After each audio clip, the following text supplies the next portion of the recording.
impact of suicide.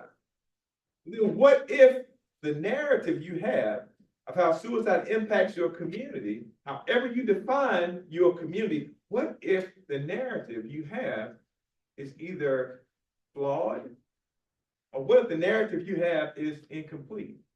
Because often the narrative that we carry is that suicide affects other people, that suicide affects other communities, and the reality is that suicide impacts all communities. I grew up in rural northeastern North Carolina. My hometown is population about 4,000 people. Very small hometown. My father was a pastor growing up, so I grew up in a religious household.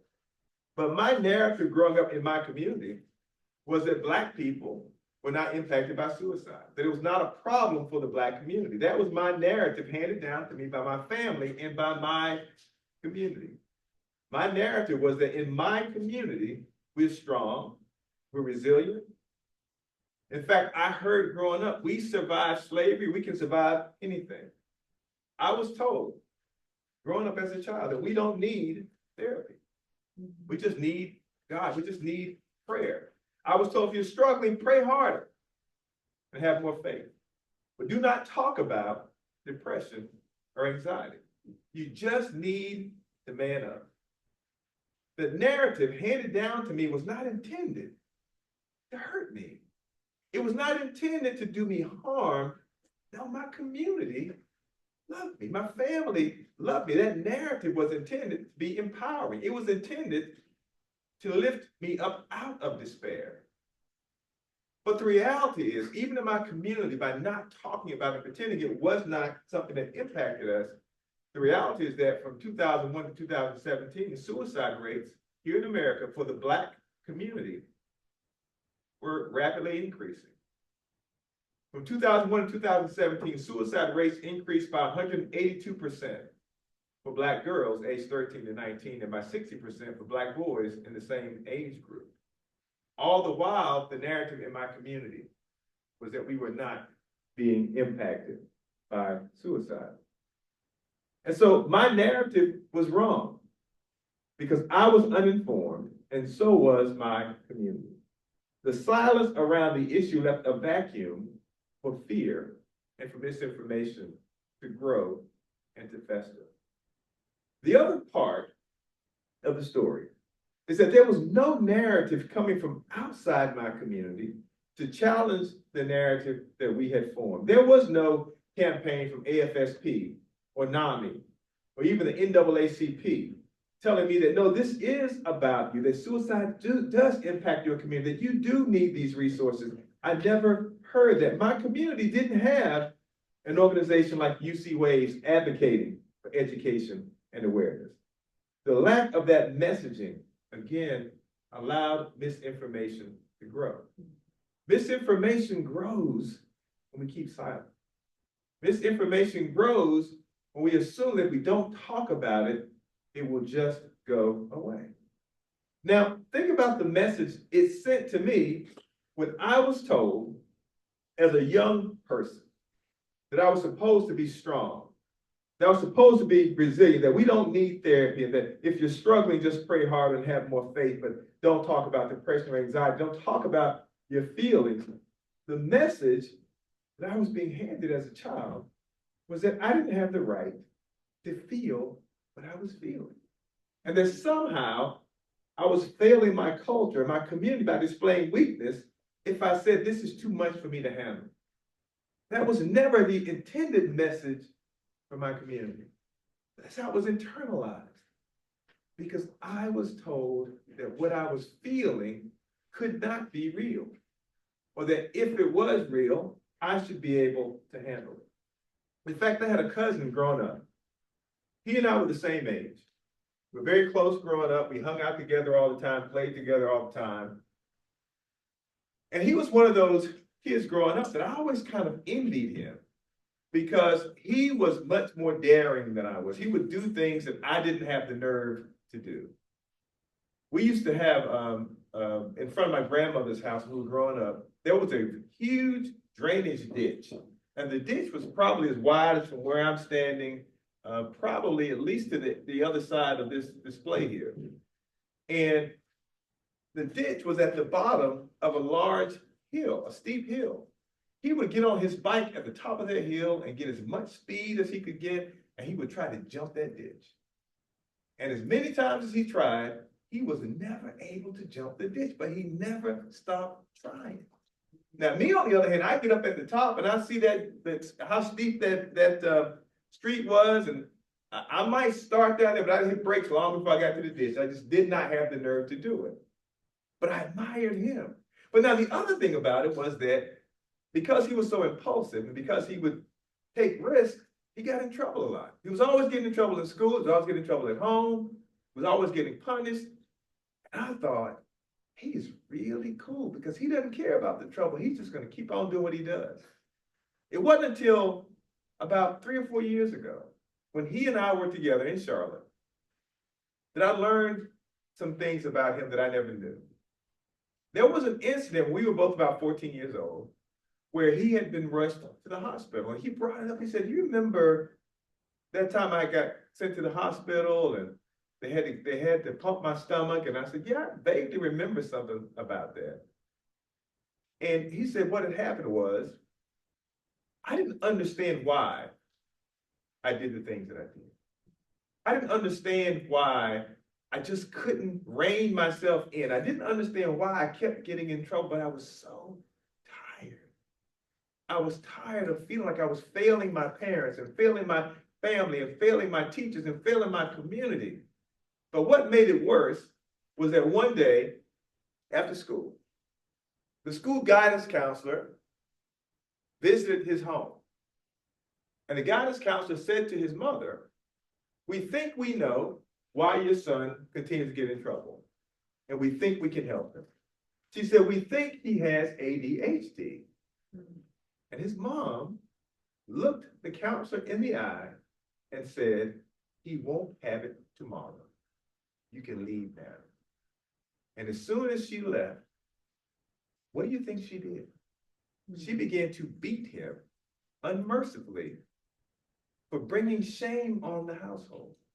How dare you have this woman come into my house and tell me that you've been misbehaving? You brought shame on this house all because you just won't do what I'm asking you to do. And she thought that she could beat that mental health challenge out of him. He said, I've had enough. I didn't want to be here anymore. He attempted to take his own life. And I never knew that until just a few years ago. And he only shared it with me then because he felt like I was safe for him to share that story with.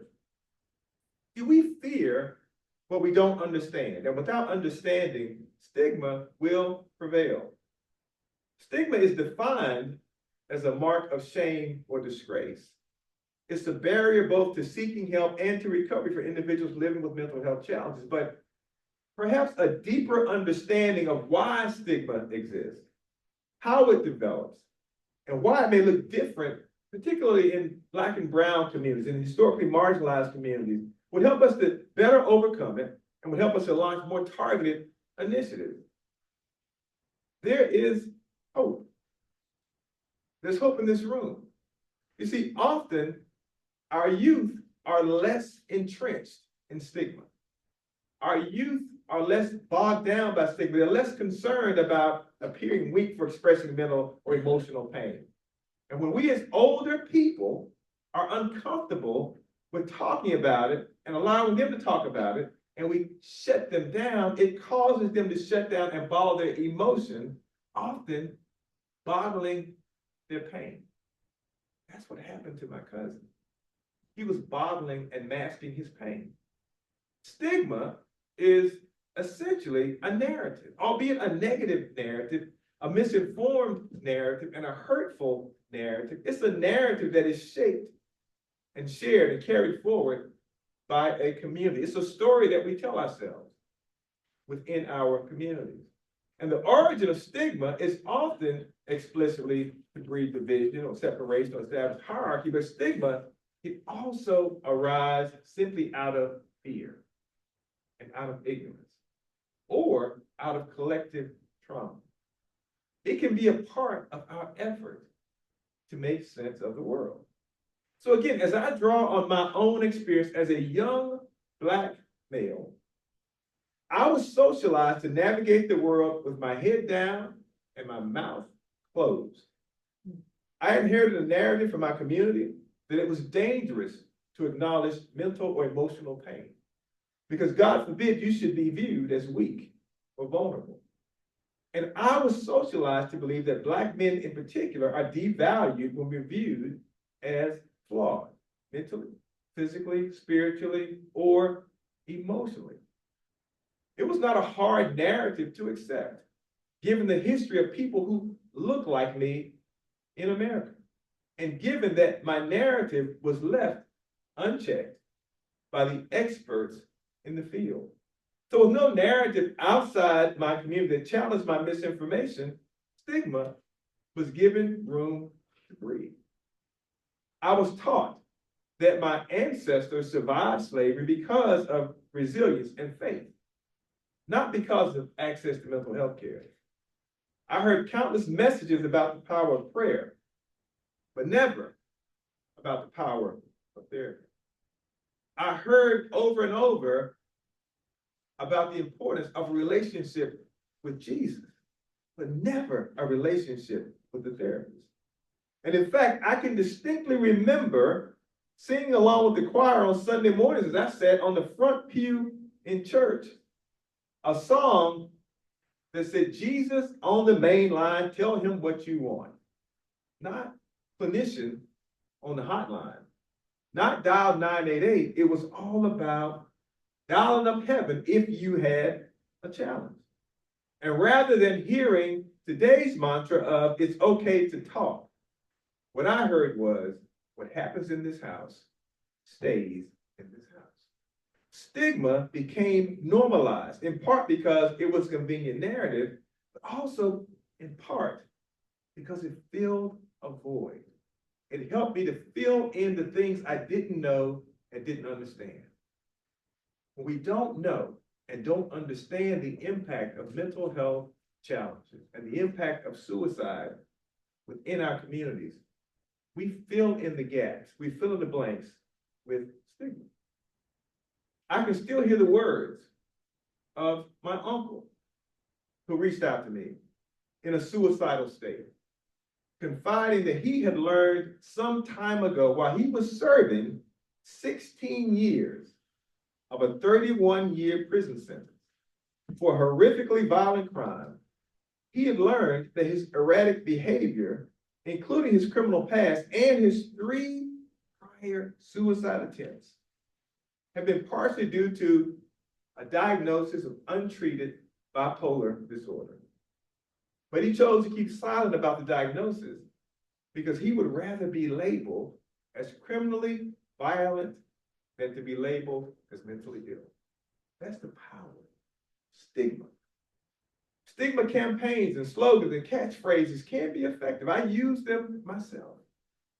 But it is imperative that we realize that when it comes to our communities, it's difficult to change perception without acknowledging the origin of that perception. And it's difficult to erase stigma without addressing it, addressing the fear that gave life to it and the silence that gives it room to breathe. And being open to talking about the thing that we fear, recognizing that mental health challenges are nothing to be ashamed of. Acknowledging that life is hard and we all need each other. Now, I don't claim to know your culture. As Lily shared, when I joined her in Atlanta, what I shared with her is I want to get to know your community. I want to learn your community. So I don't claim to know your culture because I'm not a member of the AAPI community, but I do understand the pain of having to always appear to be strong. The poet Maya Angelou once said, there is no agony greater than bearing an untold story inside of you. Imagine the pain that a young person may carry with them when they can't talk about the fear, the vulnerability, they feel like they don't matter. but having to walk around with that because the message they also constantly receive is, we don't talk about those kinds of things. Think about the pressure young people experience today, especially over the last decade. There's been so much more xenophobia, anti-Asian hate that a lot of communities have experienced, that a lot of young people have seen firsthand. Youth today have increased social and societal pressure to succeed, on top of the traditional pressures they've always had from families whose intent was to push them to be their best, to be strong, to be brilliant. And there's nothing wrong with that. But unfortunately, sometimes the way that message resonates with our young people is, you're not good enough. You're not strong enough. You're not smart enough, and you must do more. Constantly do more. And if what young people interpret is, you're not enough, it can be damaging to their mental health and can contribute to depression and anxiety. Now, let's be clear. There's nothing wrong with pushing young people to be strong, to be smart, to do better. But we have to give them room to talk about their feelings and help us understand the impact of our words. We have to be willing to listen without judgment and help them to know that they are not alone, not physically, or not only physically, but also not alone emotionally. And that they're safe, not only physically, but they're also safe emotionally. According to the Journal of American Medicine, Asian American individuals are the fastest growing racial group in the United States. But despite the critical importance of preventing suicide among this growing population, the state of mental health among Asian American and Pacific Islander populations has been historically understudied and underfunded nationally. Much like my community, there's not been outreach from the experts to address the increasing rates of suicide. What that tells me is that we need to equip and empower communities to change the narrative from within and to create safe space for our youth to express what they're feeling. On the surface, Asian American suicides may appear to be low in comparison to other groups, but the reality is even one loss is too many. It's important that we have input from your community on how to address the challenges within your community, which means we need your voice. Our efforts in outreach cannot be centered around silencing the youth, but rather should focus on creating access. Access to resources, access to information, access to services. And access is not only about having physical proximity to traditional resources. It is about having resources available to me that are culturally relevant, relatable to my lived experience, and perhaps most importantly, resources that I am willing to utilize. If you put resources in my community that I'm not willing to access, either because I don't understand them, I'm afraid of them, or because I don't see myself in those resources, then you haven't given me access to what I need. Then you've only given yourself access to me. And so resources need to mirror the communities that they're seeking to serve. As Lily mentioned in the introduction, I used to run the Division of Mental Health for the state of North Carolina.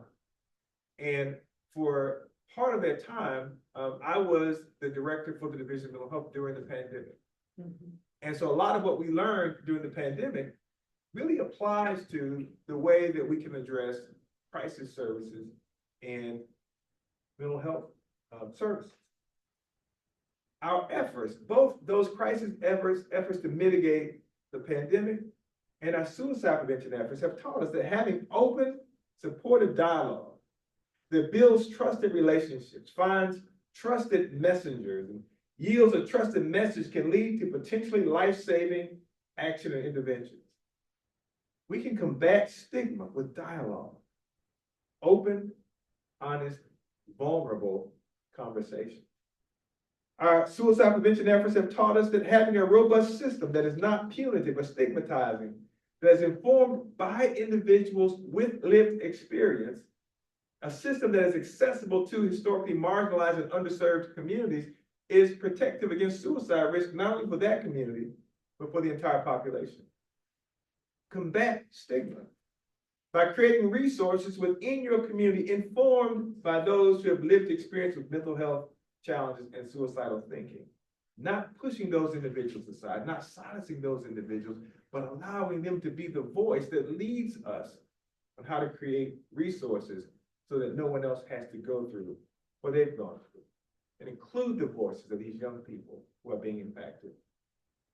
We've learned that providing evidence-informed, culturally sensitive, risk-reducing clinical care, including education and support for patients and families where they live, work, play, learn, and worship, saves lives. We can combat stigma by creating sustainable access, embedding life-saving resources within your community. And remember that in uncertain times, in times of crisis, when people feel broken, when we feel afraid, and when we feel alone and vulnerable, what we seek most is safety. We seek connection. I work in the health equity space. And so I'm one of the first people to tell you that if you want to learn about another person's culture, spend time with that individual. If you want to learn about someone whose life experience is different from your own, spend time with them. Go to lunch with them. Sit down with them. But when we are in crisis, that's not the time that we say, let me go find somebody different from me and spend some time with them. When we're in crisis, that's the time we want to seek resources that look like us, that sound like us, that have the same experience as us. Young people who find themselves struggling with anxiety, depression, or suicidal thoughts need to be able to find support within their community. Combat stigma by creating an emotionally safe community. A community it's okay not to be okay. Suicide knows no racial, ethnic, geographical, or gender boundaries. Suicide is a community issue, however you define community. It's not a school issue, or law enforcement issue, or hospital issue. It's not limited to the young or old, gay or straight. It is not only an issue in the Black community, white community, or the AAPI community. It is an issue that impacts every community. It's a public health issue that requires a public response. A community response. It will require a response to consider that we not only need evidence-based and evidence-informed practices, but community-informed practices. It will require population-level interventions that focus on the root causes and contributing factors, including unresolved trauma, racism, and violence, all of which put people at higher risk of developing mental health issues. It'll take all of us working together to stop this robber of life. Suicide is a community issue. It deserves a community response. And I have faith that this community will respond. Thank you.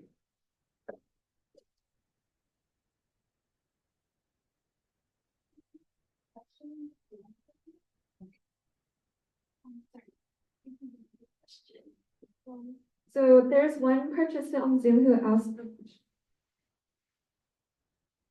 the question, do you experience perception in community to generally consider non-discussed community stigmas as resilience and neglect to address on these stigmas?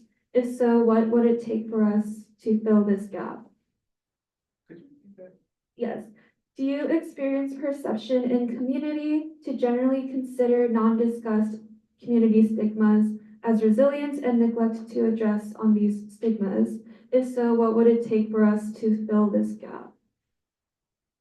Okay, if I understand the question correctly, I think the question is asking if I'm seeing communities that stigma is often perceived as resilience. Is that what the question is asking? I have a hard time understanding too, actually. Yeah. I was like, so, what does that mean? Yeah, so, yeah. So, can you ask the person, like, I don't know. I'm so sorry. Sorry about that. What do you understand? Yeah. It's a little confusing to me too. Yeah. Maybe ask her to read, like, make it simpler, but I'm sure that Victor will have a wonderful answer. Well, I like your faith in me. But I wanted to, but before the answer, I have another question. Okay. Oh, yeah, Martin, sorry. Yeah, go ahead. Well, first of all, I just want to say that thank you so much for your continued support and effort in the suicidal, just the suicidal awareness. And, I think it's very impressive of the work that you've done. And Thank you. so I don't consider myself to be a youth anymore, obviously, but. Younger than me. I think one of the challenges that I face myself is, I think me and my counterparts, my counterparts, that we all understand the importance of mental health, and we surround people who are willing to have this very vulnerable conversation and provide safe space for each other. But how am I gonna break that barrier with my parents, who every time that I'm trying to have a conversation or like having these challenging conversations, then they tend to just like shut it down? Do you have any advice on how to open up that conversation? Sorry, I took a mic away from you before you finished, but thank you so much for the good question. So, a couple of things. One is, part of the reason that I shared about the way that I grew up in my community and about some of the origins of where stigma comes from is because I think it helps us to relate to those people who are not ready to have the conversation yet, if we understand kind of why they don't want to have the conversation. My father is 82 years old. He has some very entrenched views about the world. My father also has been a pastor for 48 years. And so I can have conversations with him, but we don't see eye to eye on a lot of things. He doesn't fully understand the work that I do around suicide because he has in his mind a theological explanation around the impact of suicide. So what I try to do with him is, number one, I try to always have the conversation with him in a respectful way. And so I have been in conversations with him where we've been around other people, and he said things that I didn't agree with, or I felt like he was speaking out of ignorance, and I don't challenge him in that moment. I'll wait and I'll pull him aside and I try to get him by himself. The same way that I would do someone who's, if I suspected that someone was struggling with their mental health, I'd want to pull them aside and have a conversation with them to understand why they're saying what they're saying, and then to see if I can find some common ground to help them, to move them a little bit. That's the way that I deal with my father. I have, after a conversation, I've called him back and said, when you said so-and-so, think about this. Because oftentimes he frames the world in absolutes, like this always happens, that always happens, they do this, they do that. And I have to try to get him to understand that nobody ever always does anything. There are always nuances to things. There are always things about that we don't fully understand. So it's really trying to figure out how can we find some common ground. And a lot of times for him, it is around faith-based things. I can bring him back sometimes by saying, well, that's not in the Bible. There's things like that. So it's really trying to find that common ground, but it's not taking them head on, because if I come at him head on, he's going to shut down. Because part of what happens with older people is when you start to pull at those little threads, their world starts to unravel. Because so much of, even at my age, so much of my beliefs they're all kind of things that I've developed over time. And so they're all kind of built upon each other. And you start pulling at the fabric of things that I believe, it really causes me to have to take a step back and address all those things. And so a lot of people don't like to do that. So again, I think it's about picking your spots and then trying to give little bits and pieces. The other thing I would say is that data is important to the extent that they're willing to listen to data. When I talk to groups, like I do a lot of work with faith leaders in the Black community. One of the things I always share with them is data, numbers, because they don't believe that folks in the Black community are impacted by suicide. Well, here's what the numbers say. It really is happening. But again, it depends on whether they're willing to hear those numbers or not. So maybe that helps you. But again, I think, and if there are things that your parents are willing to read, articles, people that they trust. I found for my father as a pastor, if another pastor says it, oftentimes it resonates with him. So sometimes those things help. Thank you so much, Victor. Very helpful. Okay. Let's give a big round of applause to Victor. I'm not going to summarize what you said, obviously, but what I will say this. I just shared with Mr. Mao, who's here, what Victor has just shared in 20 minutes is the work of my 2.5 years of learning in my PhD program about mental health, and I'm serious about that. So thank you so much. We hope that we will be able to, if you can share the notes, we can translate in Chinese. I mean, some of, not now, okay. So right now, I do want to do this. So I have a little present for you. So I want to welcome you as the official AANHPI honorary member by giving you your t-shirt, okay? Thank you. So this is the wave t-shirt and we're just gonna take a quick picture and that's it. All right, thank you Thank so you, much. thank you. Thank you so much. And for driving all the way here, 3 o'clock, Absolutely. 3 hours. So Thank you. I'll give it to you. Oh, yeah, I'm so sorry. You almost didn't let me do the rest of my thing. Because I want to keep it. Thank you. Okay, so I'll give back to Jennifer. There we go. Hi, okay, so we're gonna go ahead and transition to our virtual panel. And I'm gonna go ahead and switch some of the tech really quickly, so it'll just be a minute. But if panelists online, if you guys could turn on your cameras, that would be really great to do right now. Thank you.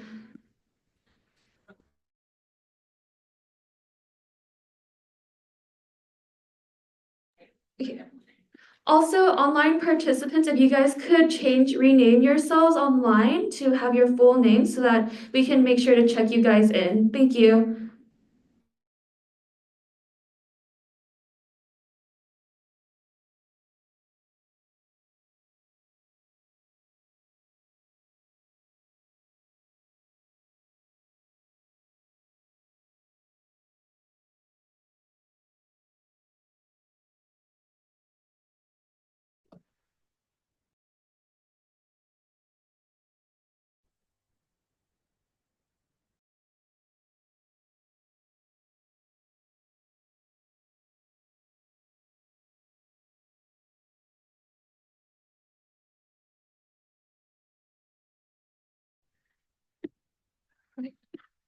And then also, I'm gonna turn on the audio to be speaker. Okay, panelists, if you guys could try talking and we can make sure that we can hear you in the in-person meeting. Hello. Yes. Hi, everyone. Hi, good morning, everyone. Hello, everybody. We can hear you. Thank you very much. Do we need to make it a little louder? Yes. All right. So I guess, can you hear me? Okay. Great. I can hear you too. Thank you. All right, great. Panelists, you can all hear me, right? Perfect. Yes. So hi, I'm Elaine. Y'all know me. And yeah, just to start, can you introduce yourselves to everybody in the room and in the Zoom? Can we start with Jennifer? For sure. Hi, I'm Jennifer. My last name's Tu, and so my nickname, and anybody here, feel free to call me that, is J2. I am a current psychiatry resident at UCLA, and it's such a huge privilege to be here. I worked with Lily and UCA WAVES for quite some time as well. So thanks for having me. Thank you, Jennifer. Mary, can you introduce yourself? Absolutely. Hi, my name is Mary. I'm also a resident at Brigham and Women's Hospital at the Harvard Medical School system. I previously trained as a surgeon for several years before switching to psychiatry, and it's wonderful to be here and have both those perspectives. It's such a privilege to be here today, and thank you so much for inviting me. Thank you. And last but not least, Peggy. Hi, good morning, everyone. My name is Peggy. I am a psychiatric nurse practitioner in California at UCSF. I'm very, very honored to be here today. Thank you for welcoming me. I'm very excited. And I'm very also excited to be in the same space as Dr. Tu and Dr. Shen. Thank you. Great, thank you so much. So to start off, I just wanted to know what made you wanted to study psychiatry and practice as well? Like what inspired you? How'd you go down this road? So we'll just start with Jennifer, like the same order. For sure. Ooh, lots of pressure as a first person. So this is a really great question, and it makes a lot of sense to be here because very much my upbringing as a Chinese American had a lot to do with it. And really, actually, I wasn't so much aware of mental health as a field or as something that I was passionate about all the way up until college. I was actually majoring in neurobiology and thinking of med school, but not necessarily psychiatry. Unfortunately, during my senior year of yeah, I was actually it was junior year of college. I lost a really dear friend who shared a Chinese American community with me growing up and who happened to be in college with me at the same time, to suicide. And so I think that was the crucible on which my interest first appeared. Maybe it was a coping mechanism, but I kind of dove headfirst into psychology classes and trying to understand what happened and tried to explain this huge tragedy that really shook my world. And yeah, I don't think I've found any clear answers, but it's been a journey. And so it's such a important thing for me to be here with you guys right now because um, I think there's so much that we can do as a community. And so I think that's where I kind of first started. And I think ever since my interests in psychiatry have been, digging even deeper. So thanks for that question. Yeah, thank you. Mary, can you share a little bit? Yeah, absolutely. It's a great question. As I had mentioned before, I had initially gone into residency for almost 5 years for general surgery with the intention of being a cancer surgeon. And during my second year, it was when COVID hit, and we got pulled off of all of our rotations to work in the COVID ICUs. And during that time, I think one thing that really stood out to me is just how much emphasis there is on quantity of life in a lot of ways, especially in the ICU. And that might sound a little bit odd, but I just had this realization where there is there is so much in terms of resources and time that's put into the way that we transition, and not to get too morbid, but the way that we end our lives. And one thing that really stood out to me was the importance of quality of life throughout all of this.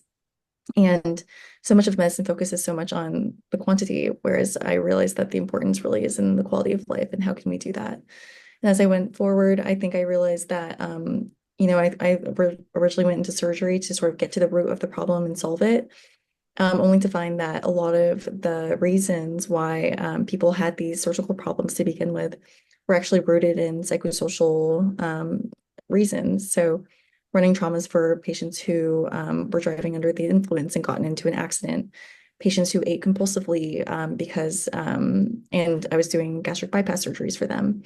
And so it really made me realize the importance of addressing these things really early and creating space for that part of our patients' lives as well. And so I'm really grateful for the space to share my experience and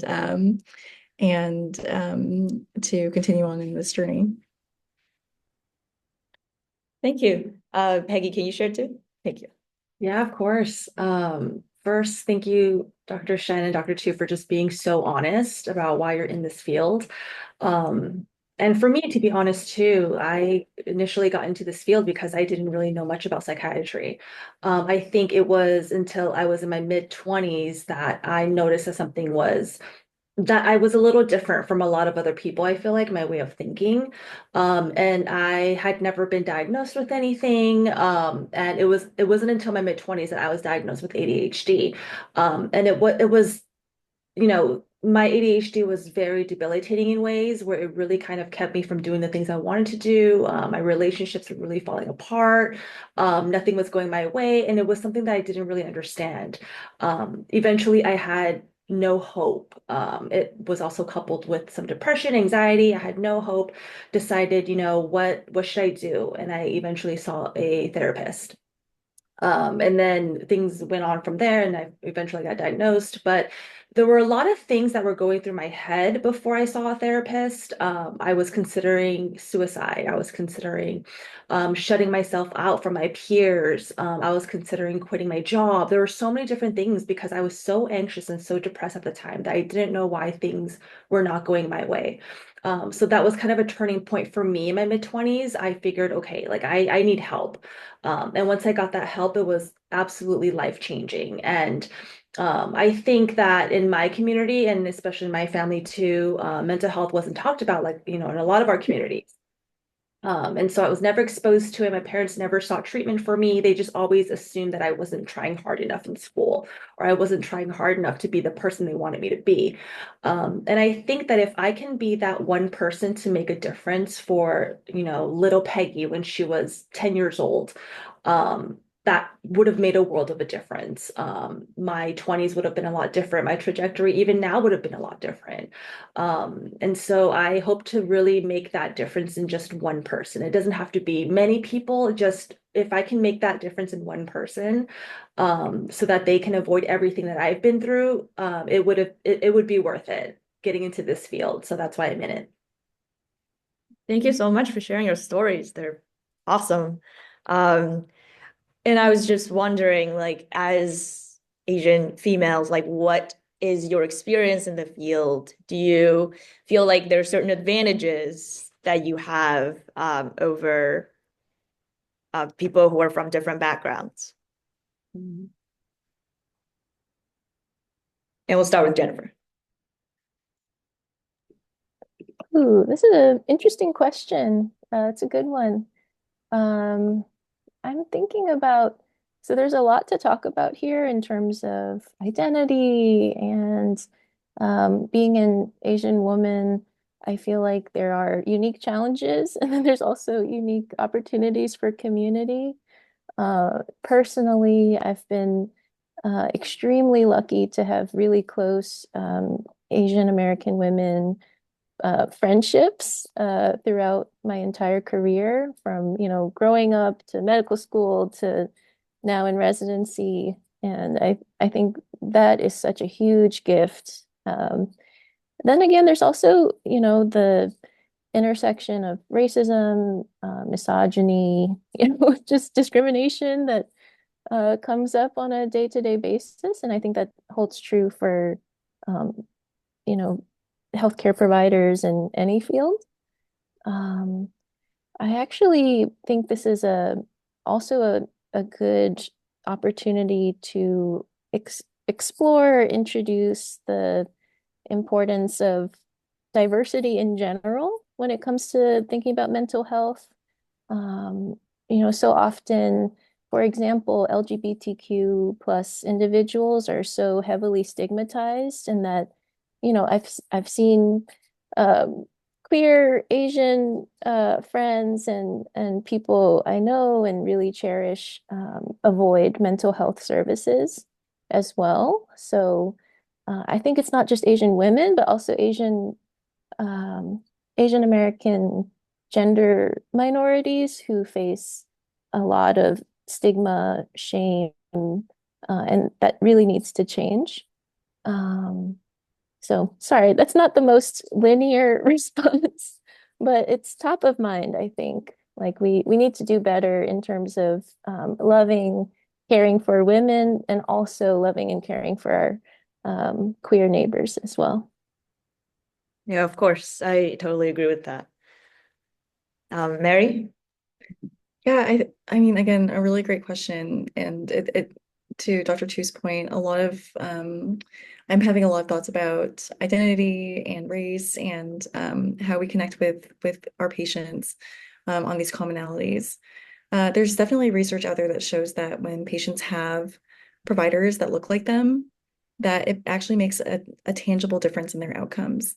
And so I think that goes such a long way. I think even in terms of how we're raised as AAPI folks, how to respect our patients, how to talk to them, how to try to uncover more of their concerns. I think that there are a lot of cultural nuances that can get lost if you don't have the cultural background. And so I think that in a lot of ways, when I've been able to be fortunate enough to treat AAPI patients, I do feel like I have a difference in terms of having a mutual understanding and being able to see their perspective a little bit more. And I often wonder how this translates to other patients. And as I'm still in training, TBD, we'll keep seeing. But I do think that largely it's just been really, really positive, especially when I've been able to interface with patients from a similar background. Yeah, absolutely. I think the cultural sensitivity part is really important. Peggy? Yeah, so this is a very interesting question, and I love it. I will say that one story that really sticks out to me is when I was still doing my clinical as a nurse. I remember being in one of the ICU units, and there was a patient who was also an Asian American, and she was a lot younger, maybe a teenager. And her parents were very sad, distraught that she was in the ICU. I believe she got in an accident somehow. Her parents were grieving, that she was in the hospital and they were on opposite sides of the room. They weren't speaking. And you would have assumed that parents would, be together and hug and you try to console each other. But it wasn't like that at all. They were on opposite sides of the room and I didn't know why. Um, so I think in that case, me, myself, as an Asian American woman, I somehow saw myself as the patient, having Asian American parents who, when we have times that we don't know how to grieve or we don't know how to share our emotions, that was really hard to see. I think clinically, as an Asian American woman, it's really difficult to really set aside um, barrier sometimes, personally for me, because I see so much of myself in most of my patients. And maybe that does make a difference into how I give care, or maybe it doesn't. But for me, that is a little difficult sometimes, is to just see other families and situations that kind of remind myself of my situations or situations that I see in my community itself. Sometimes can be a little difficult, but of course, we're trained to really put our emotions and our perspectives aside and really kind of just treat how we're supposed to treat communities according to, their beliefs and what is respectful to them. But I will say treating our community members sometimes gets a little difficult. And that's because a lot of the times we don't know how to treat or approach these kind of situations. And like our keynote speaker, Victor said, Victor Armstrong, when we bottle pain, is it because we fear that we don't understand some things? Like, do we bottle the pain because we don't know how to receive the type of connection we want, or the love, or how to grieve? So there's a lot of things that are still in play that we need to address. Yeah, that's a wonderful answer. Actually, I'm going to double click on that because I feel like upbringing is such a huge part in how we deal with our emotions and our pain and everything. So if you can share a little bit of your own experience of like, you don't have to share specific examples, but remember a time when you were in emotional distress or pain as a younger person. How was that received by, like, who did you seek help from and what was their reactions? I got personal real fast, I'm sorry.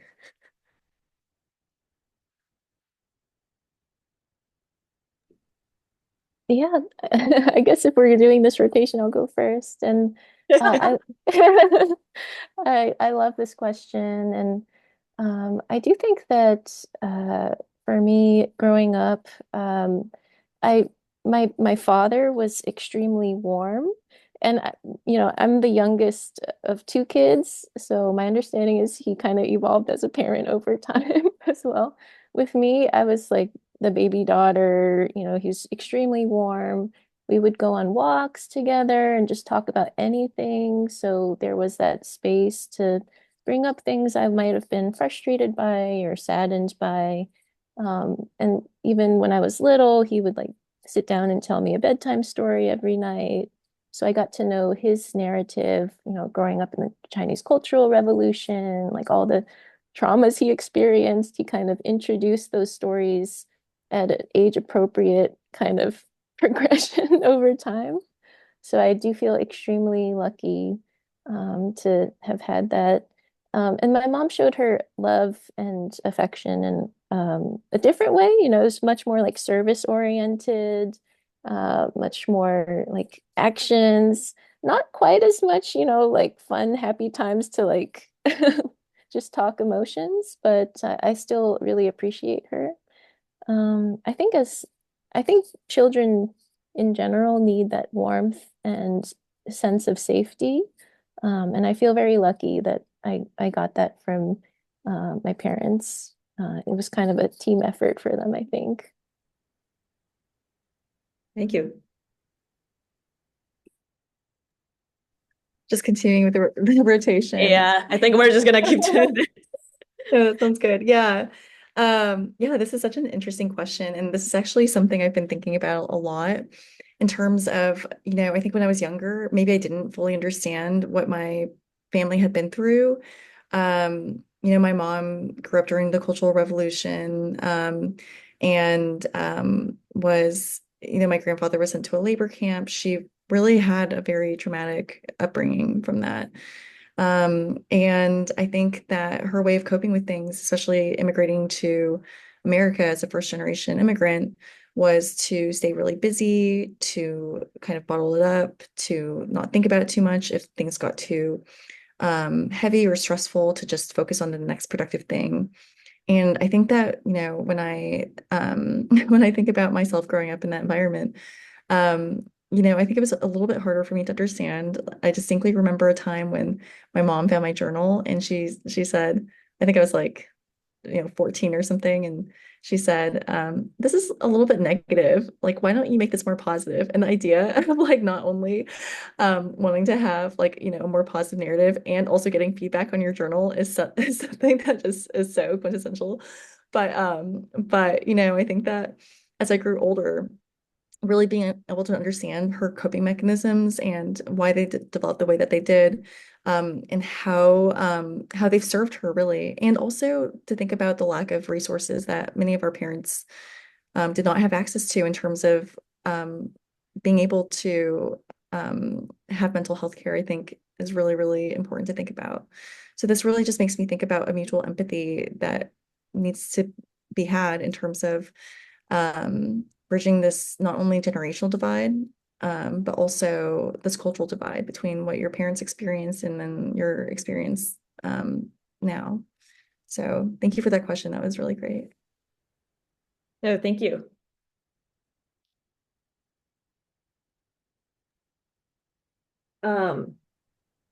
Yes. Okay. So I think there has been many people in my life who have really catapulted me to where I am today. Part of I think my parents have a lot to do with it, whether it's good or bad. A lot of what I do is very much influenced by my parents, whether it's, how I want to treat other people or how I want to educate other people. I've learned a lot from just having immigrant parents. I think a lot of us can agree with that. I think one thing that stands out to me is how important it is for us to really raise the bar for generations behind us, and also, if we can, generations before us. For example, there was one instance where I had experienced some racism. I actually wrote to Stop AAPI Hate about the situation, and the co-founder, Cynthia Choi, actually reached out to me. And we had this long conversation, but what really stuck with me with my conversation with Cynthia Choi is that her role is to really uplift our generations. She really held space for me to really discuss what was bothering me, what was the issue, and just really making me comfortable with my own identity and confronting things that were either racist or didn't make me feel comfortable. And I'd never really done that before. I've always, kept quiet. I was always the person in school who sat in the back, never raised my hand, swept issues under the rug. But when I connected with her, she really did say, like my role is to really catapult people like you who are experiencing injustice, who really want to make a difference.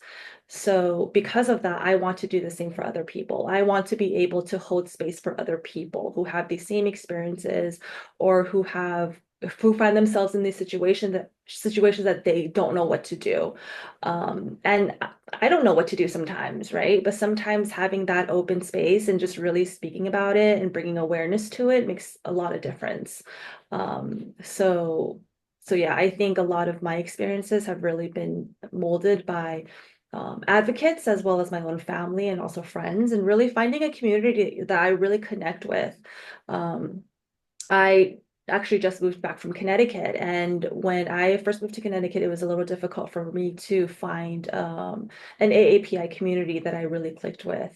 There weren't many, but when I did find one community, I found like my people. I found, that they were going through the same things I was going through, and I really found comfort there. Especially being from California, where we have a really big space for Asian Americans.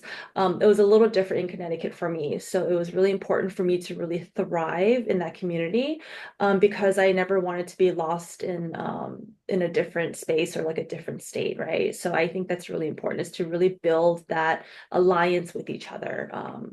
So yeah.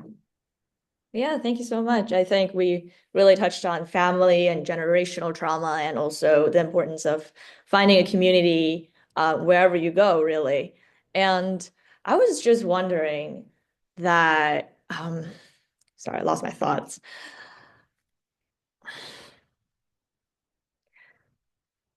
There's also a question in the chat if we want to do that one, Oh, tackle yeah. that one. We'll take a look.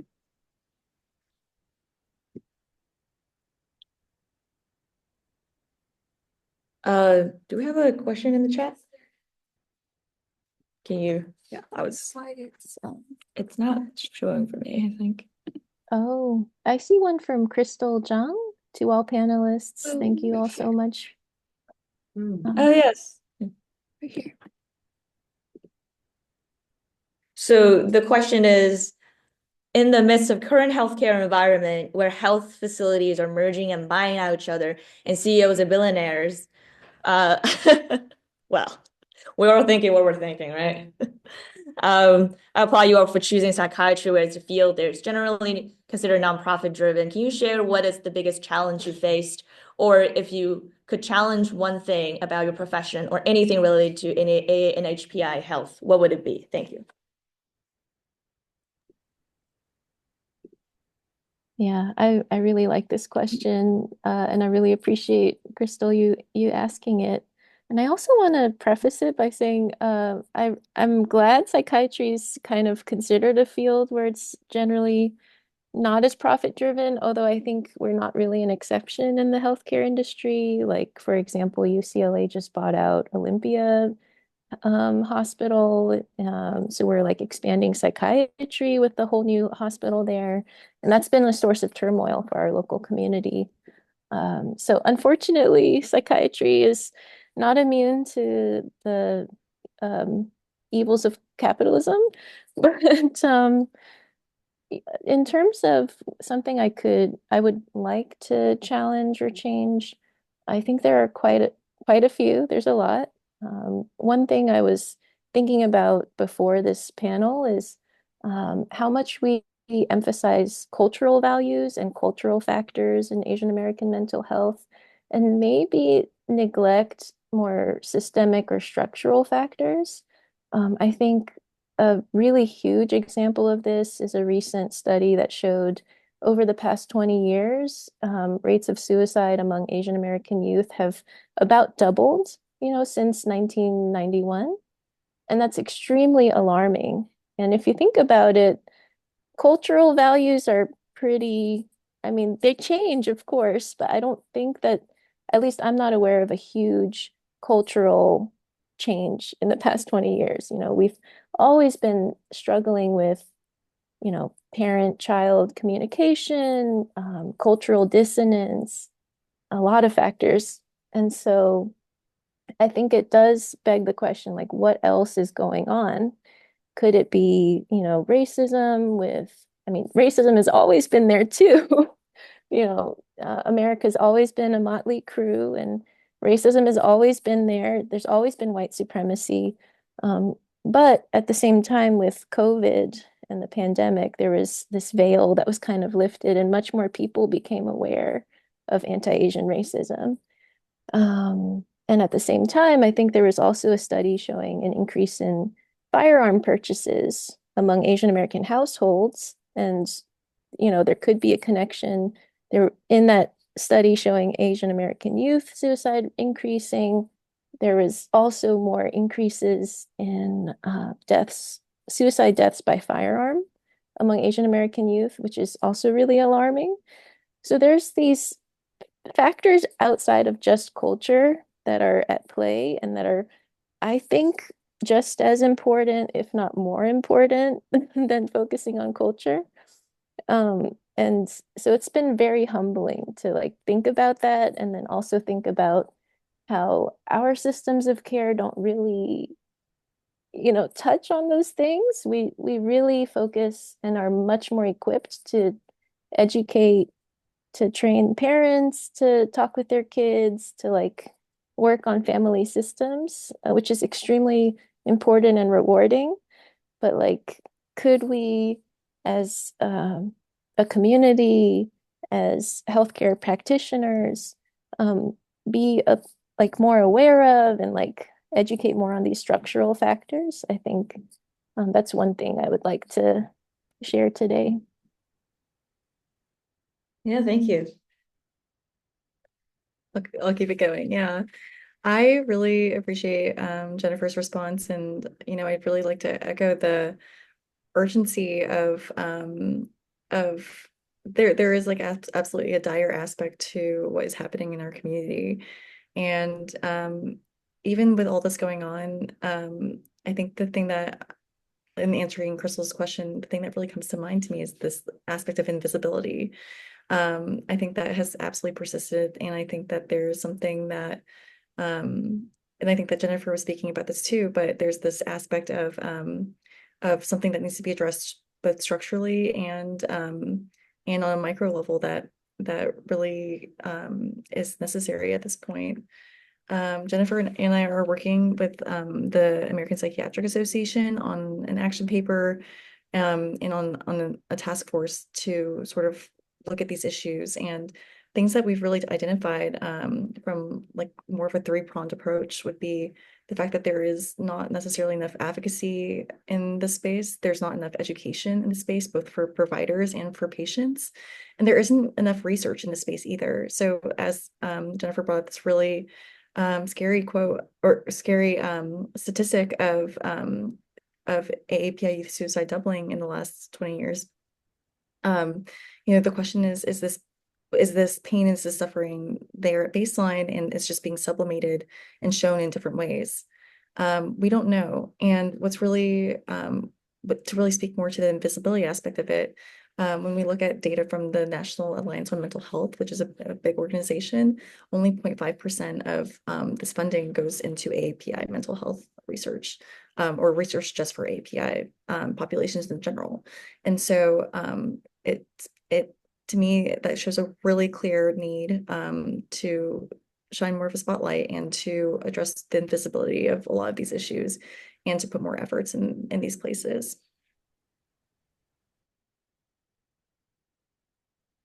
Absolutely, I agree with Dr. Shen. So the Asian American Foundation actually just came out with a report that was shared with our community. And they say that one of the recommendations is to really address the research and the funding gap that we have with AAPI mental health challenges. And I think that there's nothing truer than that. The report also said that from 1992 to 2018, only less than 1% of NIH funding was dedicated to AAPI mental health research, which is interesting because when you think about it, by 2055, 7% of the USA may, or will be identified as Asian American, as we are the fastest growing population. So given that, it's really, like there is a huge gap that needs to be addressed. And there's also a lot of considerations we have to pay attention to.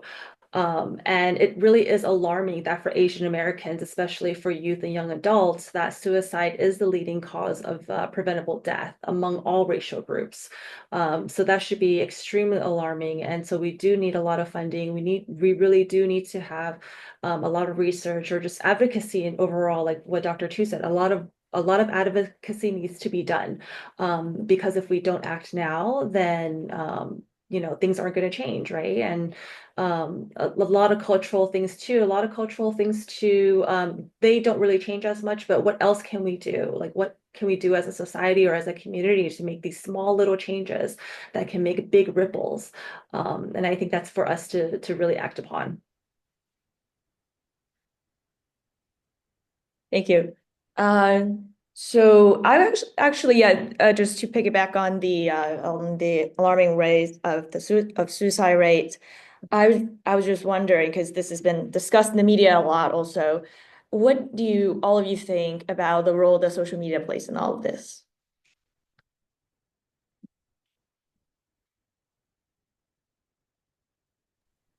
Yeah, that's a really, really complicated question because social media is social media, but then what do we do with social media? What messages are being spread through social media? What divides are being deepened because of, how easy it is to put your own messages out there with their own bias or perspective. Uh, I think as a millennial, I'm like on the precipice of different platforms of social media, and I have to admit I'm kind of behind. But my understanding is that social media has become such a powerful tool. And yet, I don't know the exact statistic. Recently, I think I saw a study on how accurate mental health messaging is on like TikTok or some other platform, and it was dismally low, actually. So, I think with social media comes just the inherent risk of misinformation. And so that's a lot of risk.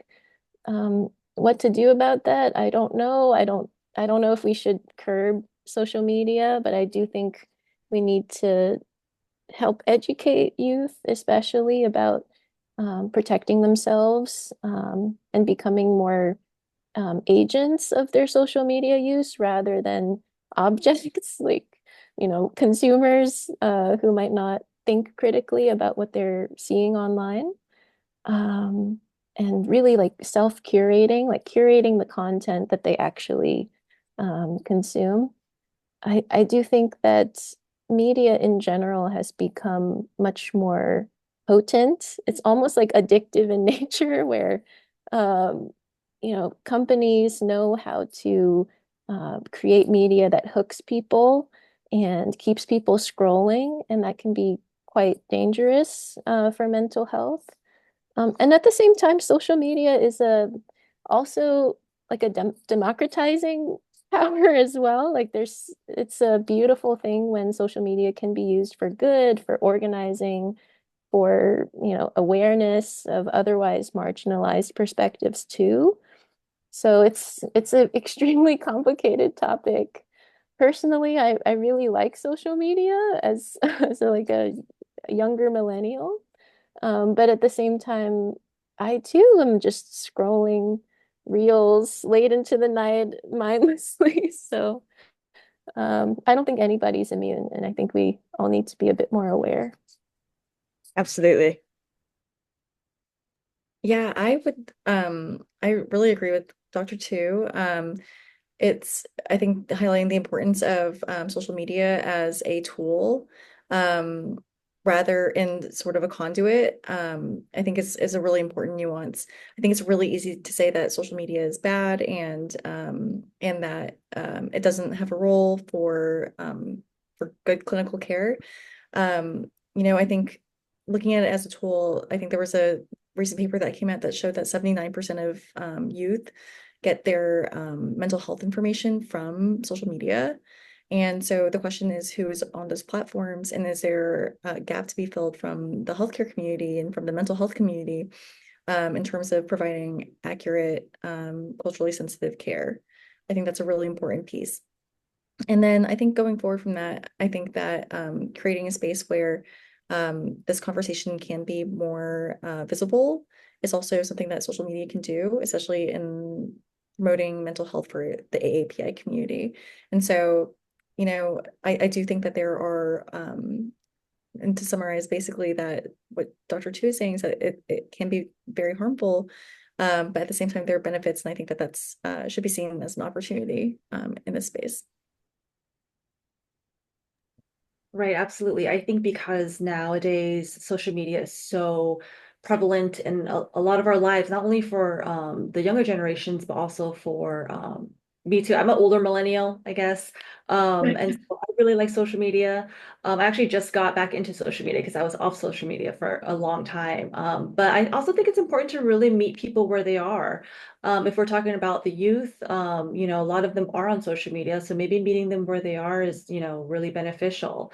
Um, maybe creating these, navigating these apps or mental health apps that I see online sometimes seems to be pretty helpful. I've never used it myself, but I know a lot of people do. So I think really using social media as a tool, like what Dr. Shen said, is probably something that we can, discuss more about or really kind of get more into, because I think it just takes up a lot of time and a lot of attention of people these days. And I think using social media to really use it as a teaching point is pretty helpful. Whether or not it's little snippets of education or, making these videos. I think social media, because it really reaches such a huge audience, I think it's definitely a tool that we should take advantage of. And really tailoring these interventions too, I think, is something that would be beneficial to different communities. But I think it can be a very powerful thing. But like Dr. Tu said, of course, it is very easy to really say social media is a bad thing, but I think we just have to learn how to use it wisely. And, not spread misinformation, but really just use it to educate our communities.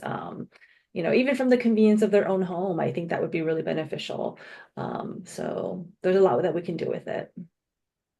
Great, thank you. I know we're running low on time, so now we're taking questions from the audience in the room and on Zoom. So is there anything you would like to ask?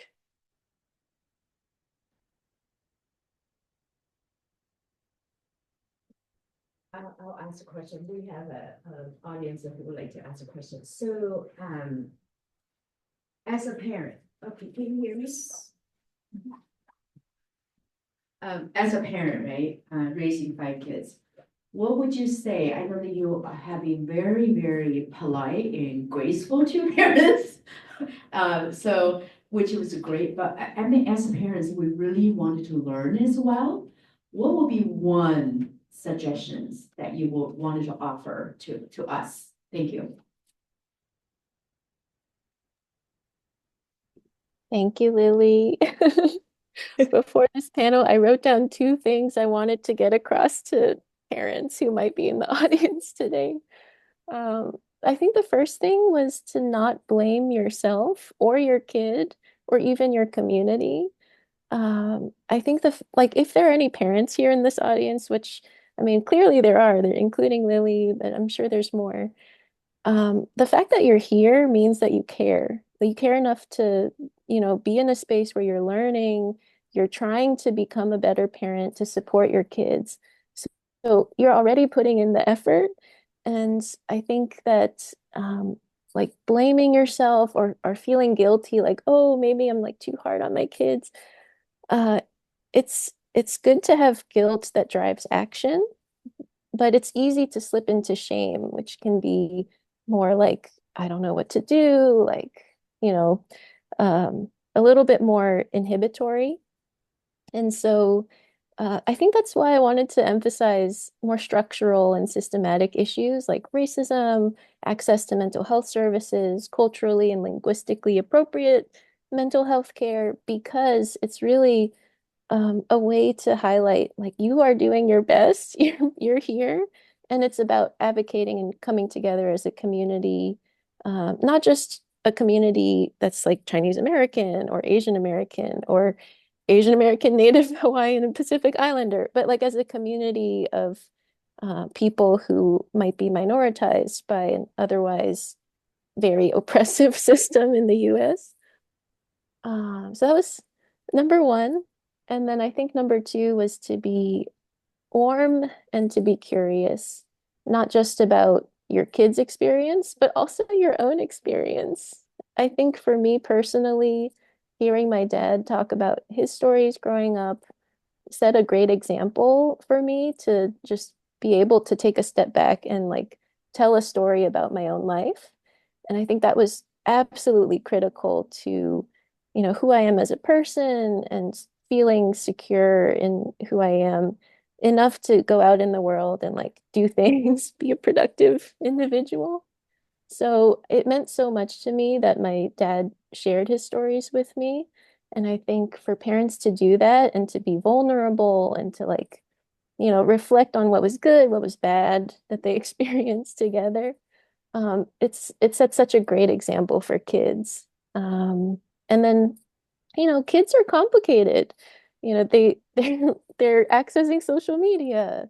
They're like navigating gender and sexuality questions. They're going through school and like, reckoning with what it's like to be an Asian American in, very different spaces across the US. Like no kid's experience across the corners of the US is going to be the same. And so just kind of being able to be open and curious and warm and accepting of your child, that would be point number two. Thank you. We're going around. Okay, yes. Really similarly, I've written down the importance of mutual empathy and mutual curiosity, and to put that more into like practical terms. When I talk about mutual empathy, the question that comes to mind is what feeling is coming up for me, and how might that affect how I'm communicating? And the second question with that, in terms of thinking about maybe your child's experience, is how is their experience, if I really put myself in their shoes, how is their experience different from mine? And why might they be doing what they're doing? And I think that is definitely step number one. And number two is what I think is very important is curiosity with positive intent. So, as these questions come up, just as I had said previously, just asking a lot of these questions about why could this be happening? Is there something that's happened in their previous experiences that would lead to a misunderstanding or would lead me to see things differently? But I think that the assumption of positive intent, instead of going straight to maybe the stereotypes that you have of your kids or yourself in your mind, is also really, really important. And so I think being able to bridge that and mutually learn and grow together through a very difficult process is really, really incredible. And the fact that you're open and willing to do it on both sides is really important. The last thing I would put a plug in for is finding a really good family therapist.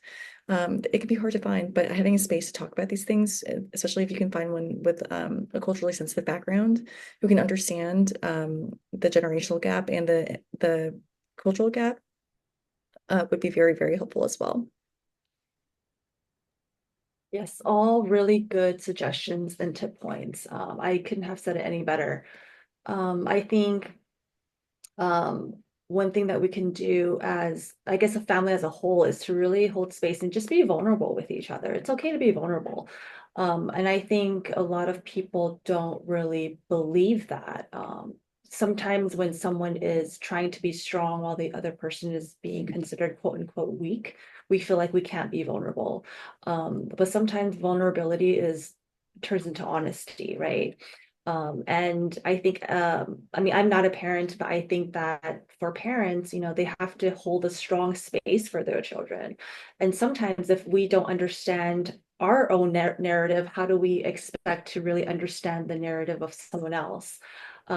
There's this thing on social media that always says, like you're the main character, right? But if someone is the main character, in like your parents' eyes, they're the main character, or like your siblings' narrative, like they're the main character, right? So we're all kind of going through our own different narratives. So if we open up our perspective to seeing that, hey, they are also their main character in their own space. Like it makes us take a step back and really consider things from their point of view. And that's really important, I think. So yeah. Great, thank you so much. Do you have any other questions? All right, we have two. I have one question. Okay.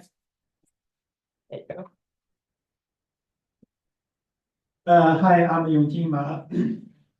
I have a question struggle. I've been struggling for a long time, over 1 year.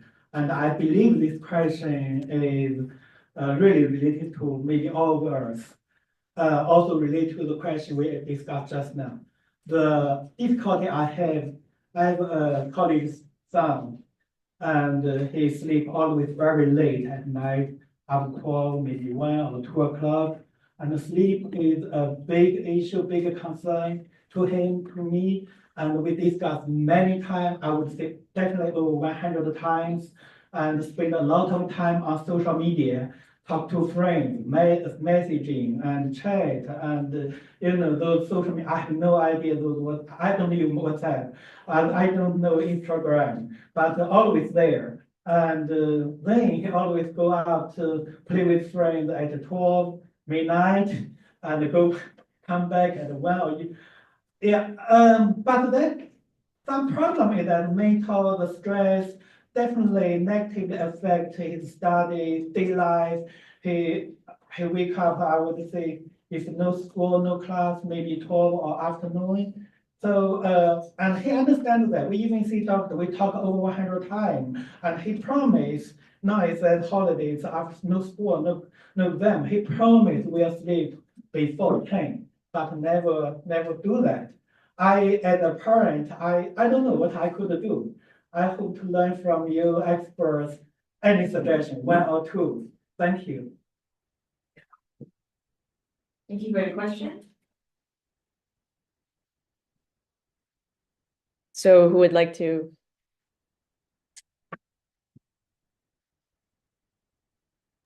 I actually would love to hear from Dr. Tu and Dr. Shen because I'm pretty guilty of doing the same thing here and there, being on my phone till very late. Yeah. Oh. Oh, You go ahead. so I hear this question from a very concerned parent, and I think you know, I would like to focus on 2 steps. One is, just validating the experience. I think, the question came from a very concerned parent, and that experience in and of itself is very valid. If you saw your kid sacrificing sleep to be on their phone every night, of course you'd be worried, what consequences would this have? And then at the same time, there's room to also imagine what this son is going through, this kid, and really, maybe it's a space for social connection. Maybe his peers are doing similar things, and this is their chance after, a long day to like connect and just hang out. Maybe he's stressed and worried from other things, and like this is his outlet right now. So again, being open and being curious about the experience of both people involved, and anything else, making room for that is important. And then I think the second point is it sounds like the question is about a behavioral change. So changing bedtime from like 1 or 2 in the morning to 10 p.m. And behavioral changes take time. They take multiple steps, and they take being pretty nitty gritty, like figuring out the details of like what would it take for you to sleep earlier, and like what are some steps in between like 2 a.m. to 10 p.m. Like can we do it gradually? Can we figure out ways to make maybe bedtime more relaxing, or like develop a healthy ritual to encourage sleep? And sleep itself can be really complicated too. So if, things aren't as smooth as you would hope. It might also be time to see like a counselor, a therapist, or even a psychiatrist to help out. But maybe not being too quick to judge yourself or the kid would be really important. All right, thank you to all the panelists and everybody. We're running low on time, so let's all give our panelists a big round of applause for their time and their knowledge. All right, I'm gonna give it back to Jennifer now. Thank you, Elaine, for moderating this panel. And thank you so much, Dr. Tu, Dr. Shen, and Ms. Wang for all your input and being our panelists. You guys are so awesome. I'm gonna go ahead and try to switch over to the technology again so that you guys can see the PowerPoint again on here.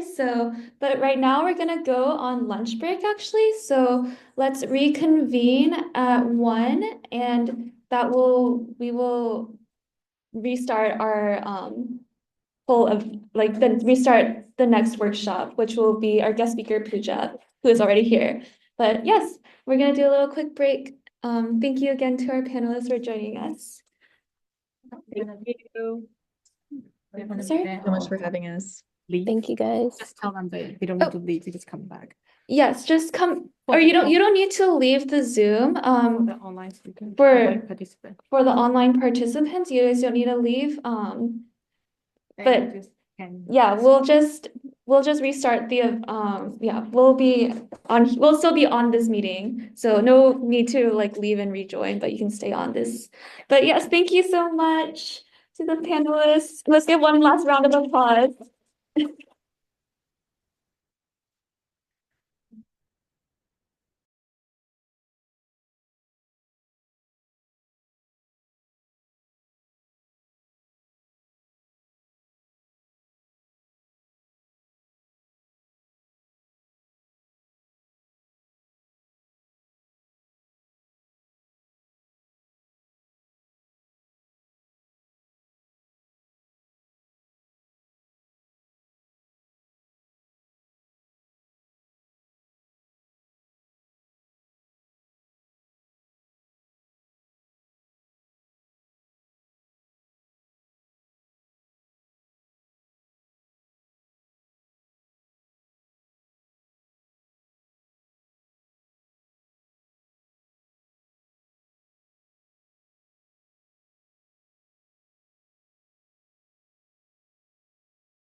Putting on something.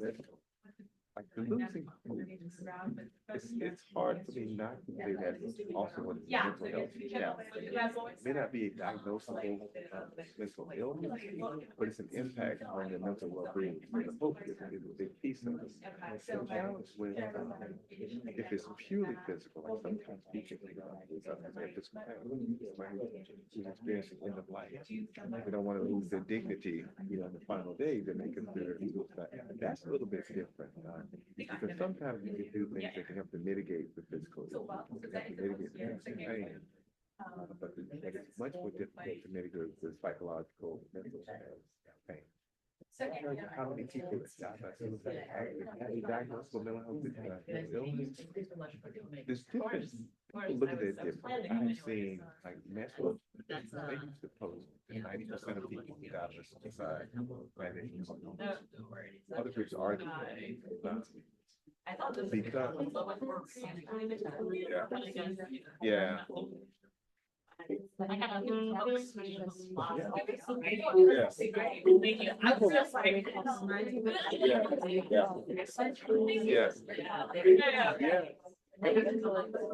Yeah. We kind of feed into it.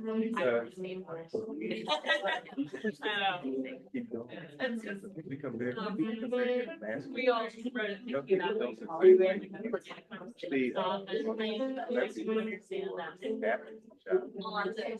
yeah, they seem happy, all the people that's smiling, millionaires, but you never know what's going on inside the internal struggle.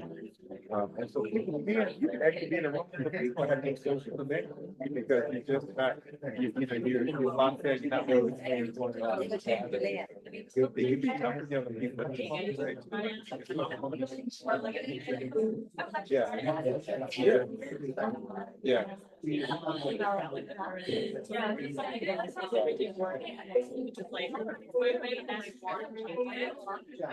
I just lost my thought, like, personality. I mean, yeah.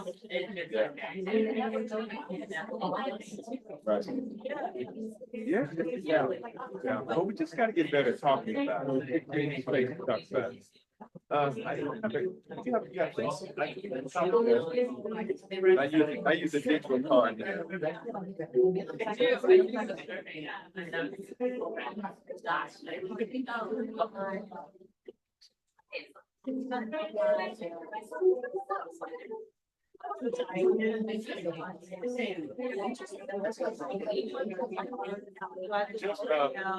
It'll say the message that says click on it. But yeah, go to photo. Like you'll take a picture of it, and it should tell you Chrome or something. You should go message where it tells you. Yep, now you save contact, and you have it. Yeah. Yeah. Well,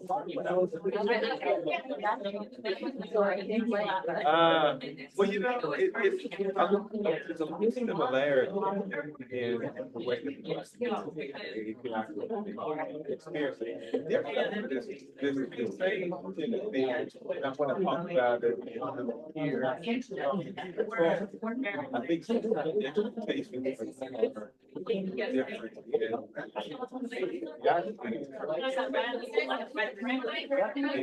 can tell our kids, hey, you got to be in the top of the class. Yeah.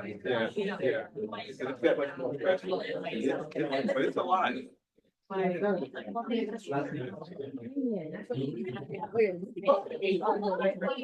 it's good to see you.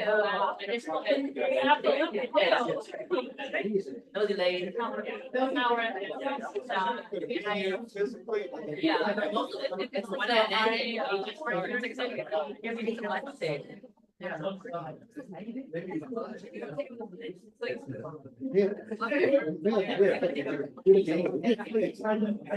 Yeah, turn back around.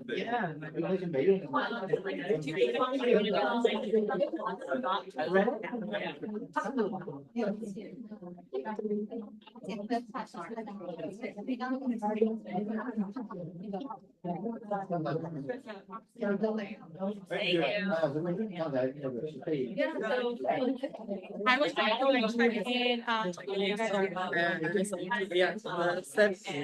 checking and I'm in the process of finding out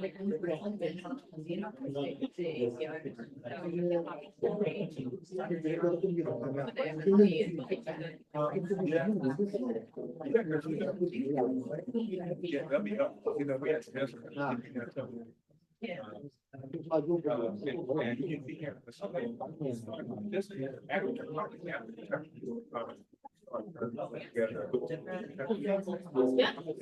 yeah, you're okay.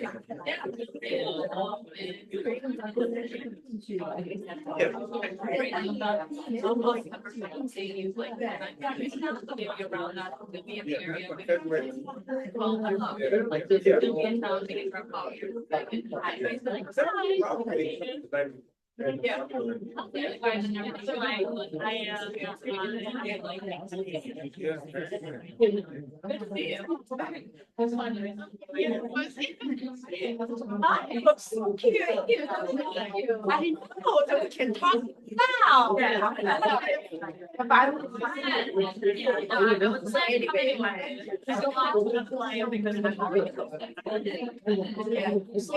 I know. It's just, you just. No, I started training that like a couple months ago, and we have like so that's like sort of I hear like migration here because I feel I really wish I moving back to of course I talked to JT.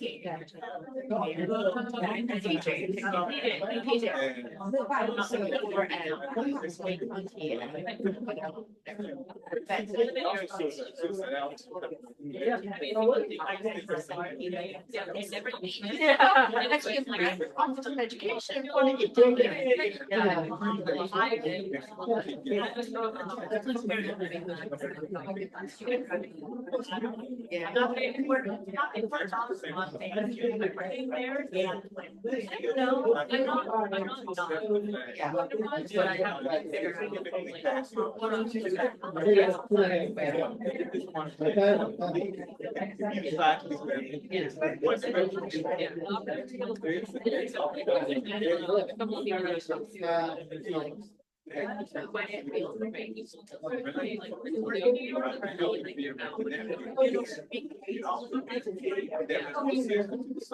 I'm not ready. Just so that, no, I didn't make it very clear. Oh my gosh, yes.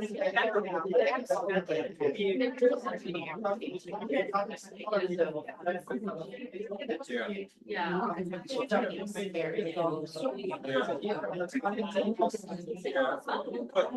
That's another thing too, is that,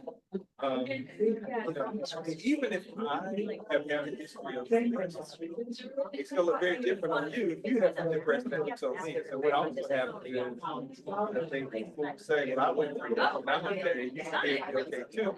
You may be something very different, very different types of people.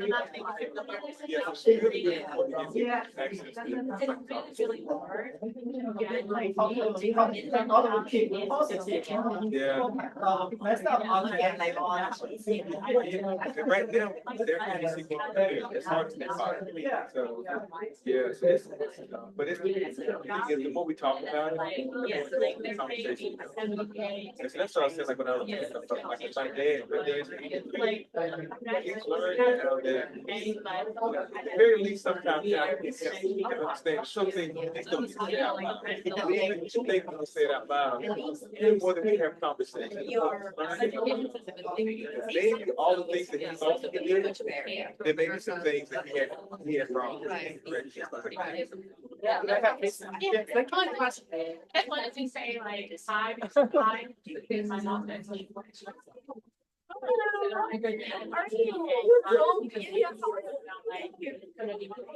Yeah.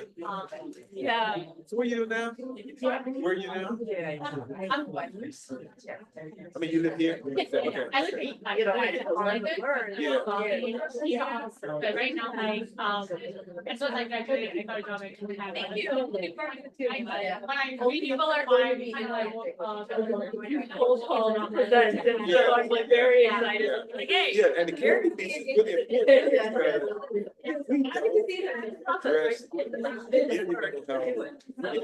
Absolutely. I can't wait to hear as well. So, There are not. I'm gonna go. great challenges. Oh, okay. I mean, So the community obviously, piece like, is really important to me how serious my. A lot of the challenges around that. Talk about it. Yeah, you talk about civic engagement. I don't know if you're interested in that, but anyway, I hope you are. Yeah, not now, you should be. And Kids, yeah. we're gonna have to go to college. You gotta be a doctor, you gotta be a lawyer.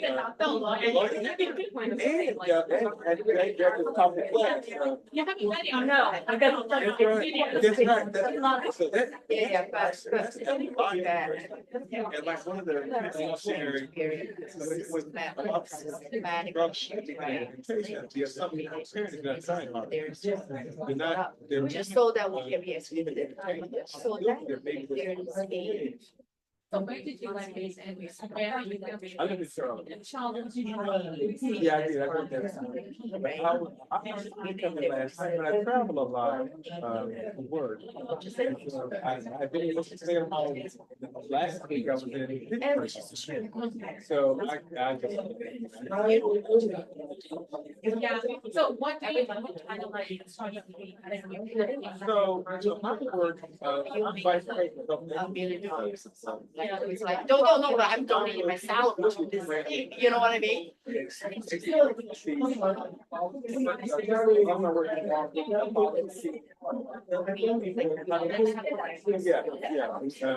sometimes a lot of what I do with programs, a lot of what I do is trying to help our how to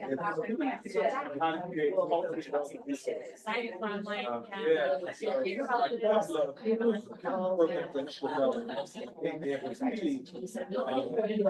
I have to go post off black resource specifically to help black families.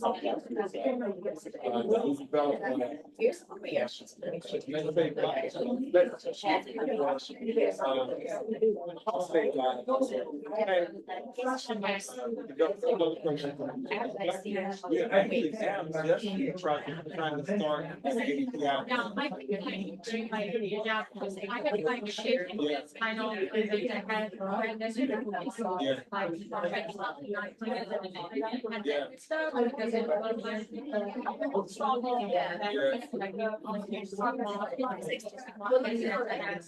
I have to say like Yeah. You know,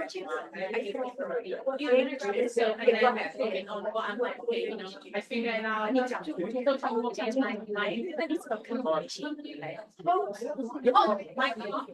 I don't think my father, I think you might be Okay, yeah, I use the same. okay, good turn. Oh, yeah. Because yeah, we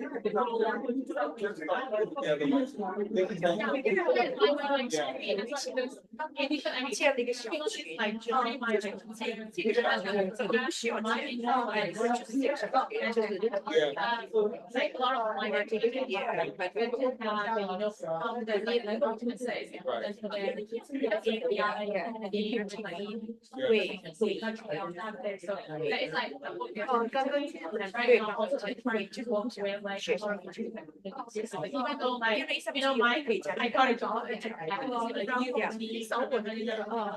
my interest is in the like the tech area, and also I do like some research around that too. So you know, when you say about like research, I'm very interested in.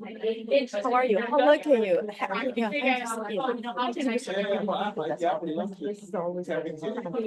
Yeah,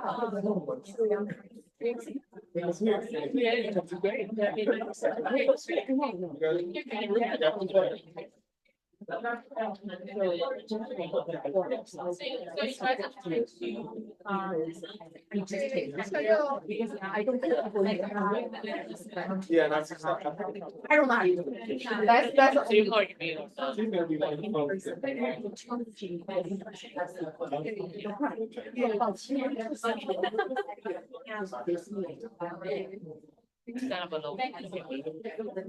Yeah. Yes.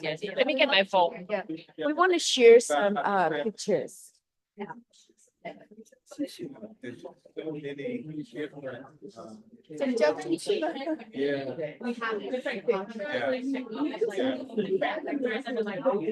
like she's like Indian, so that when you talk about like South Asian experience, it's like different is like different. For example, yeah, South Indian, so have like you know, like displacement or Yeah. conflict, or they're like trauma is like different from other like you know, like you get from like India or like China, Japanese. So, like, it is very interesting like to me like how to get involved.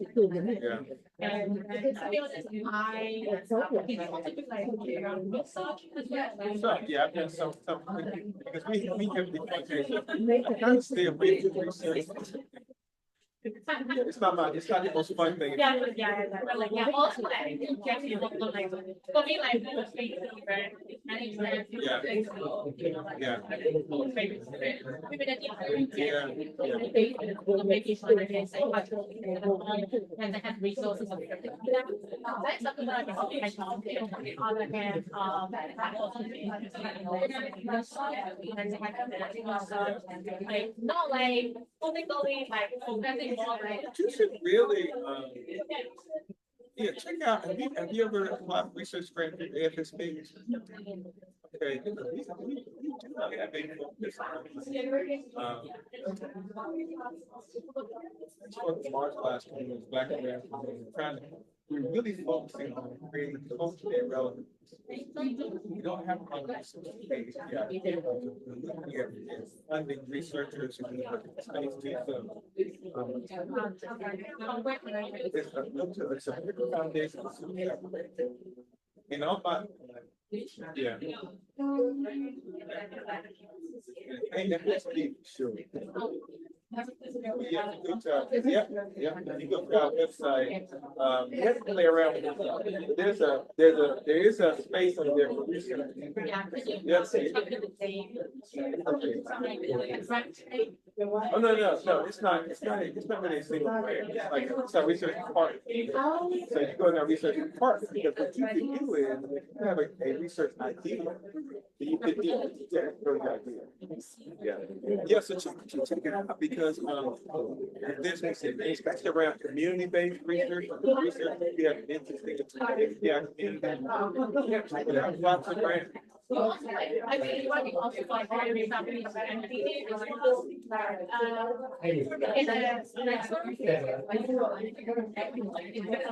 I would like to talk over like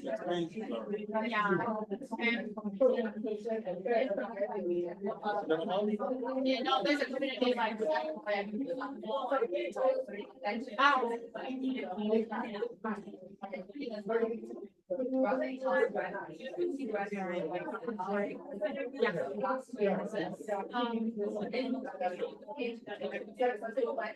another like so they do have like one of like around like they have very strong I know like some of them like for them it's like research they're shown how yeah,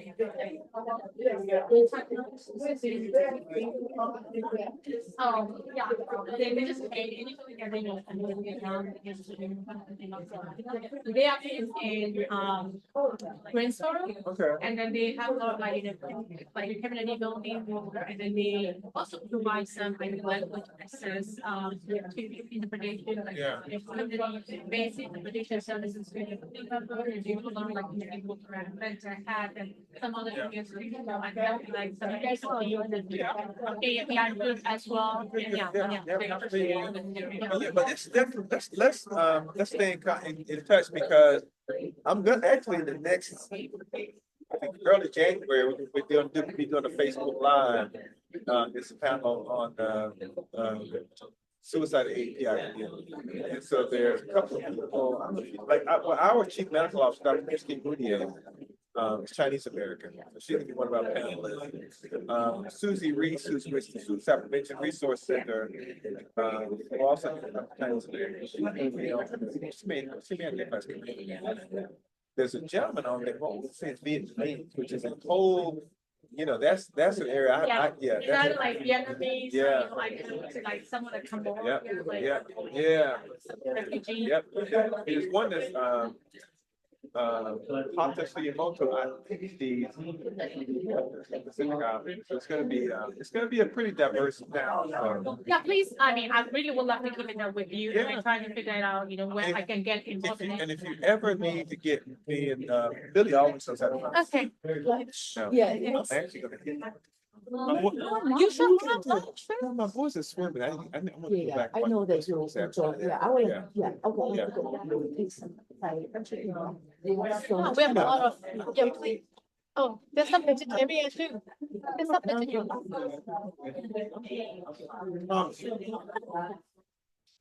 I'll let you know if I want. I'm gonna use the French room. I'm gonna get on the road. Yeah, I so appreciate And it. my boys they swim with the county swim team. They're swimming this afternoon, so I'm gonna try to get back before they get there. Yeah. Yeah. Go.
Oh, 你现在还在 high school 吗？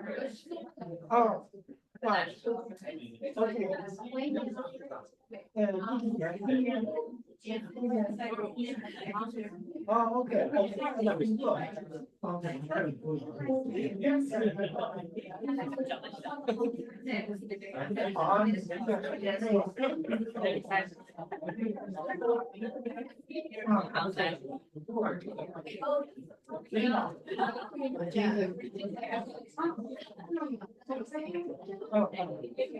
对，我觉得做的很好。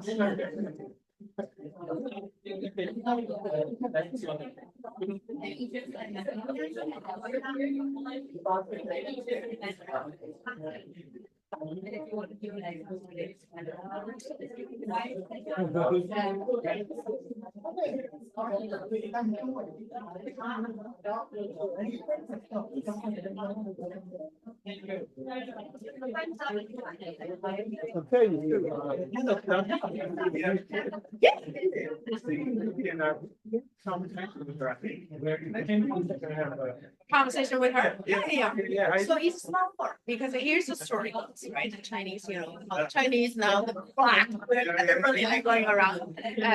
So let me just take a picture. A community to learn is from growing community. So she is the community member from there. I just want to introduce you to him and then we'll send him away. Okay. I tried the entire time trying to get to. She graduated from the Gillings and yeah, so we help and we love to see like a next generation. We are from Burma. I mean, like, she had been, she might be away all year, maybe she are like, for the same country, to be honest.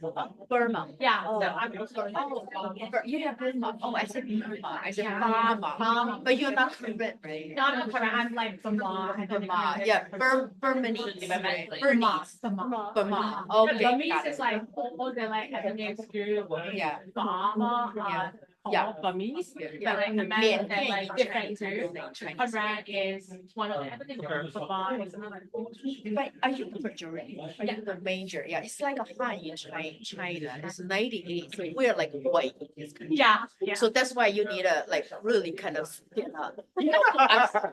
No, seriously, Han is the majority in China, and then we're trying to, like, keep back the, winners.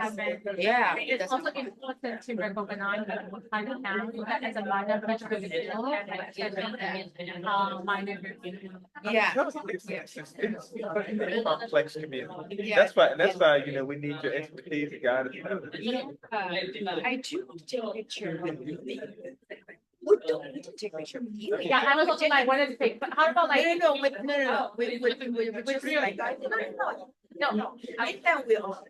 I'll get you out of here. I don't know when, but very soon. Well, this is important. We got selfies. Closer to that, closer to that. Can you, I want to send back to the Korean community.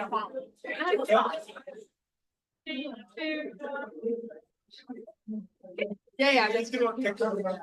Yeah. If you take this, and he's gonna give it to me.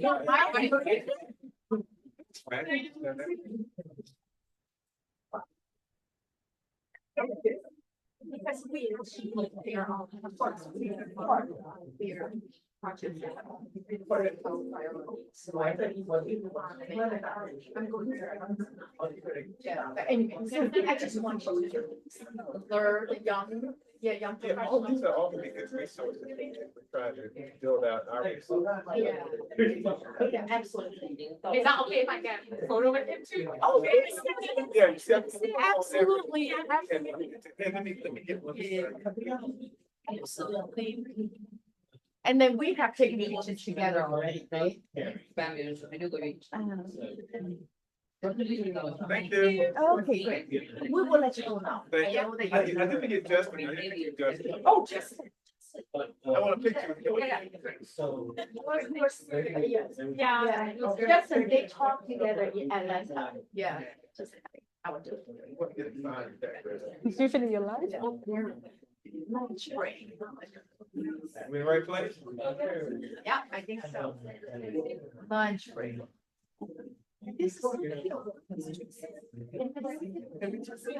Hey, on this side. I go on this side, because I go to.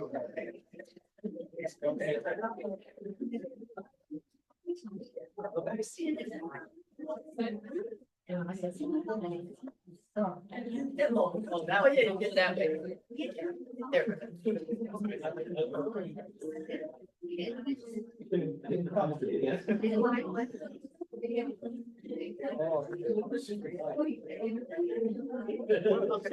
you. Thank you. All right.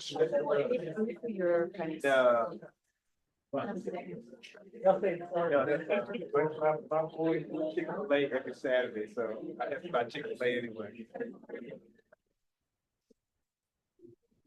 They want.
刚刚建了一个新的专属但是我现在以前好多年前，现在有个就方便的一个方法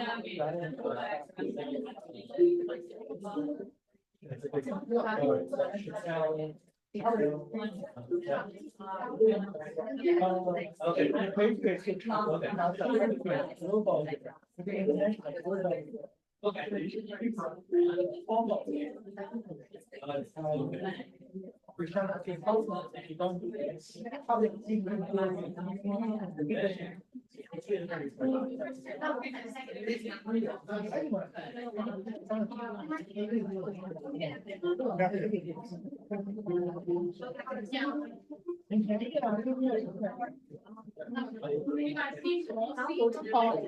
grab one more. Oh, okay, okay, good. I think some of them are maybe, but like, yeah, that's true. Thank you.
No, I was just trying to look at if they change the name or not.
I got it yesterday. I think it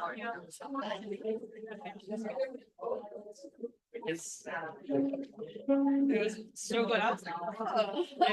Yeah, I was like, right? And like, out of nowhere. No, it was like, it was like a strip mall. It was all day. It was really dark. So no,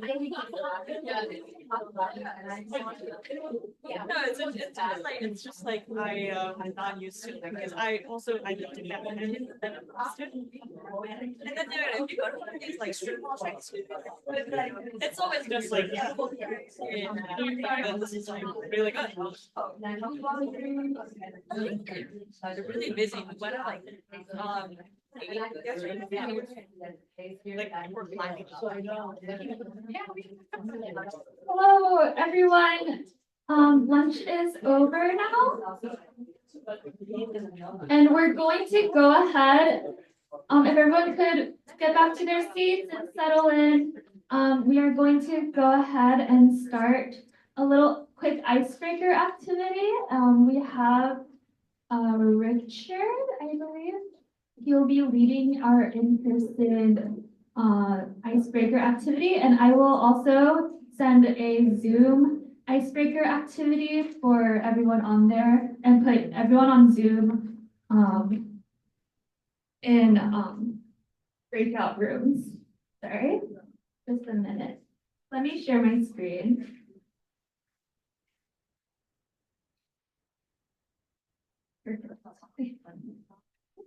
Oh.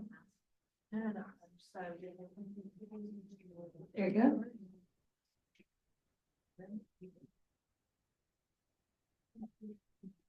And I'm going to double check if Zoom people, you guys can hear okay? Can I get a thumbs up from anyone if you guys can hear me? Perfect, thank you. Thank you. And also Zoom people, if you guys could make sure to rename yourself so that your full like first name and last name are showing so that we can properly make sure count you guys' attendance. Thank you. But here is Richard, if you'd like to introduce yourself rapidly and then go directions on how we'll handle the in-person. Oh, also, we should probably stay on the so Zoom. Hello, my name is Richard. I'm in 8th grade and I go to West Current Middle School.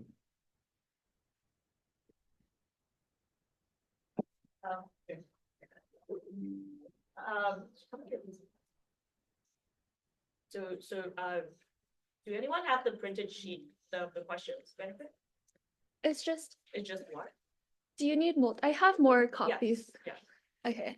So the plan is we'll give each table at least one copy of the questions and you'll talk amongst yourselves and Richard's gonna come around and ask you some questions about what you learned from the other people.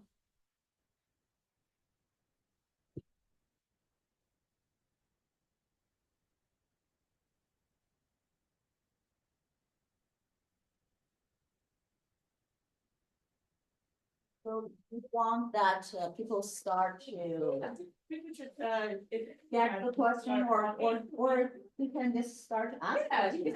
Yeah, so you can start to ask the first question. In one word, how would you describe last week?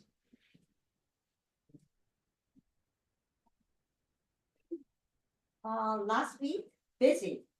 So yeah, last week for me, it's very busy. We have a lot of community events. CAPA gala and also helping people back into the tournament. So that's my last week. All right, nice. Anyone else? Well, last week. How is your last week? Last Happy, week, stressful? It was pretty stressful because we had a lot of tests in school. It was a good week overall.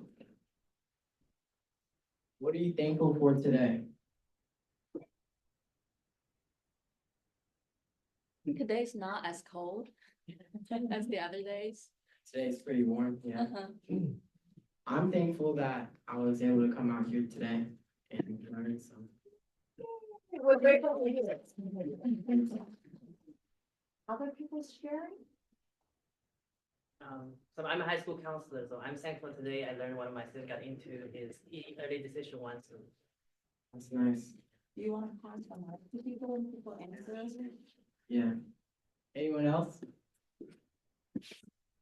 Anyone else have anything thankful they want to share? I can share. I had finals last week, so I'm grateful that I'm still done with all of my finals. That's good. Me too. Last night, the presentation. Yeah. Maybe we could have people before they answer say their name. I mean, yeah, introduce them, who they are, what they do.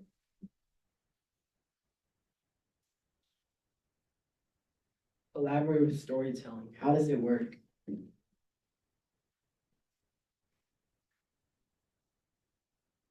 No more context? No more context for the question?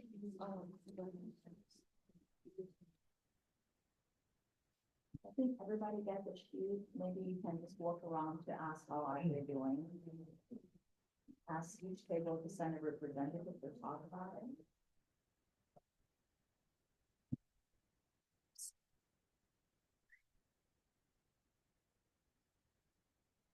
I can start, right? I just say one sentence? Yeah. Okay, my name is Bauchi. Do you need a mic? Okay. So my name is Bauchi. We're on question number 3, collaborative storytelling. So I guess I'd start with saying a sentence. I love public food. I think it's good for its budget. Who's next? I think you have to follow my logic.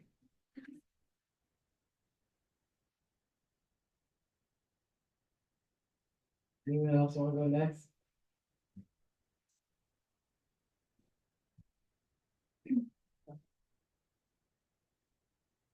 First of all, thank Lily to put this events together because I think mental health and AAPI community getting together is a big issue. We Asian getting used to be independent, rely on ourselves. We both have a lot of our issues and emotions. So this is an open forum and I learned a lot. So I'm grateful. That's one thing I'm grateful about. The second thing I'm grateful is that we actually live. We just attended a funeral recently. A young girl who's very talented, taken away the life because of unnecessary accident. And through that, I feel even more meaningful to sit here in the mental health because we go to show our support, to talk to the family. They're going through, the sudden thing. And I think Asians not only need to get together, but also expressing ourselves. So I'm very grateful for this event and for all the volunteers to support WAVE. Thank you, Lily. Any, Thank you, Richard, for willing to be here, support the events. anyone have any fun facts about themselves they would like to share? Fun facts. I'm sure everyone can come up. Hi, my name is Heyman and I'm the Senior Youth Engagement Manager at NCAT. So whenever I introduce myself, so my name is like Heyman. In my language, it is winter. And then as an Asian, when you go out and introduce your name to other people, they don't really know how to call, they don't really remember your name. So I would like to say, like, do you know how to, when you see a guy, how do you call it? Hey man, right? So it's like, you can call me, you can remember that, like, it is how it is spelled, so it's kind of similar to, my name spelling is similar to that, so when you see me, you can remember that, hey man, so it's my name, so that's how I introduce myself, yeah. That's pretty. Well, a fun fact about me is when I play badminton, I can both hold my left and right hand to hit the ball with the racket. Wow. Anyone else? Which hand's better? My right. Okay. Hi everyone, my name is Xiaolu Shane, and I'm an immigration attorney in the area, and I came to the US about 8 years ago. I went to UNC for school, and I've been helping out with UCA WAVES since this year, and I have been really enjoying every event I went at UCA WAVES, so it's amazing. I think it's very, very valuable work too. And a fun fact about me is I'm scared of butterfly. That is literally my worst fear because they kind of dart around and they're so a little slimy and they don't have hairs. I don't know, and something about their face is just scary. Thank you.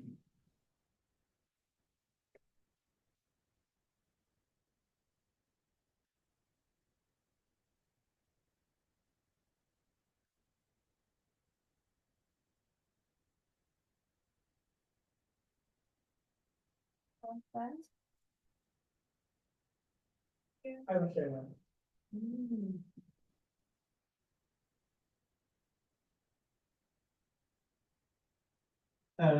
I'm Yongjin Ma again. Fun fact.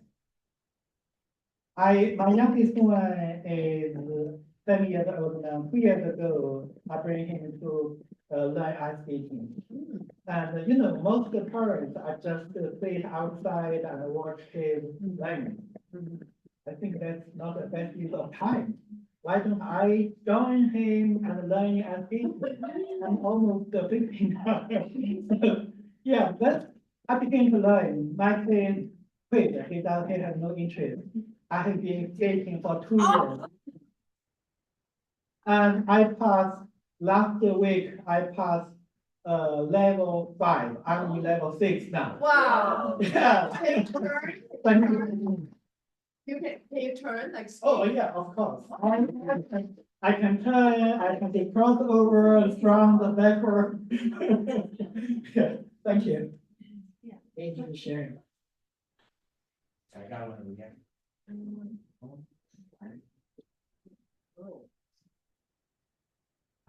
Hi, everybody. I'm Daniel Rivels. Thought I'd add in here because I'm actually a public industrial engineer. So we just opened up a warehouse in Greensboro, and hopefully you'll see more of them.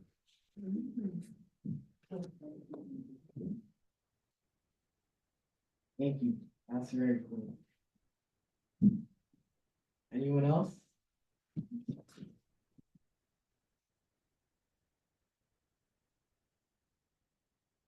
Are we still doing the fun facts part or?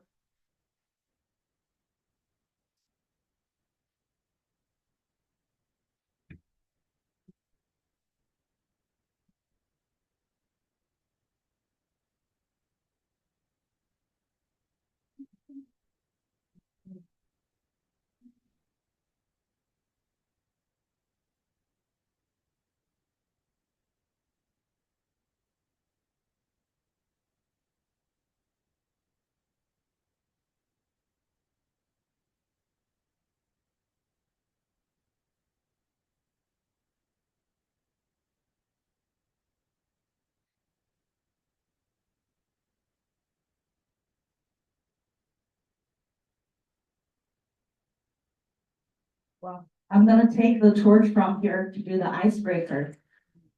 We all take choice for how we spend time, and today is a beautiful day outside with the sunshine, and we chose to sit here. I'm actually supposed to be line judging for US badminton adults tournament today, but I chose to be here because I think it's very important for my kids, for myself, for the AAPI community. So I want to ask each of you to think of the question, what motivates you to participate in events, and how going on forward you want to contribute to be part of the WAVE and AAPI mental health? Anyone? I'm gonna start with the counselor because that's what he does. So I'm one of the panelists today, the last panel today. So I'm a high school counselor. My name is Justin Zhang, or Zhang Xi, my training name. So I currently work in a charter high school in Nashville, Tennessee. The reason why I came here first, Lily invited me, and I always wanted to spread the word around mental health with our Asian community, because that's what I have been witnessing a lot in my work as well. The lack of awareness or stigmatization around mental health is really a huge issue in our community. We need to do more to prevent them from happening again. The tragedies you just mentioned. Thank you. I see a lot of young people on this table. So do you want to share why you're here and what you hope to take away from here today, and going on forward, how you want to be part of the WAVE or just the AAPI mental health? I'm not young anymore. I'm not young anymore. It's all here. Look.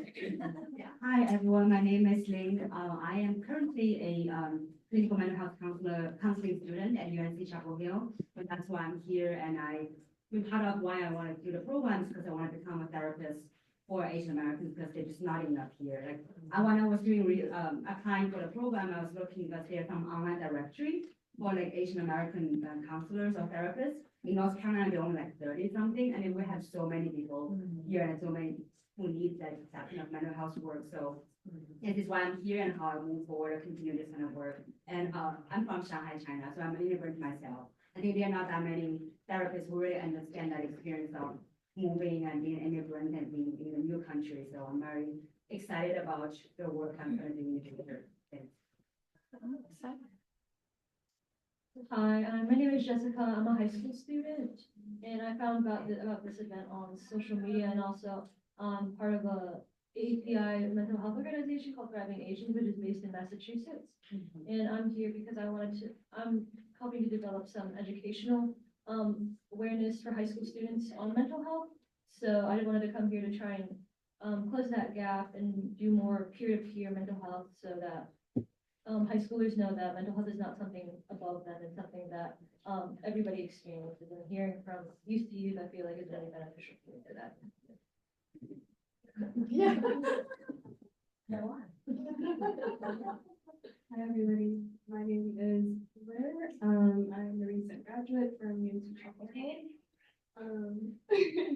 I work at a nonprofit in downtown Durham called World Relief Durham, working with refugees and immigrants. The reason why I'm here is because Lily invited me, and I was curious about the work that UCA WAVES does, and also AANHPI, and just wanting to connect more with the Asian American community here in Toronto. I really have been wondering about you. I'm serious. All of you.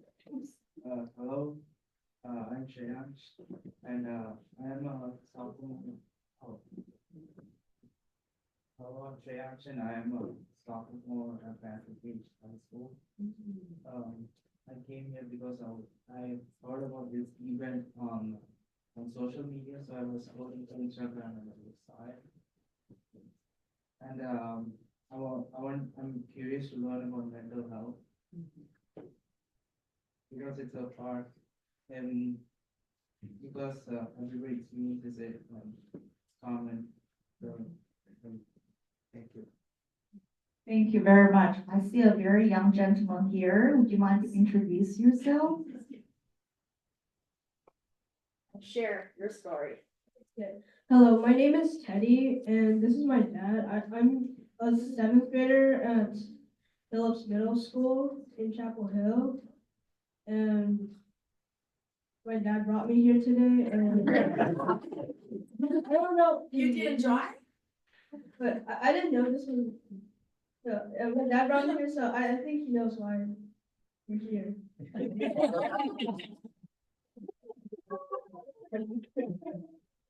Sure. My name is Thomas, comes from China. But today we experienced last week we experienced a big city, so I gonna went to the outside and always very low wear. But I don't want to talk took place last week, but I guess every early mornings when I wake up, I always say praise to God and His help me and to thank Him. But I don't have any mental illness. But at home, I always worry about how to help my son. But now, it's very his life to computer game. It's very bad. That's 3 times time. Well, thank you for sharing that, and I'm glad everybody chose to be here, and hopefully learn a lot, and we solve probably not all your problem, but at least you know the source, you know the place to go to besides your current source. So with that, I think we're ready to move to our next session. I'm gonna close the icebreaker unless anyone else want to say anything. Yes. Thank you. I'm gonna return to you. Thank you. Okay, sorry, Zoom, for the back and forth with the breakout rooms at the very last minute. I was just not sure if I had closed it properly. But everyone, Zoom people, can you guys hear okay? Can I get a thumbs up if you guys can still hear? Yes, thank you so much for that confirmation. We're gonna go ahead and start our next workshop. We have Pooja Mehta, who is our outreach manager and has done a lot of work in mental health here. So let's give a warm welcome applause for Pooja. If you could also introduce yourself. Hi, everybody. Good afternoon. My name is Pooja Mehta. I am the outreach manager here at AANHPI. Before that, I have been working in the grassroots mental health advocacy and policy space for about 10 years.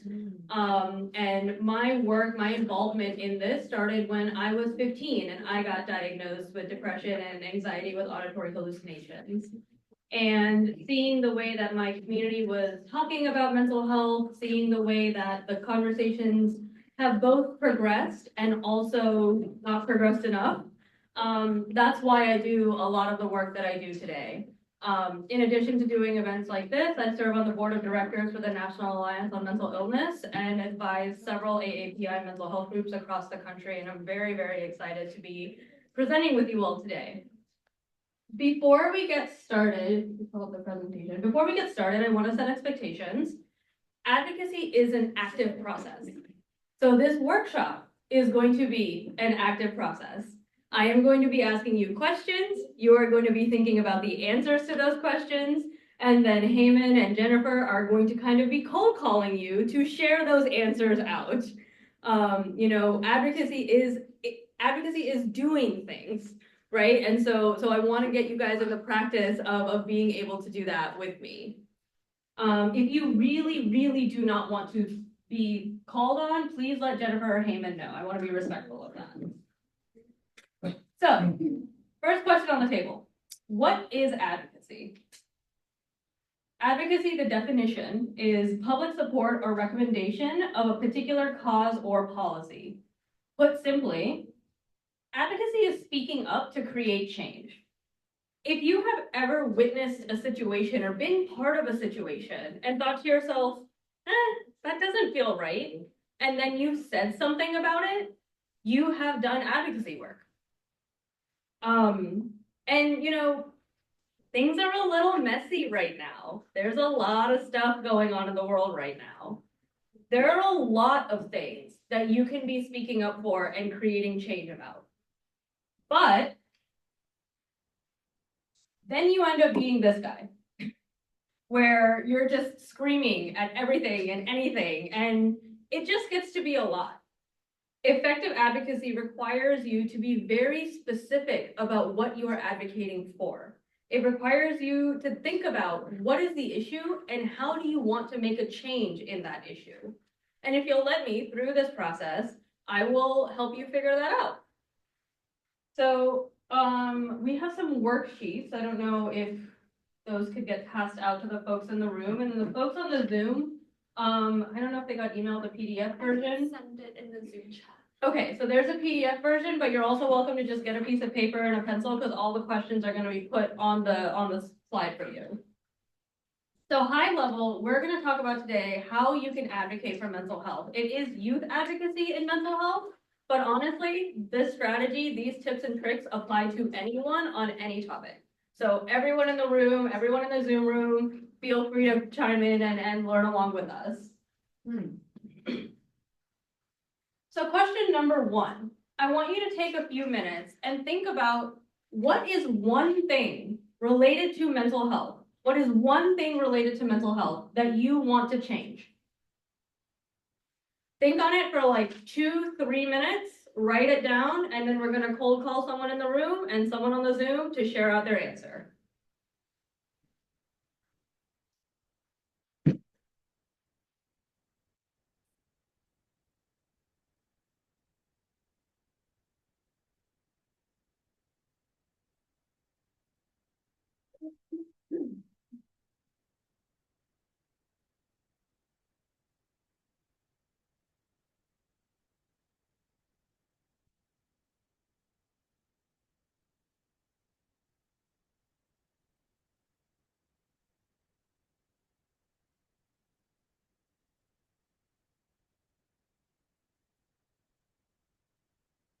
Give it 30 more seconds.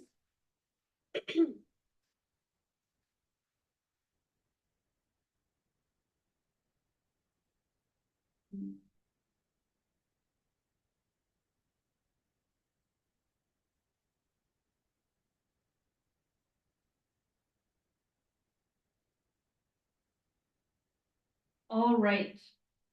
So I'm going to go ahead and call on someone to share out. In the room, Linda, would you be willing to share? I think if the mental health can service more people publicly, maybe this is the price for assurance. Second, maybe they could do more work at school when they are young. Yeah. Maybe every student should talk to a counselor, maybe every year. Then Yeah.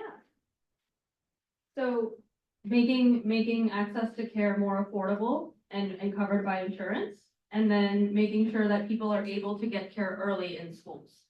So those are two really, really great examples. And then I am going to ask someone in the Zoom room to come off mute, or put it in the chat. James, would you be willing to share?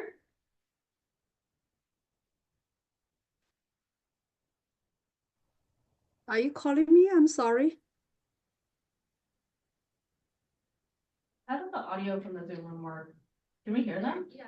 Or I don't know if we can hear the Zoom people speak, unfortunately. Okay. But I did see Crystal put an answer. Oh, okay. Crystal, thank you for putting your answer in the chat. Crystal said, more accessible mental health resources and services to marginalized populations. Amazing, amazing. We love that. Okay, so that's question one. Hold on to that. We'll come back to it in a minute. First, I want to talk to you about the different types of advocacy. So when we talk about advocacy in general, people tend to think about political advocacy, policy advocacy, right? Going to your elected officials, trying to change the law, like, doing the moral marches and writing to your elected officials and all of that. That is advocacy, but that is not the only type of advocacy. We have several different types. Advocacy can be community advocacy, speaking up to create change within the community that you are part of. So trying to do work that addresses stigma and changes the culture around mental health in your community. That's community advocacy. Advocating for more providers so that people can become mental health care practitioners. That's community advocacy. And then there's self-advocacy, speaking up for yourself and for your loved ones. Throughout the course of my career, I have been able to do advocacy at all of these spaces, but the way that I got started was right here. When I was in college and I was not being treated fairly because I had a mental health condition. And I had to advocate for myself to be able to be treated fairly, to be able to get access to the care that I need. And that's how my career started. So, the levels of impact that you make as you move up in this in this list, you're able to make a bigger impact. The decisions that get made at that level can impact a larger number of people. Think about if the president decides to put something into place, that affects the entire country, right? But it is important to note, as you move up in this space, as the level of advocacy that you try to do becomes more broad, making change happen also becomes more broad because there are more people with more interests who are trying to steer things in the way that they would like.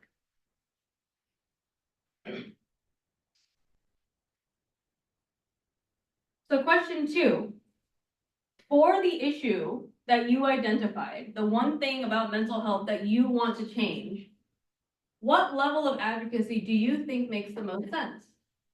Is this something that you think would require individuals around you to become aware of the issues? Is it something that you think your community leaders need to be involved in, or your school board, or something like that?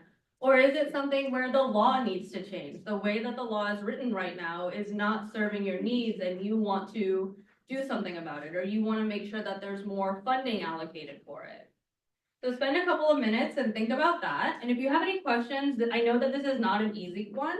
So if you have any questions, I'll be wandering around the room and happy to spitball. And yeah, so take like 2 or 3 minutes and think on this and write down your answer to question number 2.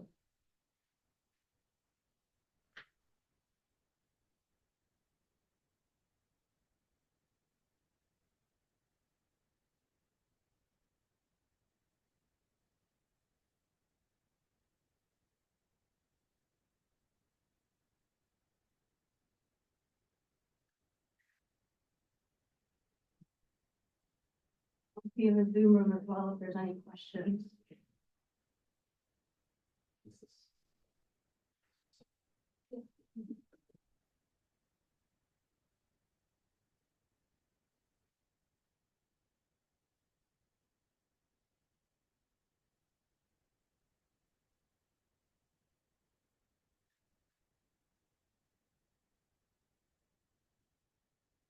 Alrighty.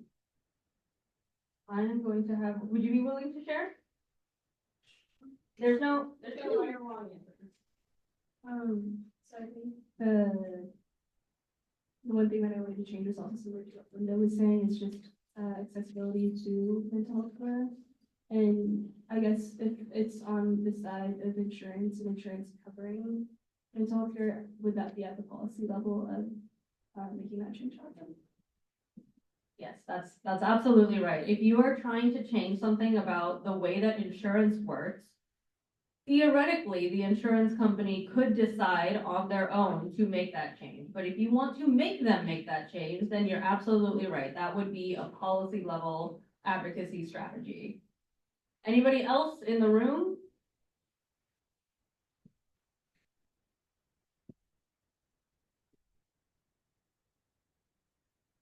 Hi, all. I'm Dr. Anna Scovito. I'm going to be talking on the panel later on.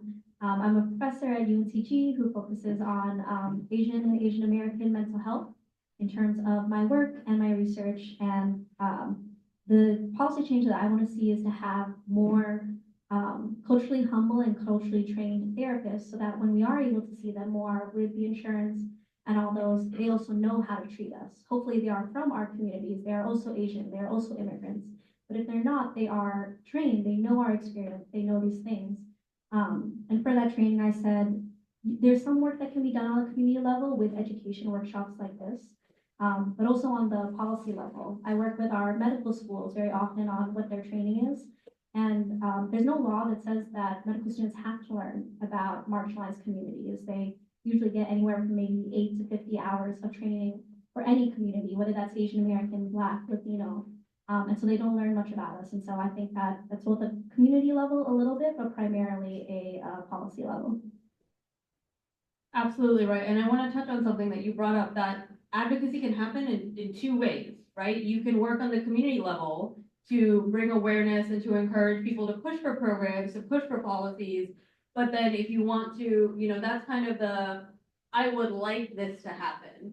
If you need something to happen, then you got to put it on paper, you got to put it in writing, and that's where the policy advocacy comes in.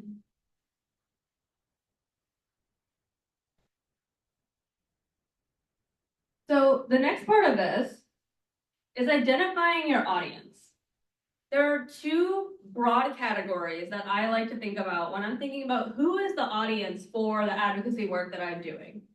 The first audience is what I call amplifiers. These are the people who are going to help you be a collective and build power. So, for example, if I have a problem, if I am, upset about something and I'm going and trying to talk to my community and talk to my representative, it's easy to blow me off, right? I'm one person. Why does my opinion matter? But if I'm able to engage these amplifiers, my peers, community leaders, members from intersectional communities, the press, influencers, lobbyists, I'm building a network of people who care about this problem. So if my representative says, this issue is not important and blows me off, and I'm able to say, well, here's 500 people who also care about this, you're also blowing them off, they're more likely to listen to what I have to say. So that's one audience, talking to these people and making them understand, what is this issue? Why should you care about it? How does it affect you? And why should you join me in advocating for this change? The second group is the change makers themselves. The people who are in a position to actually change the system, the policy, the mentality, whatever you want to call it, the people who are able to actually implement the change that you would like to happen. These are key decision makers, so school leadership, community leaders, school board, lawmakers. These could be funders, people who are deciding which projects get money, which projects don't, what gets researched, what doesn't get researched. These can be project leaders, the people who are deciding that when we're putting together a project, who are the groups that we want to pay attention to? Who are the groups that are priority and need to be listened to in the room? You'll notice that there's a little bit of overlap between these two, because sometimes change makers can be amplifiers. Having someone influential who's involved in advocating for your cause can make it more like having a key decision maker say that, hey, I need this to happen. Lawmakers do this in the legislature all the time where they are advocating for an issue and saying that I put this bill on the floor because it's something that I want to see changed. They are being both. So the next thing I want you to do, turn to your worksheet. I want you to spend a little bit of time. We're going to take about 5 minutes for this one. I want you to think about everyone who could possibly be an audience for the issue that you care about. And get as specific as you would like. If you're talking about, changing something in the school system, think about literally name your principal, name your school board members if you know them, right? Think about anyone and everyone who could possibly be part of the audience to make the change that you want happen. And then go back, and I want you to put an A next to the amplifiers and a C next to the change makers. And again, people can be both. So we're gonna spend about 5 minutes doing this one, and then I'll go around the room and I'll ask 2 people to share 1 amplifier and 1 change maker from their list. I wish I had thought to put music to them.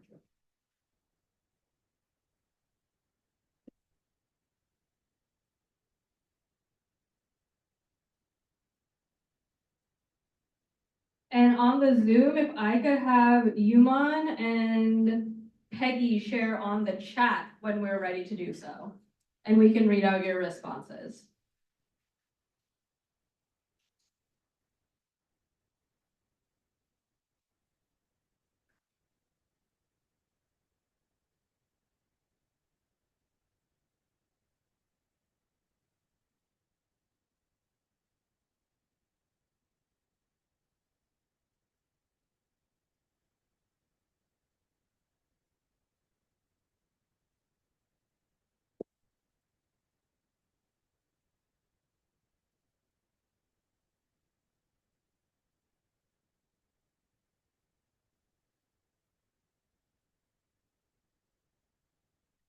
How's it going?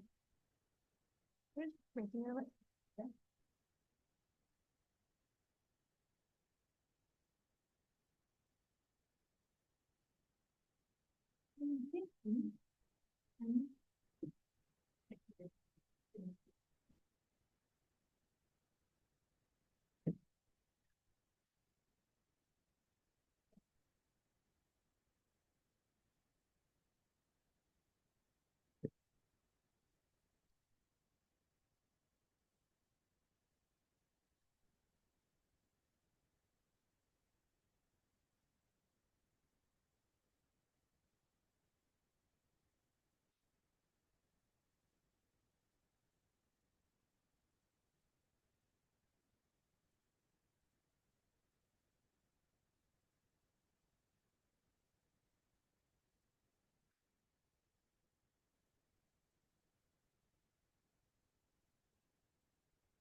Give it 2 more minutes.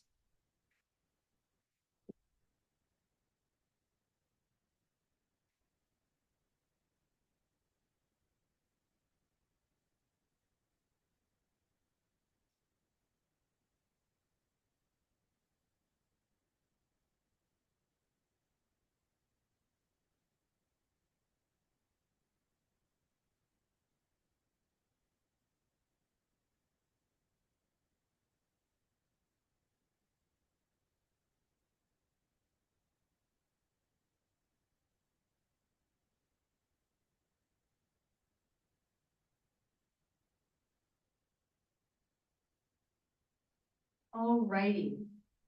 So what I'm gonna have you all do in the room, if you wanna, we're gonna have a few minutes. Talk on your table. What are the lists that you came up with? Who are the people that you thought of? Who are the entities that you thought of who could be audience members for the issue that you're trying to advocate for? On the Zoom room, feel free to put it in the chat and start a dialogue there as well. And we'll do that for about 5 minutes.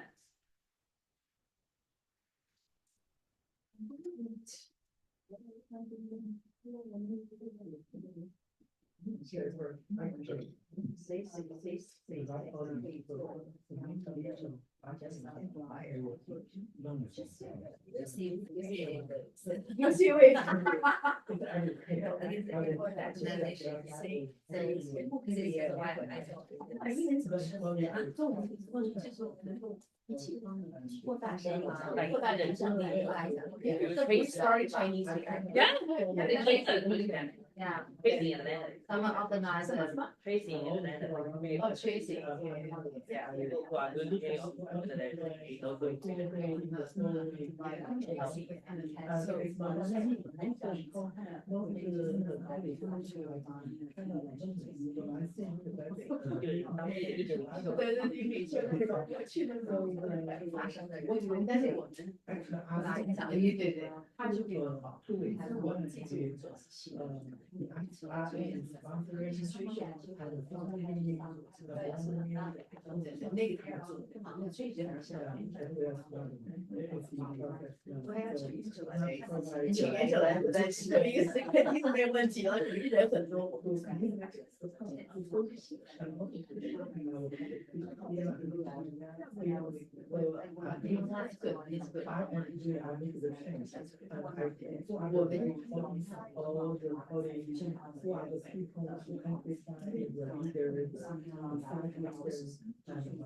All right, we'll give it one more minute.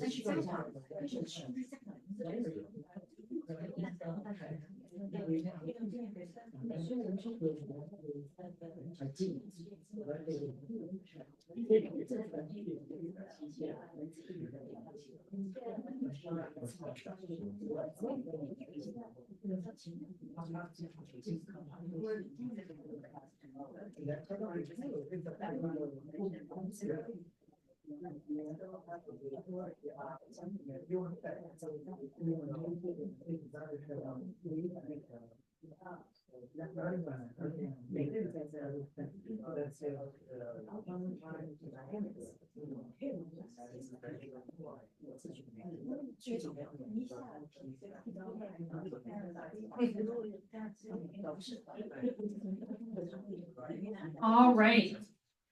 So let's go ahead and bring it back. So in the chat, we had someone share the audience for advocating for accepted mental health days for healthcare workers, which is a really important issue, include healthcare worker unions, so those would be amplifiers, and healthcare organization leadership as change makers. Perfect, no notes. Yuman, I choose press influencers when having stigma reduction conversations, and I think amplifiers can be a strengthening way to help youth mental health. Absolutely, making sure that people are aware of the issue, making sure that people know kind of what are some of the challenges that people are facing and that are communicating it in a reliable and a safe way. Does anybody in the room want to share an amplifier and or a change maker that they identified? You're having some very animated conversations. I'm excited to hear. Thank you. I really want to share a story of myself. So the mental issue I wanted to solve is lonely. After COVID and the pandemic, I work at Wells Fargo. Our company require all employees go back office. But my company is global. I am kind of solo and work alone in the company, and no one around me talk to me. I don't know them because all my teammates are from everywhere in the global, in the world. So what I do, I take two actions. So one is you can say community level or corporate level. So what I do, I am sponsoring and founding a brand new Toastmaster club at Wells Fargo. So this provides a chance for us to talk, to connect, and to improve our public speaking skill and leadership skill to solve the lonely. And the other action I'm doing, I talk to my manager, my director, I say, yeah, we have a lot of project meeting, team meeting, but I highly recommend any of our teammates can schedule one-to-one informal chat, maybe just a 10 or 15 minute coffee chat. So every month, that will improve our cooperation, our help with the lonely issue. Thank you. I love that. So it sounds like in your story, kind of some of the amplifiers are your colleagues, the people who also want to have more of this connection. And then the change makers are people like your manager, like your director, who are helping put together this practice of one-on-one conversations, coffee chats, stuff like that. Thank you so much for sharing. That's such a cool initiative. Well, we know you're not only ice skate, but you can Toastmaster. Man, the challenge, I'm telling you. Also, Hammond, I think I saw someone trying to come inside. The dog is turned off. Oh, okay. Okay, so the next part. How do you move people to action? How do you get someone from the point of like, okay, I think this is something that like I'm ready to hear you out to I'm ready to do something about it. So there is a saying that gets thrown around in the policy space. Stories open the heart, data opens the wallet. So, you know, these two, they work in synergy with each other. Having both of them together makes a stronger argument than having one or the other. And let me give you an example. I wanted there to be a stop sign at the intersection near my house because I have had several experiences where I have almost gotten into an accident and it makes me scared to drive. This is a hypothetical, but you know, for the purposes of this lesson, and it makes me scared to drive. And the data shows that there have been way more accidents at that intersection than other intersections in my area. So that proves that, you know, whatever is happening here, it's not just me. I'm not a bad driver. I'm not paying attention. You know, it's not a me problem. It's a we problem. And so that can compel someone who's in a capacity to make a decision about whether or not to buy a stop sign and have it installed there, that those two together can, oh, okay, I have 500 people in my area who would like a stop sign there, who have gotten into accidents at this intersection. And those people might have a similar story to the person in front of me, that they're afraid of driving. And I don't want these people to feel afraid. So I am going to open my wallet, I'm going to open the purse strings, and I am going to pay to have a stop sign put in that place.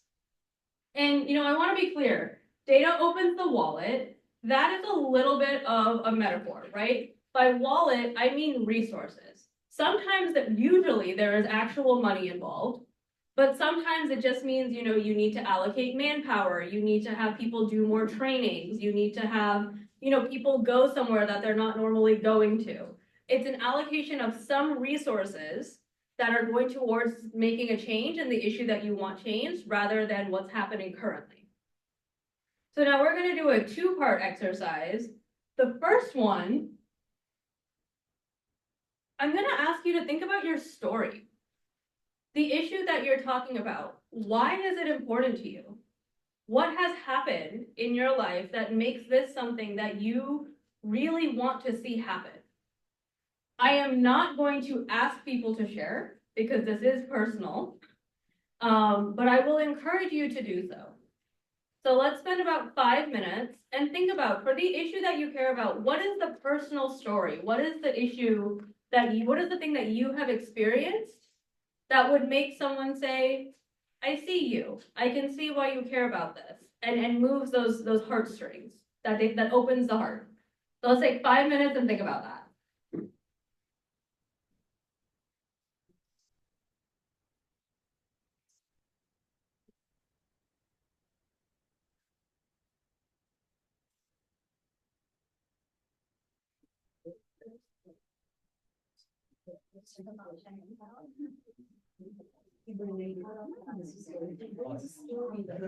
Is that any story or has to be mental health related? Whatever the issue that you're advocating for, what is the change for mental health? Why is that something that you want to see? What is the story behind that change? So, you know, for example, I was heavily involved in the advocacy work to get 988 established. And one of the stories that I talked about was how one of my friends died by suicide. And if 988 had been a thing, if she had been able to type in that number, she might still be alive. So that, you know, for example, like that is the why for me personally, the story that makes me care about that issue. So for whatever your issue is, what is the why behind that? Why do you care about it? Yes.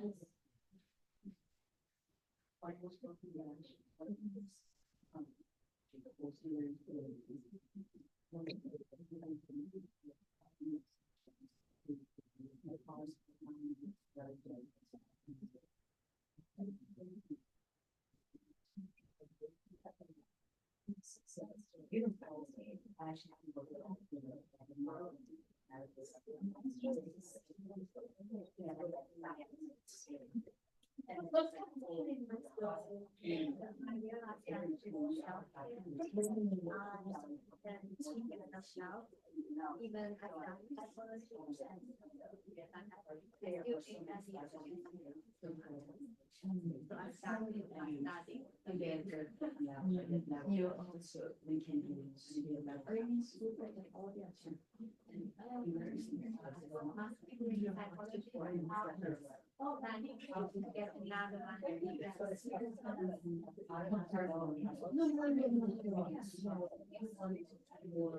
And we'll give it one more minute, and then I will see if anybody in the room wants to volunteer to share.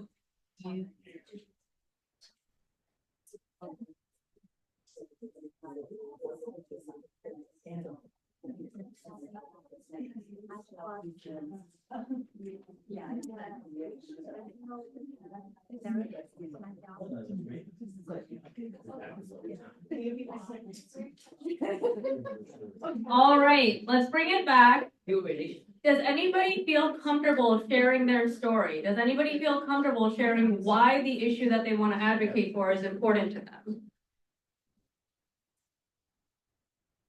I'll share. Like I said, I talked to my therapist too many times about this, that I have no issues sharing my story anymore. So I pretty much struggle with mental health my whole life. But I can recall 3 main phases in my life where I struggled the most. I'm a first generation Chinese American immigrant. I came with my parents at the age of 12. So we moved to a very rural area, and I was a complete culture shock and language barrier that I don't think I made my first friend until college. So I was just like super socially isolated at that point, and kind of like blaming everything, like why do we came here, like what is this? But at the time, like of course I couldn't talk to my parents about it. Like we just don't talk about this. And so I don't really know how to process this and kind of suppress it and, move forward because, we go to college, different goals have to meet. So that's gone, like came out of that phase. And then my second phase that I struggle with mental health is after I finished pharmacy school, I found my first job and I felt like, being the model, the model minority kid. I'm like, okay, now I checked every box, and what do? I don't really know. What is the meaning of this thing anymore? And then the first job was just like very complicated. I was away from home, and although I met friends later on, but when I first moved to Baltimore for my first job, the weather, don't have really anyone. Crystal, my partner, she was like, we're long distance at the time. So that was really hard, and I actually developed like very severe suicidal ideation at that point. But Crystal was like really the main one that really introduced the idea of mental health, because I never thought about like going to see a therapist until that point. So she kind of encouraged me, and then took a few tries to find a therapist. And I came out of that, and I moved back to North Carolina, which is where my parents are and most of my younger friend or my college friends. So the third phase, which is the most recent phase of my mental health struggle, is COVID. And us as healthcare providers, I'm sure all of you guys can relate to just how difficult it is just in this current environment. Like healthcare becoming more corporate, the minority patients not getting the adequate care and access that they needed, and then COVID, people are not able to see their family when they die, especially during the peak of COVID. It's just a very sad story. So that actually like worsened my mental health again, and then I started on medications. So I felt like this issue is really important to me because storytelling is such an important thing, and without storytelling, I felt like you remove the human layer of this issue, and through storytelling, and just like what Lynn said, that it carries a message that you're not alone, right? I mean, I think we are all perfectly at the perfect place where we are now. Mental health is not the message I wrote down. Going back to the first question, the advocacy message I really wanted to write down, or I wanted to advocate, is you know, mental health has nothing to do with you, right? It's not does not mean that you're imperfect. It does not mean that you're not strong enough. It has nothing to do with that. So storytelling, I think I love it. And through the most, I had a lot of trouble when I first told the story, and I still have a lot of trouble telling my parents about my mental struggle because I don't want to break their heart, and they don't know that I'm a mess. But I'm hoping that one day through the multiple sessions of storytelling that I can finally feel comfortable of breaking down their barrier and be very vulnerable to them. And I want to acknowledge my partner, Crystal, of course, for introduce mental health to me, because I really didn't know how to process my emotions for a very long time. Sorry, it took very long. No, thank you so much for sharing. Thank you so much for sharing, and thank you so much for being vulnerable and being honest with all of us. It takes a lot of bravery to do that. So, you know, what I heard is the issue that you really want to address is the stigma that surrounds mental illness. So the stigma that surrounds mental health conditions that kind of prevented you in various stages from being able to talk about this, correct? And what you're hoping to do by sharing your story, you're kind of addressing how that stigma prevented you from being able to get help when you need it, from being able to address some of the things that you were struggling with. And you're hoping that change can be made so that other people don't have to go through that, correct? Awesome. All right, so that's the storytelling part of it. What's the data? What does the data say? Why is this issue important for more than just you? So using the example that we had about the stigma, right? We can talk about, you know, the fact that there is a growing number of Asian Americans like in the Triangle area, in the North Carolina area, but the number of people from the Asian American community that are engaging in mental health services is staying about the same and is lower than any other demographics, right? That data shows that people are not getting help even though the numbers of people continue to increase. So this part, I want to be clear, finding the data to back up the story, finding the data to make a case for the cause that you want to advocate for, this part is hard. In the professional sphere, this takes weeks, months, professionals, think tanks, like there are entire institutions that are dedicated to finding the data to support the cause. But the data exists, right? So I want you to think for 5 minutes. It is not going to be comprehensive at all, but I want you to think for just a few minutes. We're running short on time, unfortunately. What is one piece of data that can support the case for what you want to see happen, for the change that you want to see made? So let's just take like 2 minutes, think about that, and you feel free to take this home, Google it, look online. There's so many papers out there. There's so many nonprofits and mental health entities out there that are trying to push this information out and build the case for why we need to have better holistic, systemic, culturally versed change. So let's say 2 minutes.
All right, let's bring it back.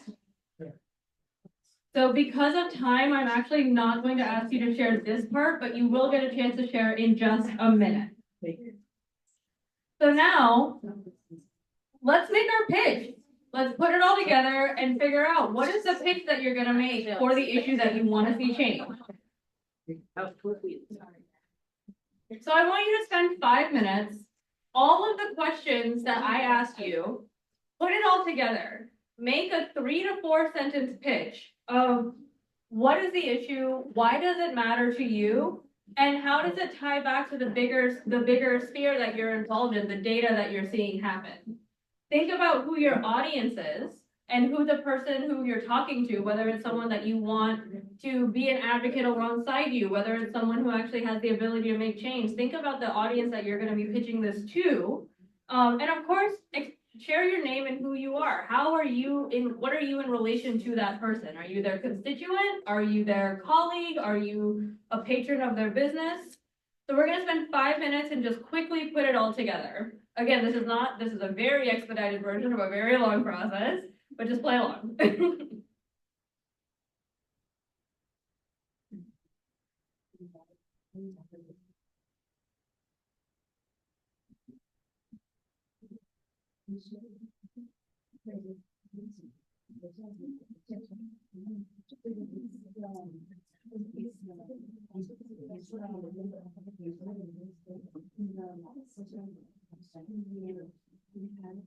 If anybody has any questions about the data that could support their issue, I'm happy to chime in with what I might know.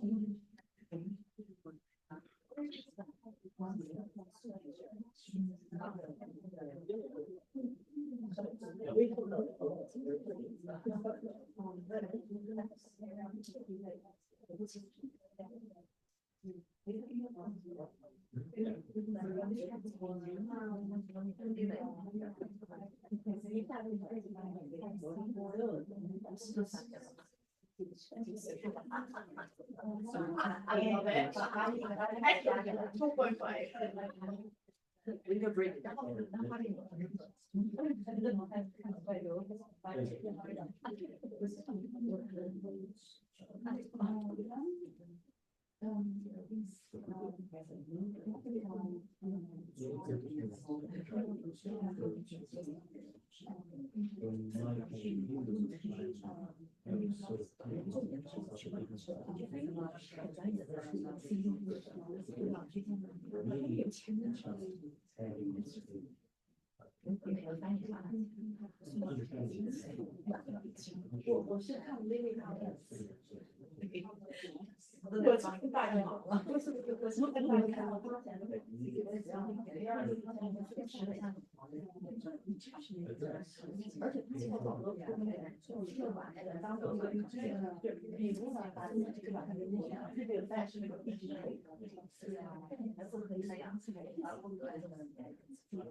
We'll give it 1 more minute to finalize your pitch.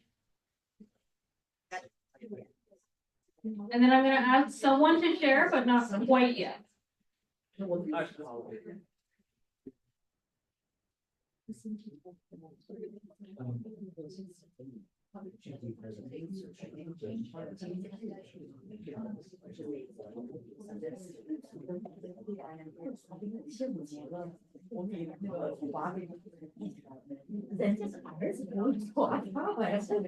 right, if I can have everyone's attention.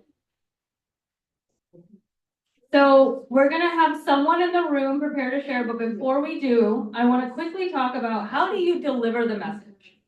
Advocacy can happen through a variety of mediums, a variety of platforms. So that can include writing, letter writing campaigns, emails, op-eds and press pieces. That can include sharing on social media or at rallies or through like social network, WeChat, WhatsApp, that sort of thing. And that can include talking, having one-on-one conversations, meeting with your change makers, either individually or via Zoom or through advocacy days. And we actually do have a change maker in the room here with us, Representative Servania, who represents District 41 in the North Carolina State Legislature, the House of Representatives. And actually, I am going to invite one of you, if you would like, to share your pitch with her and see how it feels. This is a practice session. It's absolutely okay, but it's not perfect, but just to get you in the practice of talking to a lawmaker about advocating for something you care about. So do we have any volunteers in the room who would want to do that? Don't everyone raise your hand at once. That's super friendly. She is super friendly. Yeah. Okay, so since you're friendly. so Here, I'm here, gonna- let me give you the mic. Let me give you the mic. Yeah, since you're friendly, so I'm just gonna do that. Okay, Representative Savania. Okay. I just want to say it. Okay, yeah. Okay, actually, I do have a data point I want to share and ask. So the Asian American, the only reason, the Asian American Foundation is a national foundation. And they just released the National Youth Mental Health Survey 2 days ago. So it is online, it's on social media, and this is very significant in that it was the first national data set since 2007. So we're very much lack of data. I just wanted to advocate for one point. One of the data set, there's 9 pages of media kit that I'd be happy to share as a resource for everybody, but one of the data point is that Representative Savania as a mother of 5 children and a grandmother of 2, and representing our entire community here. Everybody's most of them, parent, right, on our table, right, the parents, right? So we struggle to increase our mental health knowledge because I was a nurse in China and I was trained, I never had a mental health education. Therefore, I thought I was a perfect mother because when my children experienced mental health challenges, I didn't know. I didn't have a language to describe it, but then when they went to college, everybody started to melt down mental health crisis left and right because I didn't know when they were going on, right? So the data shows only less than 50% of the children who are experiencing mental health issues talk to their parents.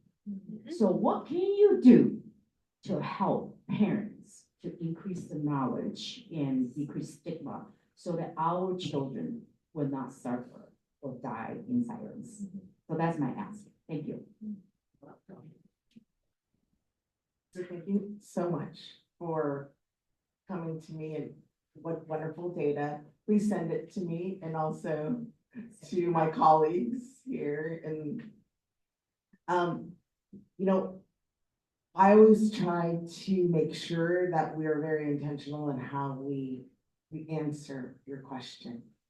And a lot of lawmakers, I try not to be, will try to find the solution to it without actually talking to the community. So for me, it would be wonderful if together we can identify the people who may be part of the solution, might be experiencing this, and it's not, so you say parents, but also we do need to involve children in this. So let's start by going into the community and having conversations and sharing stories. And that's the first step. And then I'll identify some funding and let's talk to DHHS and some grant resources that maybe we can do the next. Awesome. Yeah, and absolutely, that was a beautiful interaction because see, a lot of advocacy is coming to the table with ideas, right? Saying, here's what's happening in my community. I heard that this worked in that community over there. Why can't we have it here? Or, you know, going to your representative saying, I know that you have a history being involved in this group and that group. What have you seen that we can bring to the table? But that model of cross collaboration, making sure that you have the key stakeholders, whoever might be impacted and or have knowledge on this issue in crafting the solution, that is the way to do it. That's the first step. And then the next step is getting funding and building it into the system so that it is a sustainable program. So real quick, before I wrap up, a couple of things to keep in mind. One, change takes time. Change takes time. I'm gonna say it one more time. Change takes time. And it can be extremely frustrating depending on what level you're working on and what issue you're working on and who you're working with, the pace of change. But the metaphor that I really like to use is thinking about a stream of water on a rock. You can look at it for an hour and nothing is going to change, or you can step away for a week, the water keeps flowing, and you come back and the rock looks a little bit like the barrier's been worn away, right? Change takes time. The bigger the rock, the denser the rock, the slower the stream of water, it will take longer, but it happens. Slowly but surely, incremental progress does get made. The second thing, competing priorities. Like I said at the beginning, there are a lot of things going on in the world right now. There are a lot of issues that people want to see change. And there's only so much that can be done. There's only so much money in the pot. And there is always going to be a group that wants their issue prioritized over your issue. You know, and you never know what's going to come up in this space. When I was working on the federal or on the state level, we were advocating for a bill in Illinois that had a price tag of $15 million. 3 days before the session ended, they found a budget deficit of upwards of like $800 million. Our bill was dead. People liked it. They wanted the policy to pass. They wanted to put the funding for it. And then they found a hole in the budget and there was no money left. So it doesn't, you know, the issue was good. The solution was good. It couldn't go through that session. It did go through the next one. And then finally, take care of yourself. Advocating for issues that are deeply personal to you, every time you tell your story, it takes a little bit out of you. You're tapping into this very traumatic, very personal thing that happened to you. Take care of yourself. And sometimes that means shifting your strategy. Sometimes that means stepping away.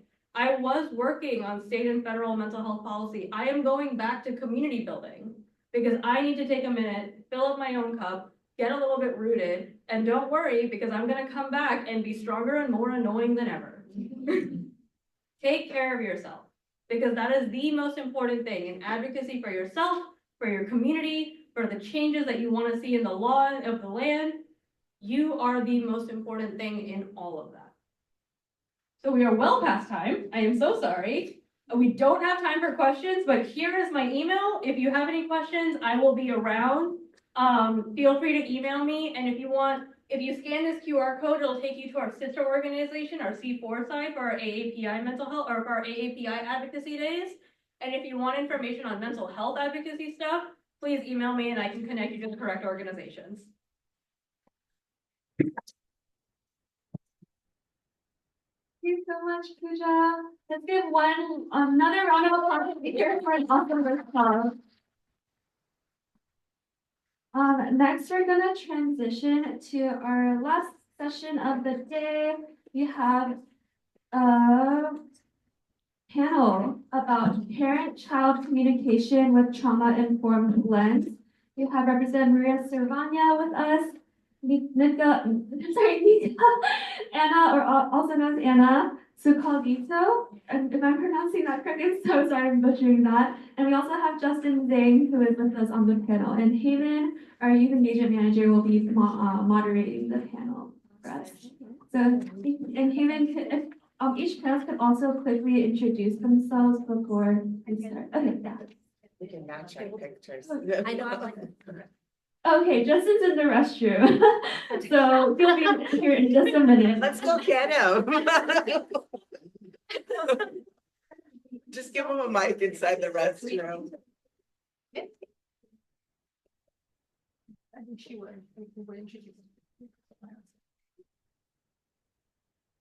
Well, for the sake of time, I will just start our panel with the introduction first. And then, you know, when Justin came in, he will be the last panelist who will introduce himself. Okay.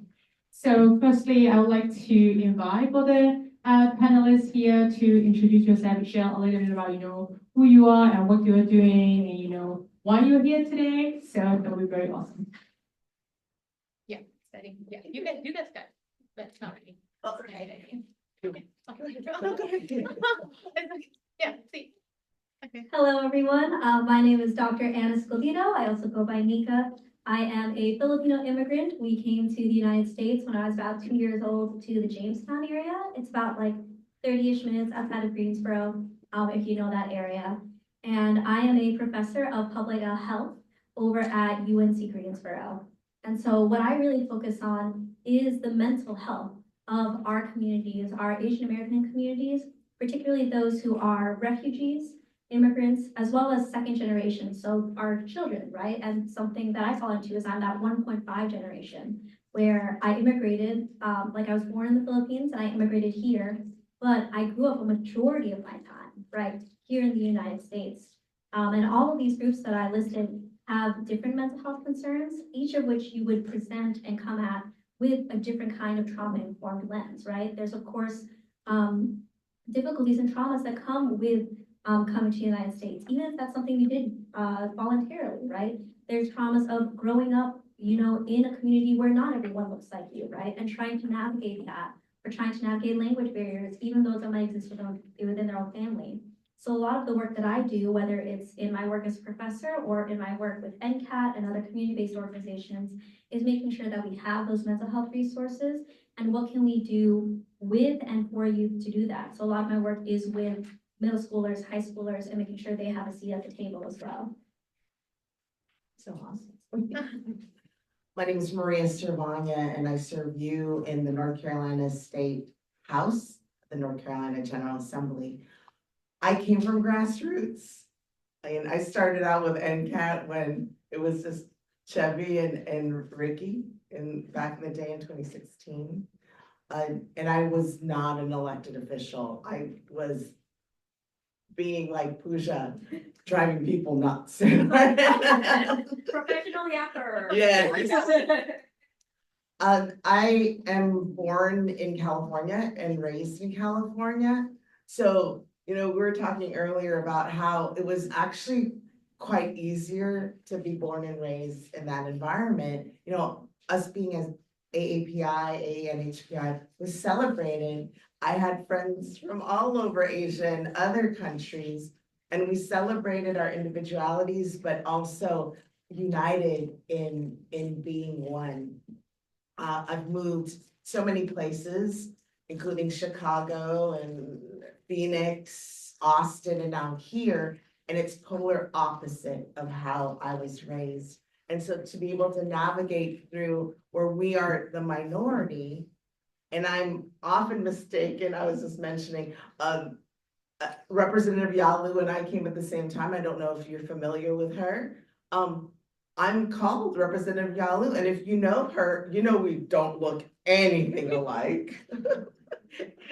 And we're often mistaken all the time. And to try to like, that's the micro of the macro of what I'm experiencing in North Carolina. So I'm a very solutions-oriented person. So as your representative, I try to make sure I go in the communities, talk to all our Asian communities, and especially working in public health, because I'm an epidemiologist by training, and we have to find ways. And I'm loud and soft at the same time to make sure our voices are heard, not only in advocacy, but also in health. So thank you for having me. Hi, my name is Justin Zhang. My Chinese name is Shangxi. I originally grew up in China, and about 3 years ago, I came to the United States for my master's degree in school counseling and mental health counseling degree. And I graduated, and then I interned in multiple places like middle school, high school, and in the college level at the University Content Center. So in the end, I chose to work with high school students, and now I'm working as a high school counselor in the public charter school. I particularly love to serve Asian community. So I know, as previously have been mentioned, there are not a lot of Asian counselors out there, mental health professionals out there. So I try to be the resource, especially for our Asian students. So for example, whenever I come to school, I will always start Asian student clubs to make sure that our students have a place to process, like for example, microaggressions and stuff like that, and advocate for themselves.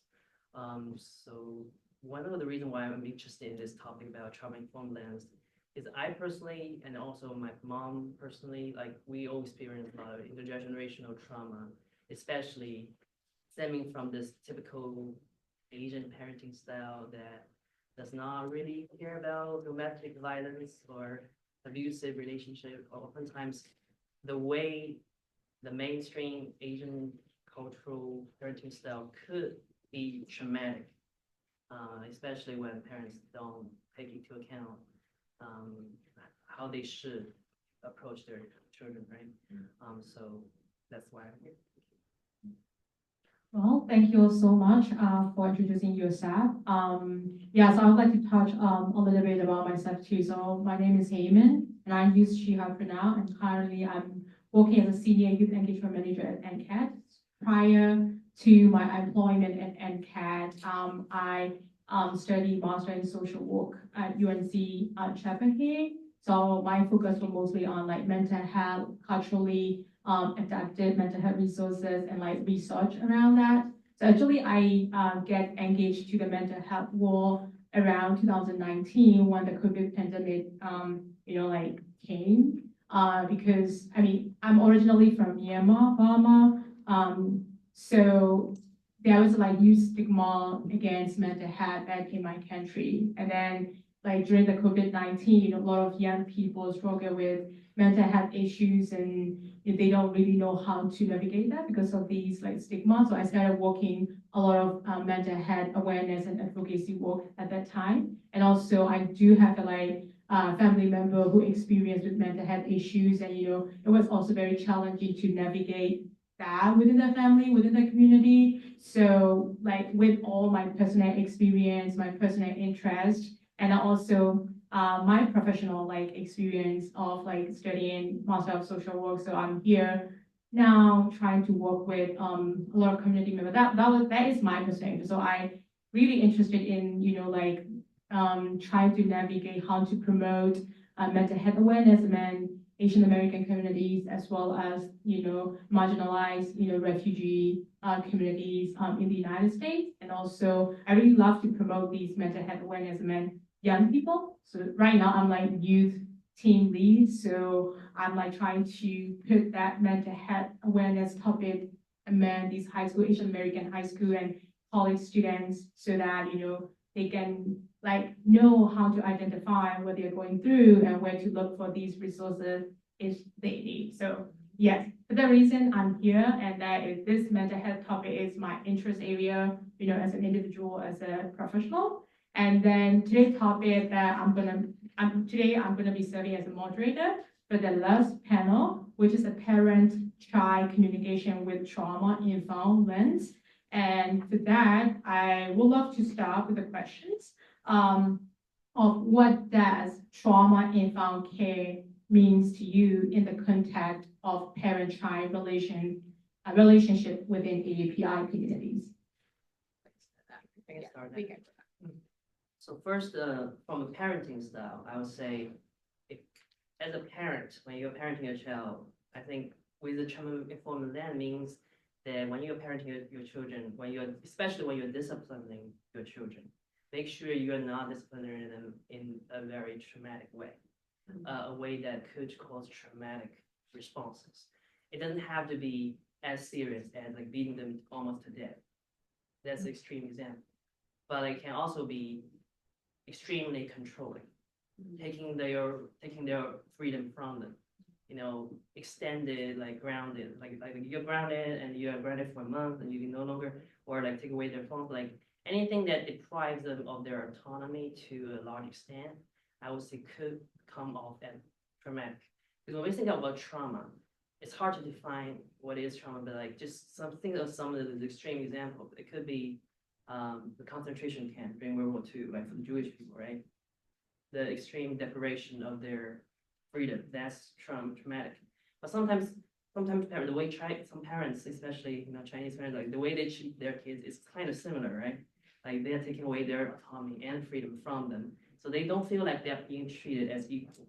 So any way, shape, or form that you're treating your child not as an equal, but treat them as like your property or as like a slave or someone that has to follow you all the time, that could be traumatic to the kid because that power dynamic can make them feel like they don't have control over their own life. They don't have a voice in their life, and that could be traumatic. And in a specific form, it could come up for example, using my own experience, when I was young, very little, I was kind of naughty and sometimes I make some mistakes. And the way my mom punished me is like, for example, she burned my finger with a candle, and even today I can still see the deformed fingerprint on my hand. So it's kind of constant reminder of like sometimes, yeah, sometimes parents when they discipline their kids, they use this kind of extreme form that could be traumatic. And one of the results that comes stem from that is that maybe I can no longer feel very close to my mom ever again after she treated me that way, or my parents in general. After they treat me that way, my relationship dynamic with them completely changed after that. I don't think it caused any other issues between me, hopefully, but at least my relationship with them is different, and it could have other consequences, like socially inhibited, like students who are completely isolating themselves. That could be a traumatic response after they have gone through trauma. So that's from a parenting perspective, and briefly from a practitioner's perspective. So that means when I'm working with my students, I need to take into account what they are experiencing or what the symptoms they are showing could be coming from their trauma. Right? For example, when I'm working at the charter school, sometimes there are some minority students who are very disruptive in class. Or sometimes I had worked with a Black girl who hitting her siblings. I was like, why? But after I talked to her, she told me a story that her dad once come back from prison and put a gun to her mom. She witnessed that. So now I understand, why she is very physically abusive towards her siblings, or she's lacking emotional control because obviously her father didn't set a good example of emotional control, and she has gone through a lot of trauma, and that just make her window of tolerance completely, out of whack. So there's a lot of emotional trauma stemming from that event. So I don't need to think of her as someone who is violent.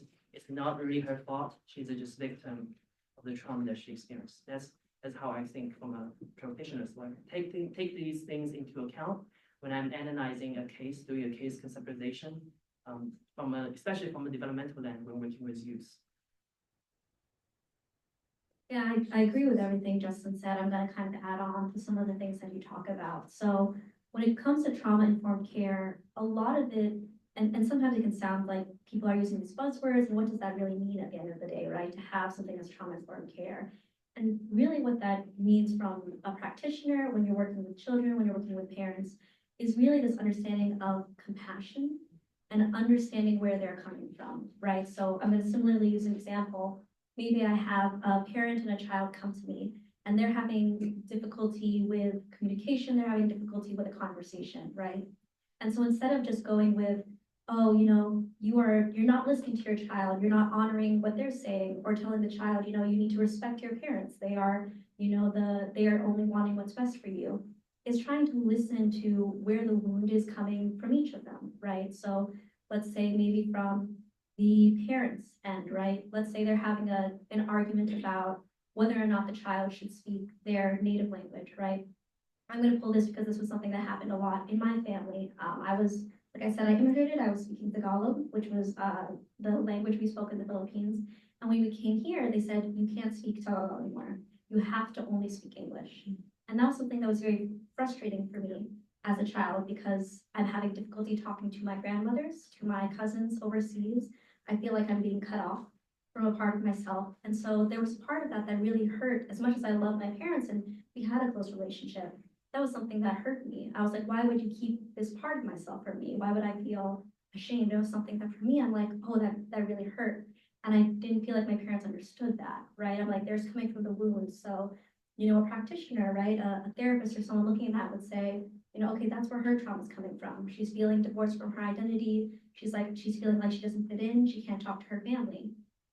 But then they would look and they would talk to my parents, ask their story, why would you come to that decision? And they would learn, my parents came to that decision in their minds to protect us. They came here, they had accents, their English wasn't perfect, right? And where we moved to, they were very mistreated because of that. My dad told a story about, his coworkers, we didn't have a car yet. They were supposed to pick him up and bring him to work just for a short amount of time.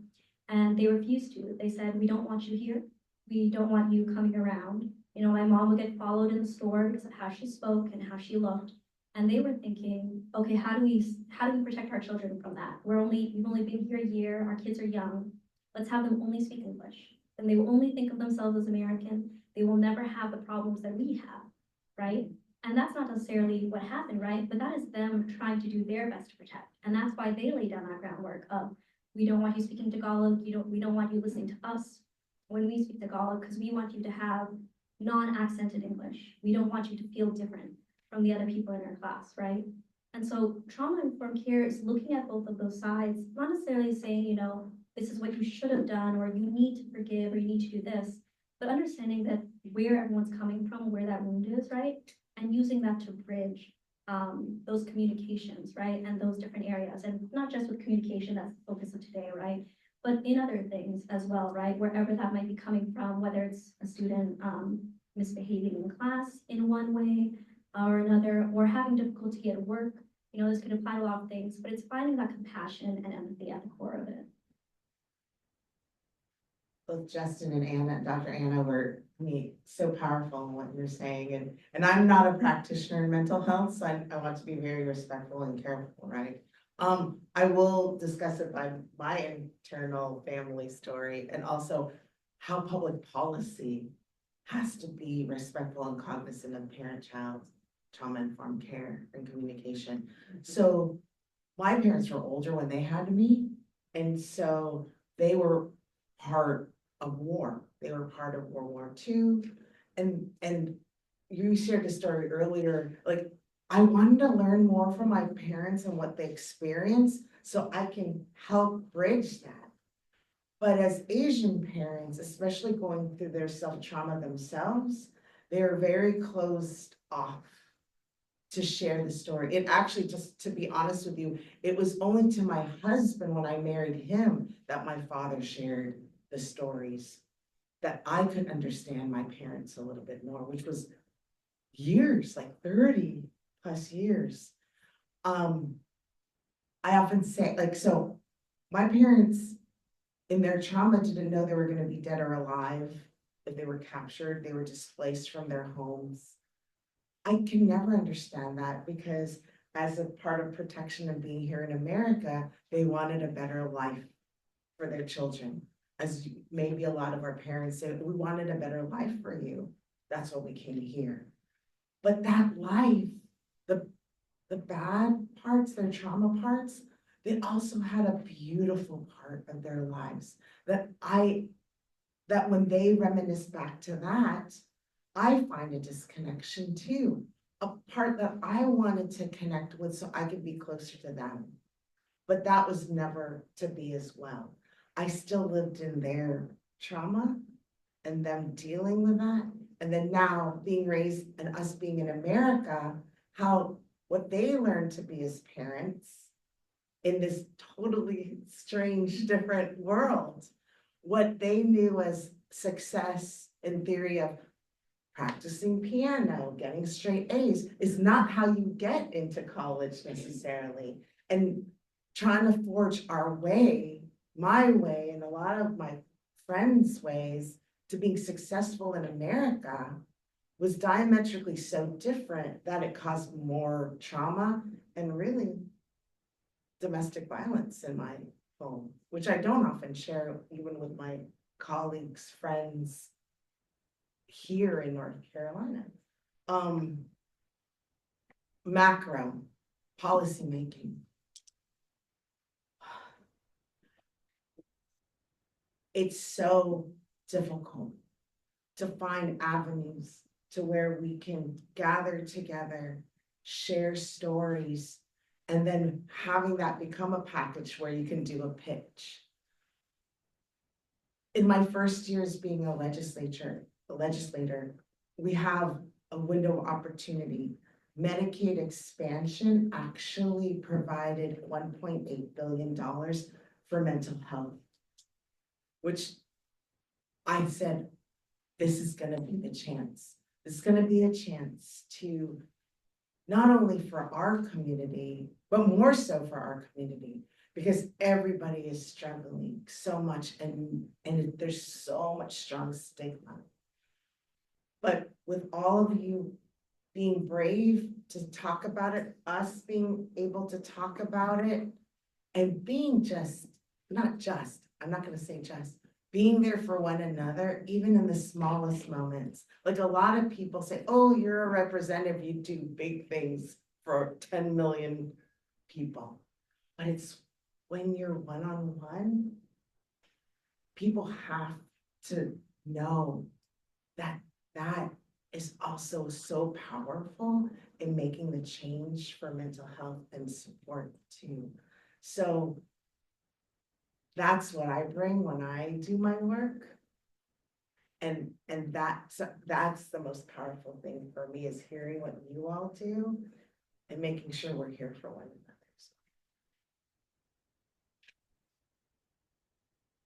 Well, thank you all so much for answering the very first questions. Now, like after like listening to the expertise of the panelists, so I will be like trying to moderate, like different questions to different panelists so that they can answer more. You all can hear like different approach and also all the like questions that we are planning for today.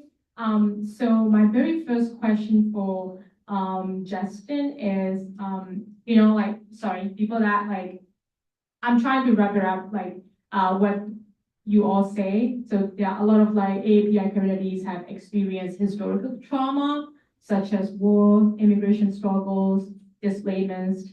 So that, because of that, there is an generational wrongs that is happening in our parents' generation. And then it also affects the way our parents communicate with the children.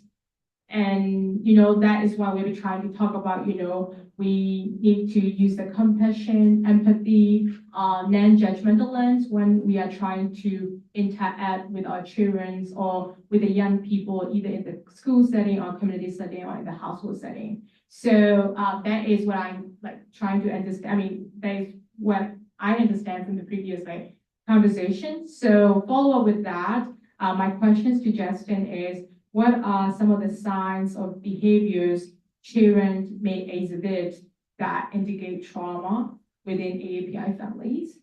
And how can parents better recognize and respond to those signals?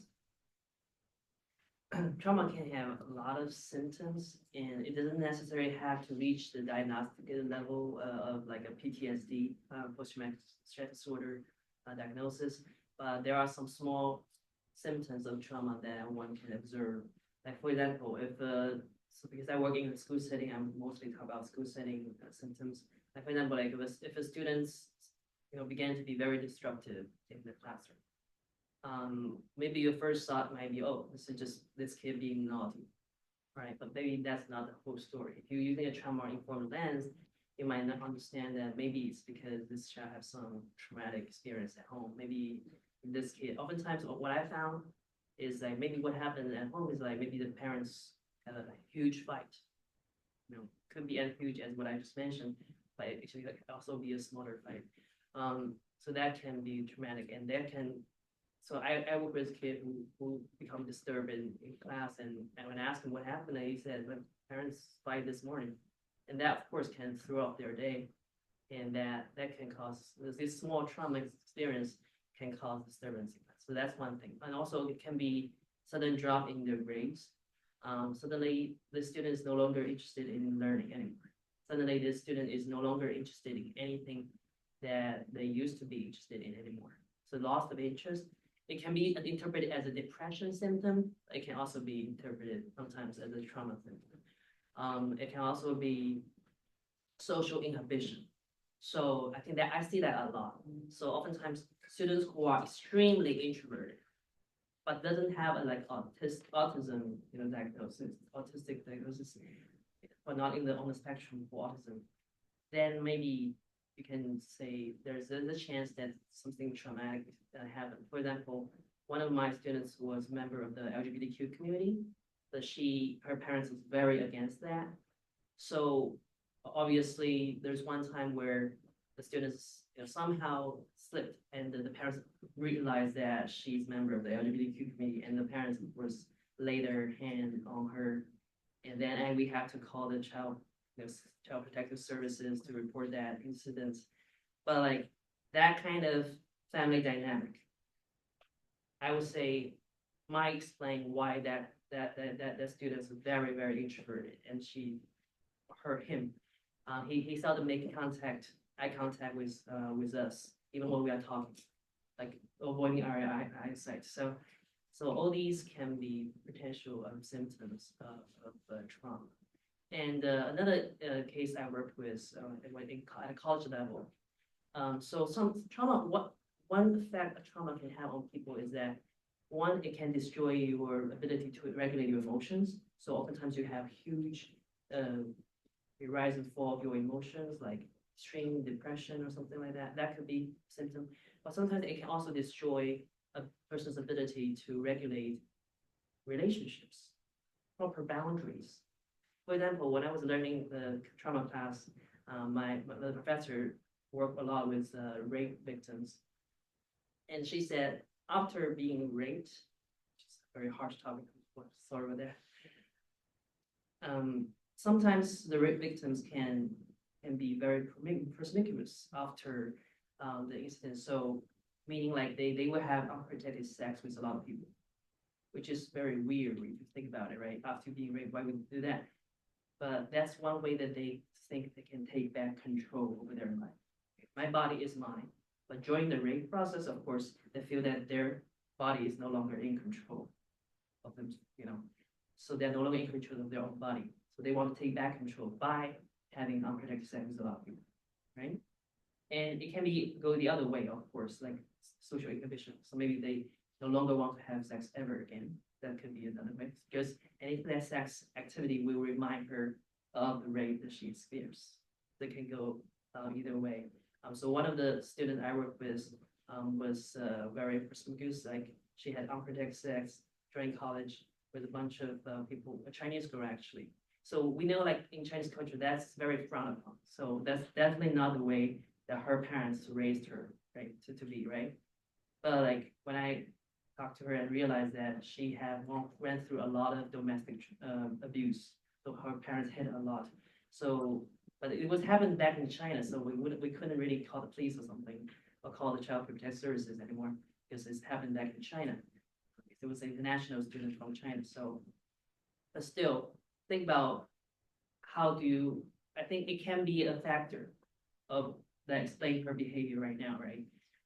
It kind of destroyed her ability to maintain proper boundaries with other people, and also it causes, like, for example, like suicidal ideation. Edgar had a lot of suicidal ideation. Her sense of self-worth is completely destroyed, and when you don't have a sense of self-worth, of course, it might lead her to behave in that way, not really being safe in the sexual activities and stuff. So that's why going back to what I said about parenting, the things that you've done to your child, if it's traumatic, you have no idea what can happen down the road. It's like, if you think of it as a branch, so childhood is like a branch from a developmental, is like the stem of the tree. If you treat the child as a tree, during the childhood, of course, is a very important part of their life. And it's when you do something when they are growing as a stem, the what branches out of that traumatic experience can go beyond your imagination. All the symptoms that stem from that can go beyond your imagination. So don't do that. Don't think this is part of our culture. Our culture just practices discipline that way. It's okay to be emotionally abusive or physically abusive to our kid. No, it's not. Never okay. Anything that is not allowed by the Child Protective Services, you should not do that. Sorry. Yeah. Thank you, Justin, for answering the question. That is very comprehensive answer. And my next questions to Anna, because you mentioned about the language and communication style within the family, the first generation, the second generation, and like you mentioned about those different, like using the primary language or not using that. So my questions to you is, before the questions to you is like, we have like, there are different languages and communication styles within immigrant, refugee, AAPI families, especially in the bilingual household, parents, like have an English as second language, but their child has to have a kind of like English as first language. So those kind of different, communication style, language style. So how can these language barrier complicate or, exacerbate trauma-related issue in family dynamics? And then what strategies can help bridge this gap? Yeah, so certainly, like, right, language barriers impact our ability to talk about these different issues. From very simple aspects of if there's a potential that the language that you speak, right, may not have a one-to-one translation for some of these terms, right? Think about some of these things like depression, post-traumatic stress disorder, right? Trauma might not even be a direct word in your language. I did a lot of work in Ohio before I came to North Carolina about this topic. And I spoke with someone who was from the Lao community. She was a Lao refugee, that was her first language. And she said that the closest word that they had to mental health, right? Not even depression, not mental illness, just mental health in general, was a word that meant been bad, right? That was the closest word that they could use to even try to talk about the idea of mental health. And even if you start explaining, hey, it doesn't mean what it sounds like, and let's go into this in depth, there's still that part of it, right? That's making them say, mental health equals being bad. There's this element of punishment. There's an element you did something to deserve this in one way or another, right? And so there's a very aspect of just the language. And this is something where one of the big strategies we have is to make sure that our interpreters, right, get the mental health training. A lot of the times, unfortunately, we might be resorted to having often a child interpret for us, right? Sometimes a family friend, but you can be completely fluent in a language and not know how to explain essentially medical terms, right? I'm fluent in English. I could not give you a really good comprehensive discussion of what, an echocardiogram looks like about the heart, right? And so we can't also expect that our family member, our child, our neighbor, even if they are fluent in their language, right, to explain the nuances of your child has depression, your parent is having Alzheimer's right now or having anxiety like symptoms, right? And with mental health, particularly, our conversations are so nuanced into what something might mean, right? Whether this is a concern that we need to be looking at, to this has now reached a diagnostic level, right? Let's talk about our options of medication, of therapy, of all those things. So there's those elements there, right? And then, of course, trauma makes it difficult for us to talk about things, right? You don't really want to relive that a lot of times. And everyone's trauma is different, right? A child being bullied, right? That may be the greatest trauma that they have ever faced yet. And perhaps to someone who's older, a parent, that, they've been through a lot of other things where they're like, oh, I remember being bullied, it wasn't that bad. But that was because you've gone through so many things now, right? There's been ability for you to strengthen that up, where right now that is the worst thing that this child has ever been through. That is a trauma for them. So there's that element. In terms of strategies, like I mentioned, there is making sure your interpreter is somebody that has been trained in this. Now, there are trainings for if your interpreter is going to need to be your neighbor, maybe a trusted faith leader, your pastor, whoever it might be. There are trainings they can go to talk about with other language leaders how it is we interpret these phrases. And that's something that I work on a lot with the different communities I work with, making, for example, a Karenni mental health glossary, making a Lao mental health glossary and things like that. That the community decides, right? So it's not me as someone who doesn't speak that language deciding, it's them coming together and figuring out what is the correct term. So there's that one. The other thing is having more funding, right? To have interpreters in the doctor's office, in the schools, or bilingual people, right? That is their first language, and they have been trained. So that's really important. And then the last thing in terms of communication is thinking about the ways that are culturally relevant to you, right? Not all of our cultures are necessarily ones that encourage us or it feels natural, perhaps, for us to speak about our issues. Maybe for your community, it's storytelling, right? You don't say this happened to me, you make a story where it happened to somebody else, right? And that is how you share. I know other communities that do it through poetry. Some do it through art they make, maybe a quilt, maybe beading is how they share. But that way you do something that is relevant and feels natural. And that helps kind of come with that trauma, come with that communication. And it can also serve as that bonding with parent and child with something that is culturally relevant for both of them. Thank you, Anna. Those are really like helpful like strategies, and then also like effective like kind of like there's a like evidence informed research around those. Those are very like effective like strategies to utilize to bridge the gap of like communications and culturally adapted like mental health approach among the AAPI community. Thank you so much for sharing that. And so, I mean, we have been talking about there has been shame and stigma against mental health, and then also it is very like prevalent in AAPI community. So my question to Representative Savanura is that how can parents be encouraged to engage in open dialogue about mental health and trauma with their children, community leaders, and also the government, officials, especially like when the culture's known discourage it, but how could parents be encouraged to engage that in an open dialogue? If I knew the answer of that question fully, I would have millions and millions of dollars right now, but I don't want to take it lightly, right?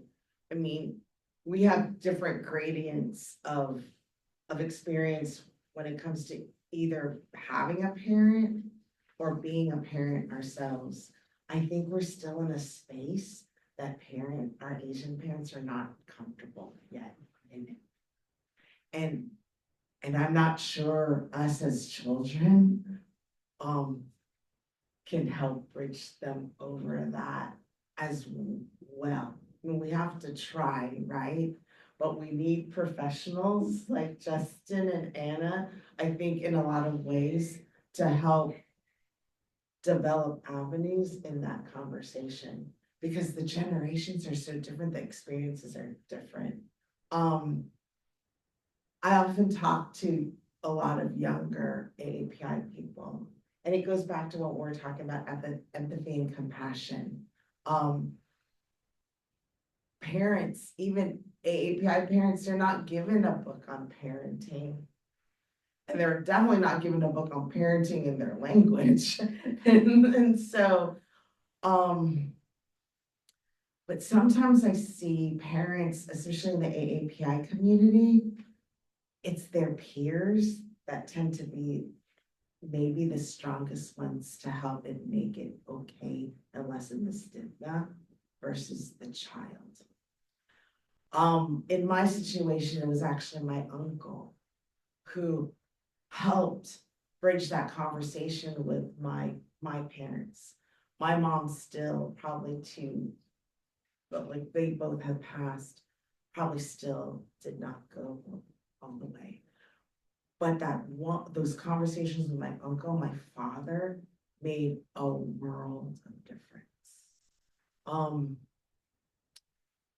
Seeing if there's somebody else that's a best friend to your parent, a relative of your parent that could open that door.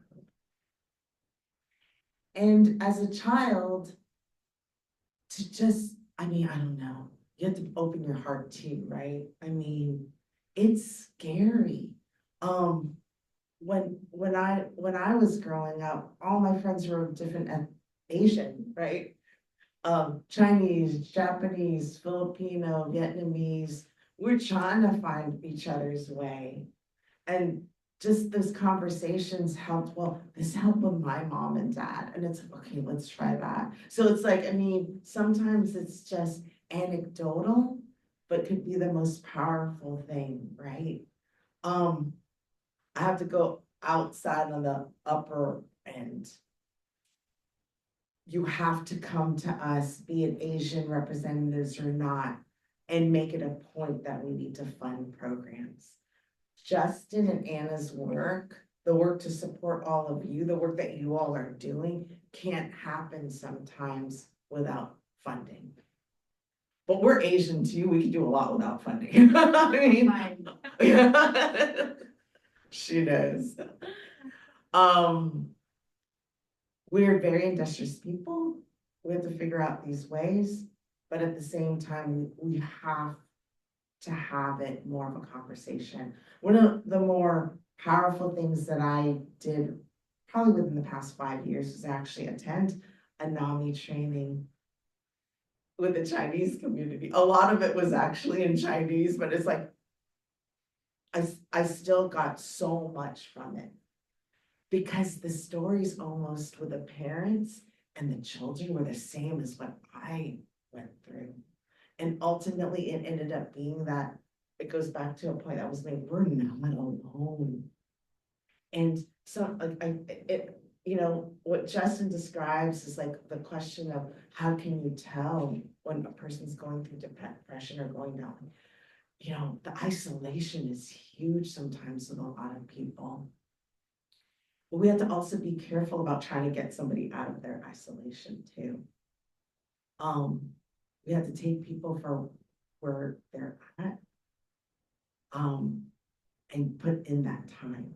Like earlier on, some things take a lot of time. Sometimes some of these things happen at a split second too. Being aware of the differences and the homeostasis of what your friends and family are, just being there. It's hard sometimes for a lot of us who get busy. But if you don't, my aunt was missing for a little bit. I'm like, she texts me all the time with these great emojis for like every other day. And I'm like, I've not heard from her for 2 weeks. Maybe 1 week. and I try to make sure that we stay connected. She goes, I'm okay. Why are you always chasing me? I'm not invalid. And I'm like, Auntie,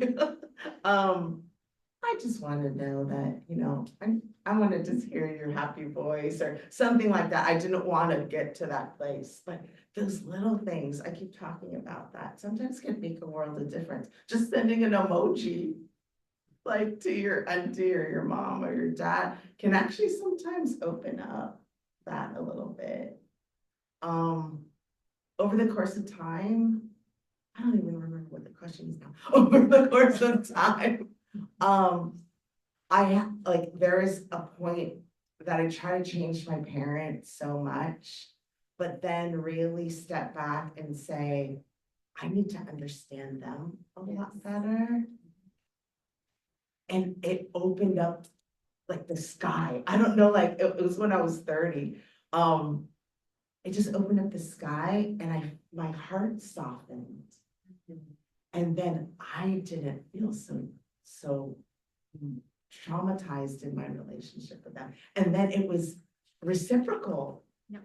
And as every 5 years went or every year went, it was like, whoa, I can actually enjoy the time I am with my mom. Because they didn't have that, you need to be Donna Reed, an American white mom to be really a good mom to me. And so let me just end it at that. Yeah, space, grace, understanding. Is that the question?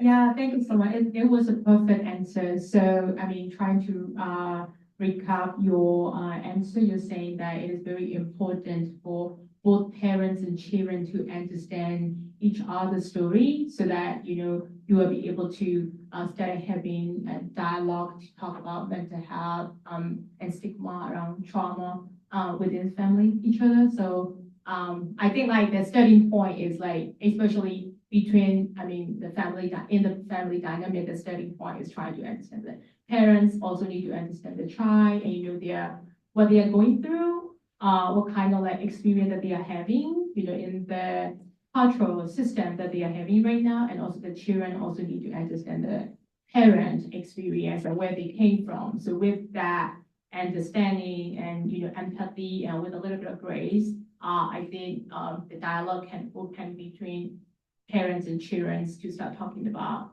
trauma and find a better way to communicate what their experience. Just a quick add too. Yeah.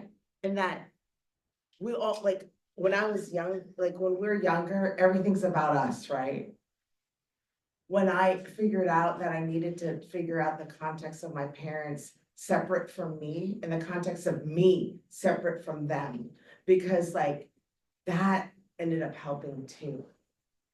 To just like sometimes, sometimes people will say, pretend you're giving advice to somebody else. And that made a world of difference for me in my experience too.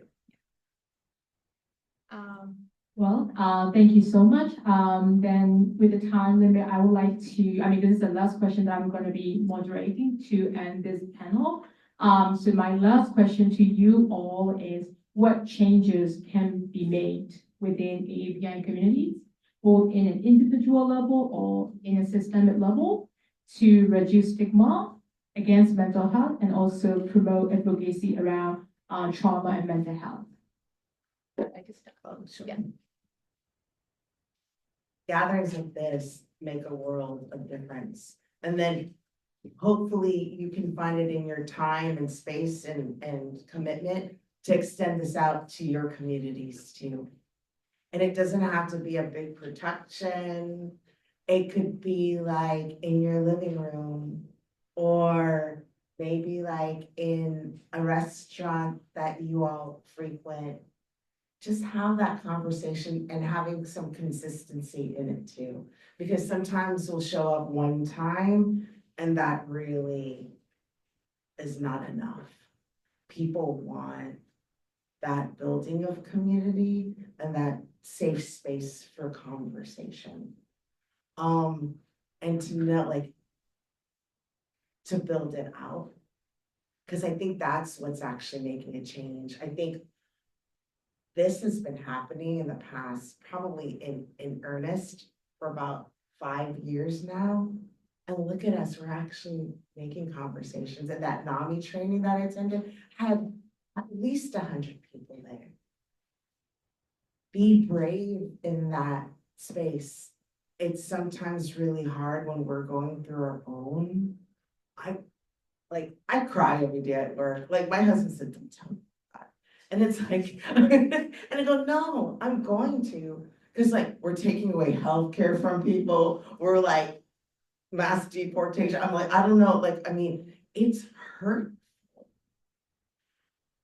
But to share that and to make sure, like, to ask for help when you need it. Like, people go, you're a politician. You should like just be polished and not really like, and I'm like, no. If I don't open up, people won't know I'm helping them. They're helping me too when you open up to me. And that's how we make bigger change in our community. But be brave. Your one drop can make a world of difference. And just like, come to me anytime. That pitch, like, this is where we make change too. And we here in North Carolina, it's just so new to make inroads when it comes to mental health. We need you all. That $1.8 billion has no line items. It was just one big pot that no one knows what to do with. They still don't know what to do with. Tell me what you all need. If it's like that, like Pooja said, she needed $15 million for something, it's like, that's where we're at too. So don't be afraid to speak your voice and let us know what you need. I think when it comes to, stigma specifically, a lot of it's sharing the stories and so co-signing everything that she said. And I'll add to that is also do your best to listen and incorporate those, right? We get, especially when it comes to stories that are similar to yours, or you're facing something similar with your parent, your child, school, right? Hearing what others say about the situation, one is going to validate you, right? A lot of stigma is feeling like you're the only person, feeling like maybe you're bad for this happening to you or something was wrong with you. So just hearing and listening to that other story and really like holding it in your heart, that's going to be very, very helpful, right? And then the other aspect of that is you can hear what another person did and what they tried, right? Each of us, this is our first time living, right? And so you can learn from their opportunities and they're gonna learn from yours, right? And sometimes we're not in a place, I really encourage everyone to share and bring their story, but maybe you're not in a place right now where that's possible for you, right? Maybe it's still too raw, maybe you're gaining your courage, and one day that you'll speak about it, right? But until then, listen from others, draw on that bravery, let it fill you up, right? Do that internal first so that when you are ready to give, you are able to give that on, right? And those aspects of breaking that stigma are going to be so important of just like a lot of that is loving yourself, right? Give yourself that grace, fill yourself with the warmth of your community that is coming here, right? And that's really going to help you with your bravery in your individual selves. And that will help when you are ready to speak and we are ready to break down these stigmas in larger groups. As a counselor, I can talk more at the individual level. So as individual parents, I would say it's good to first set a good example of talking about emotions yourself, right? So you can feel free to share with your child your own stress, your own emotion, upheavals. Talk to them about their emotions, and ask them how they're doing, not just how they're doing at school, even when it comes to grades, but ask them how they're doing when it comes to their friendships, their emotional well-being as well. Checking with them often so that they can build a good and close relationship and healthy relationship with you. And do not dismiss their struggles, especially when it comes to first-gen parents and second-gen kids. Oftentimes the conversation goes like this, like, oh, when back in China during the Cultural Revolution or during the hunger, I survived and managed, or I got into Tsinghua University and anything that you are dealing with is nothing. Don't do that. When you're dismissing their struggles, it's very dismissive, and they don't feel like talk to you about emotions. And if they don't know about mental health from other people, they may not feel comfortable talking about emotion to anyone, not even school counselors like me. So I would encourage you to encourage your kids to establish a relationship with school counselors, which is oftentimes the first line of defense. So I'm gonna shameless plug for school counseling profession, because school counselors, it's easy to talk to, and there's no stigma around talking to a school counselor because school counselor is unique in the sense that you're not only going to school counselor for mental health issues. But school counselors also deal with college and career readiness, also deal with academic advising. So going to a school counseling office itself does not show to other people that you have mental health issues. So that's the first step. Right after you have built the relationship with the school counselor and you feel comfortable talking about your emotions with them, then if you do have some emotional issues that raise to a clinical level, they oftentimes will refer you to a mental health counselor who can give you long-term treatment or something like that. So that's a good start. Actually, when I was working at the university counseling center, a lot of times when I see Chinese students, they oftentimes tell me that's the first time ever they have seeked counseling. That's a huge thing. Encourage your kids to go to counseling. Just think of this as a physical exam. It's not necessarily something like cancer surgery, like you have to become suicidal in order to seek counseling. Actually, in fact, most of the white students, the more privileged students I worked with, they come to me once they have even a slight stressful event. Like today, my math teacher told me I dress too little, I'm exposed too much skin. And then she talked to a white girl talked to me because her skirt is too short. And just because of that, she come to me. Although it kind of sounds dramatic, but I think it's a healthy thing to do. If anything small like that, they reach out for help. They come to me and process their emotions. That's not the case in most cases, for instance, for our Asian students, right? They only come to you when they're suicidal. That's oftentimes the case. And we don't want that. So encourage your kids to go seek counseling, school counselor or mental health counselor whenever they have something that's struggling with, and so that they get into the habit of talk about emotions and seek help whenever necessary.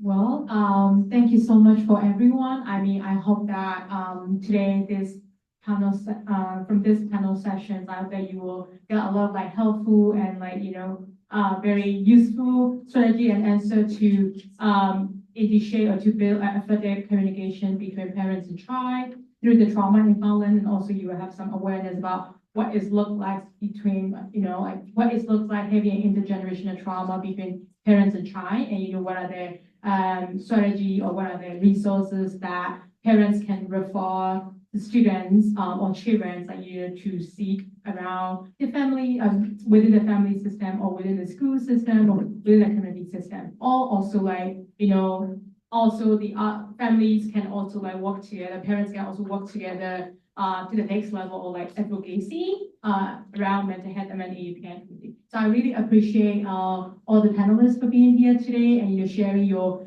personal experience, professional expertise, and also all the knowledge and resources around this. And thank you all so much. And can you all give a round of applause for all the panelists?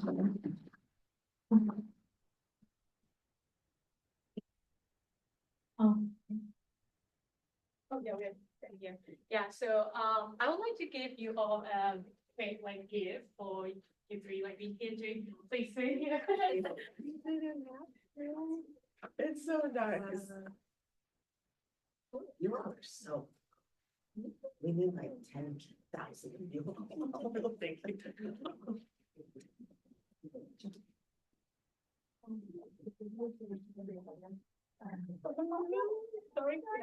Thank you. All right, so we have a little reflection up. I'm sure Jen already passed out to the in-person participants, and for people who are online, here are some resources, but I'm gonna go back to the reflection so they can So for people who are online, this is the survey questions.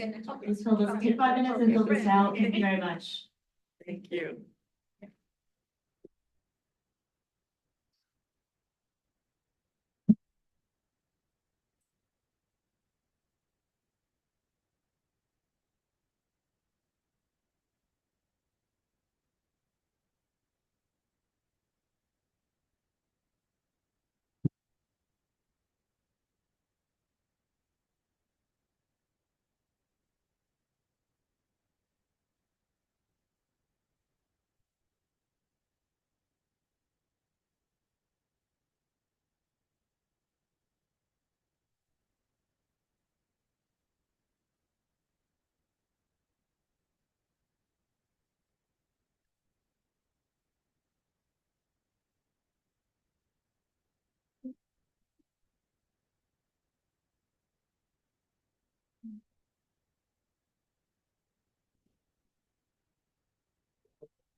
If everyone, once you finish your survey, if you could just leave it in the middle of your table, that would be great so that we can pick it up at, when we clean up the space. But this concludes our event. If we could show the next slide, please. Oh, it's the same form. Okay, but yes, thank you all so much for attending this event. I hope that you all had a really enriching experience. I definitely did. I feel like I learned so much about mental health within the Asian American community. It's a topic that I'm personally interested in as well. And so it was really insightful to hear from a lot of different experts within the field, like from healthcare practitioners to policymakers, to like professors. It was really awesome. So thank you so much to all our guest speakers, and thank you to everyone who attended. We have our contact information on here. So this is our social media, North Carolina Asian Americans Together. It's NCAA Together on Instagram, Facebook, and Twitter. And then we also have UCA WAVES, their website, and their social media on here. But thank you all so much for attending, and we hope that you all will stay involved and stay in touch with us.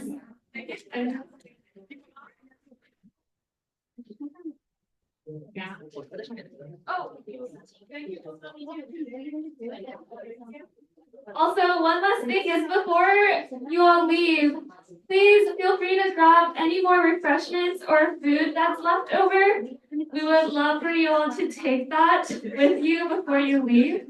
And yeah, feel free to stay after and like chit chat or mingle if you'd like to too. But thank you all so much. Please be sure to fill out the survey and leave it on your table, and we'll go around and pick it up.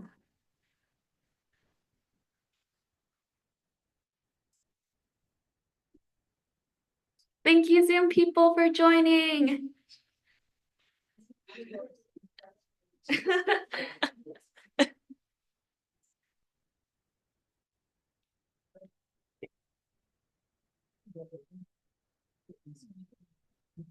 Let's just leave this up for now. Okay.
我的以前是相当于就是把自己专业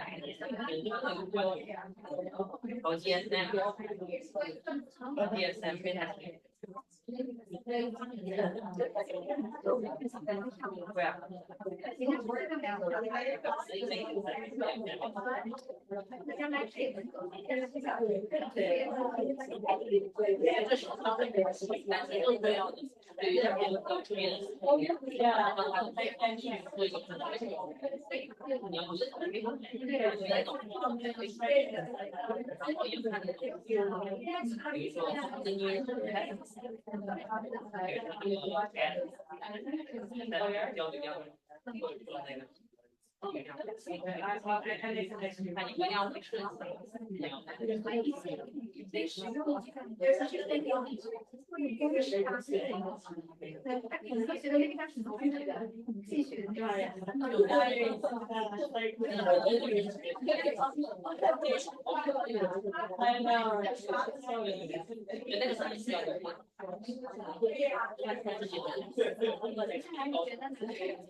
比如说，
我是3个班节奏比较第二2年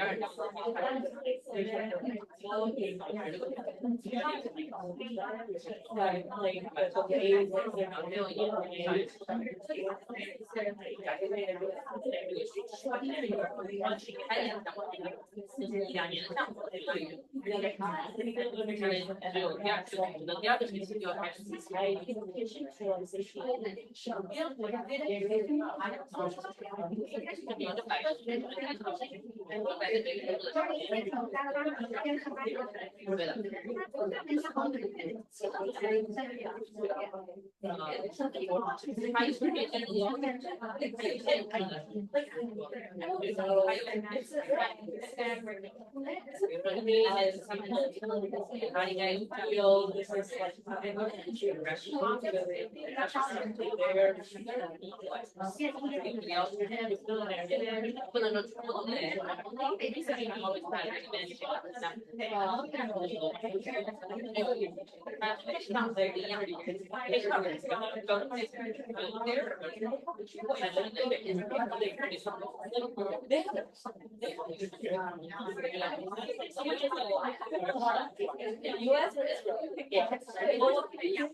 I know, right? It's like, I feel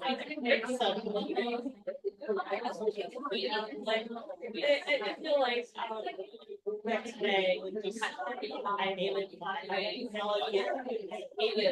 the Chinese international student. Just like try it off. I mean, I went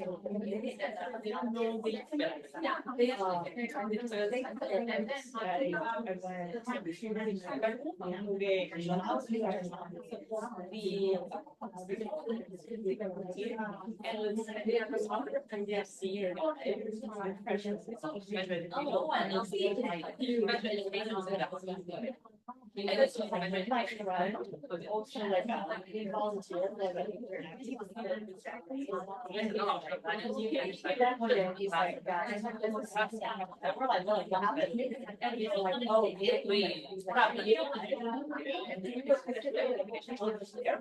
and that's like they were doing just like down the bus and they were just and he just like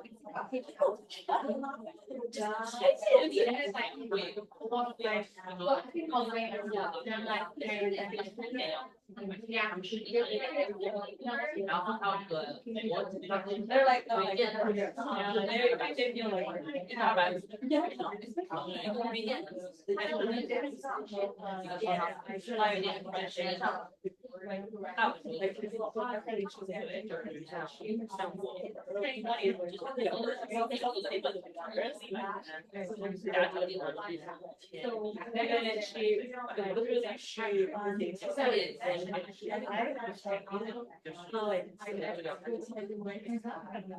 and you would say like her things, so like she would like hide her because he wants like just like she's like I know how sad.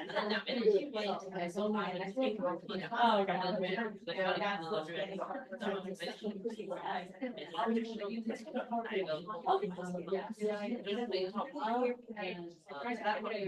And then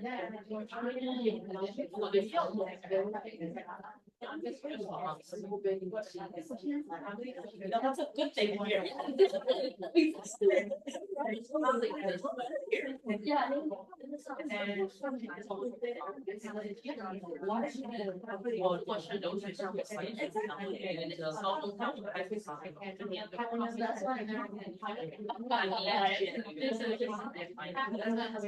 Nice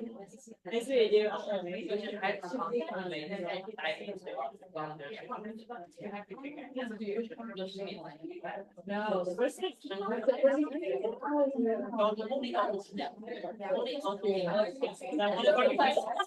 okay, thank you.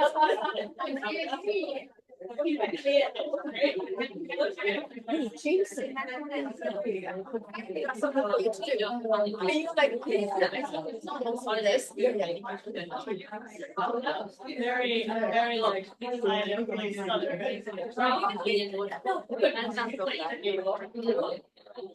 like what is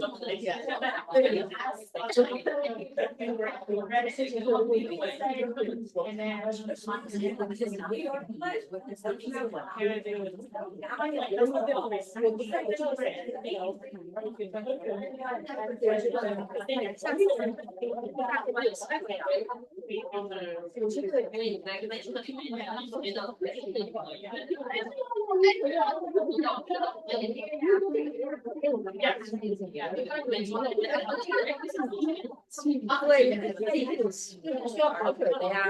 需要那个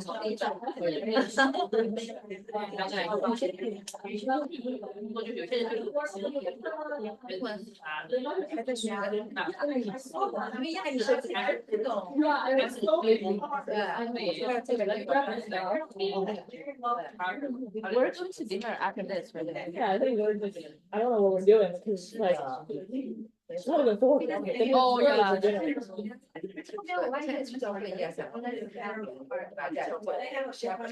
哦，在哪个上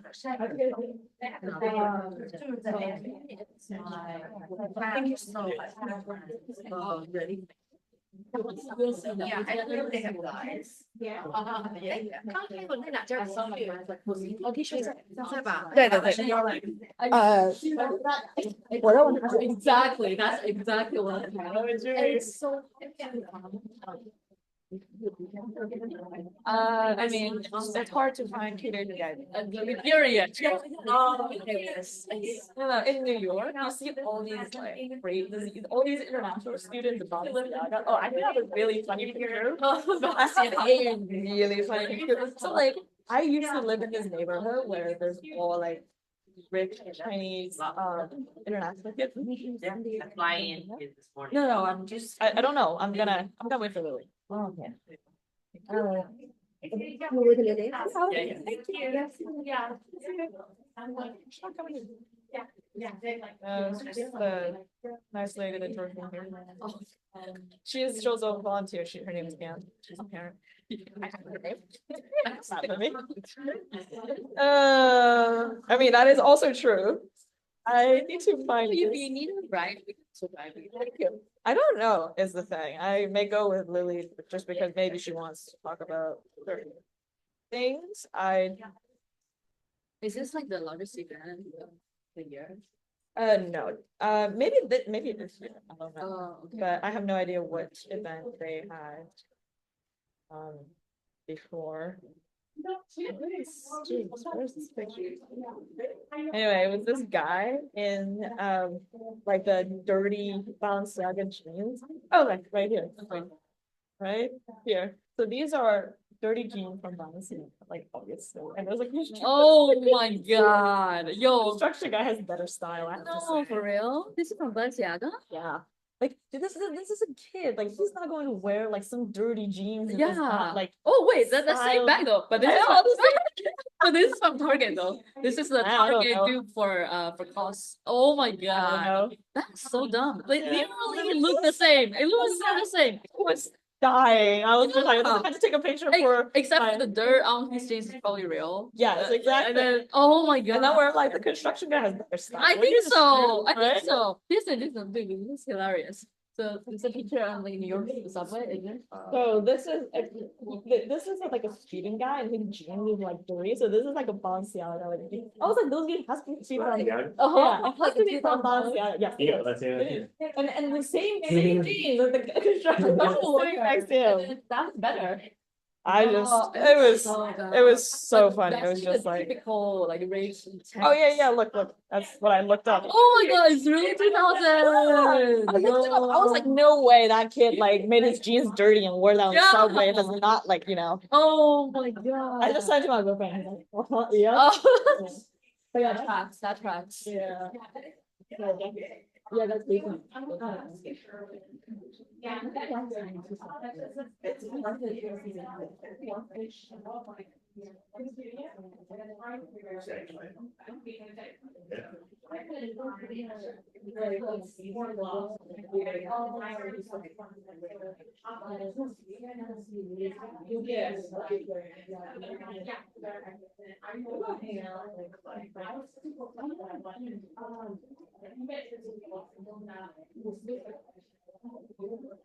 They do, but see how they drink it right now.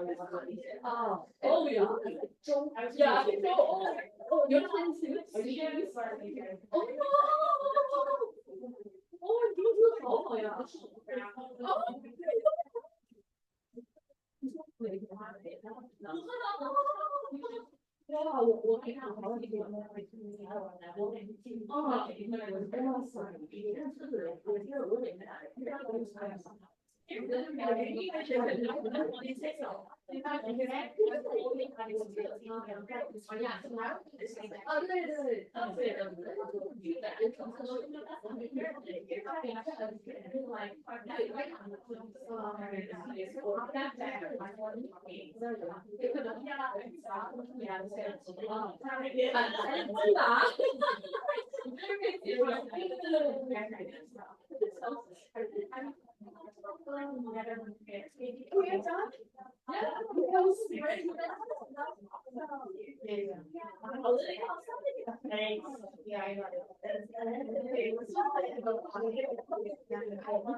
Thank you so much. Thank you.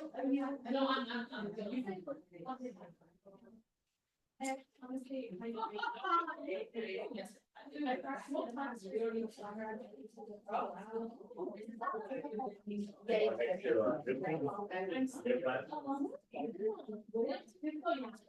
and I was going to say that we have to go to, I caught that like, you're telling me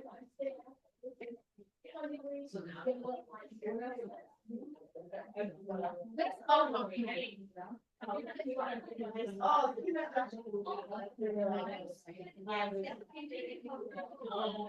oh my God, we don't have too much left.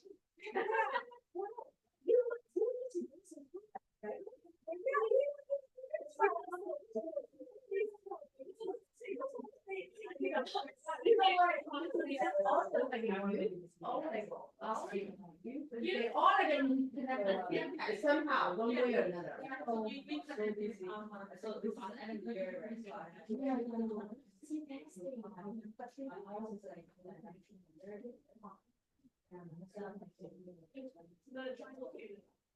So I think it's very much further. At least different. Yeah.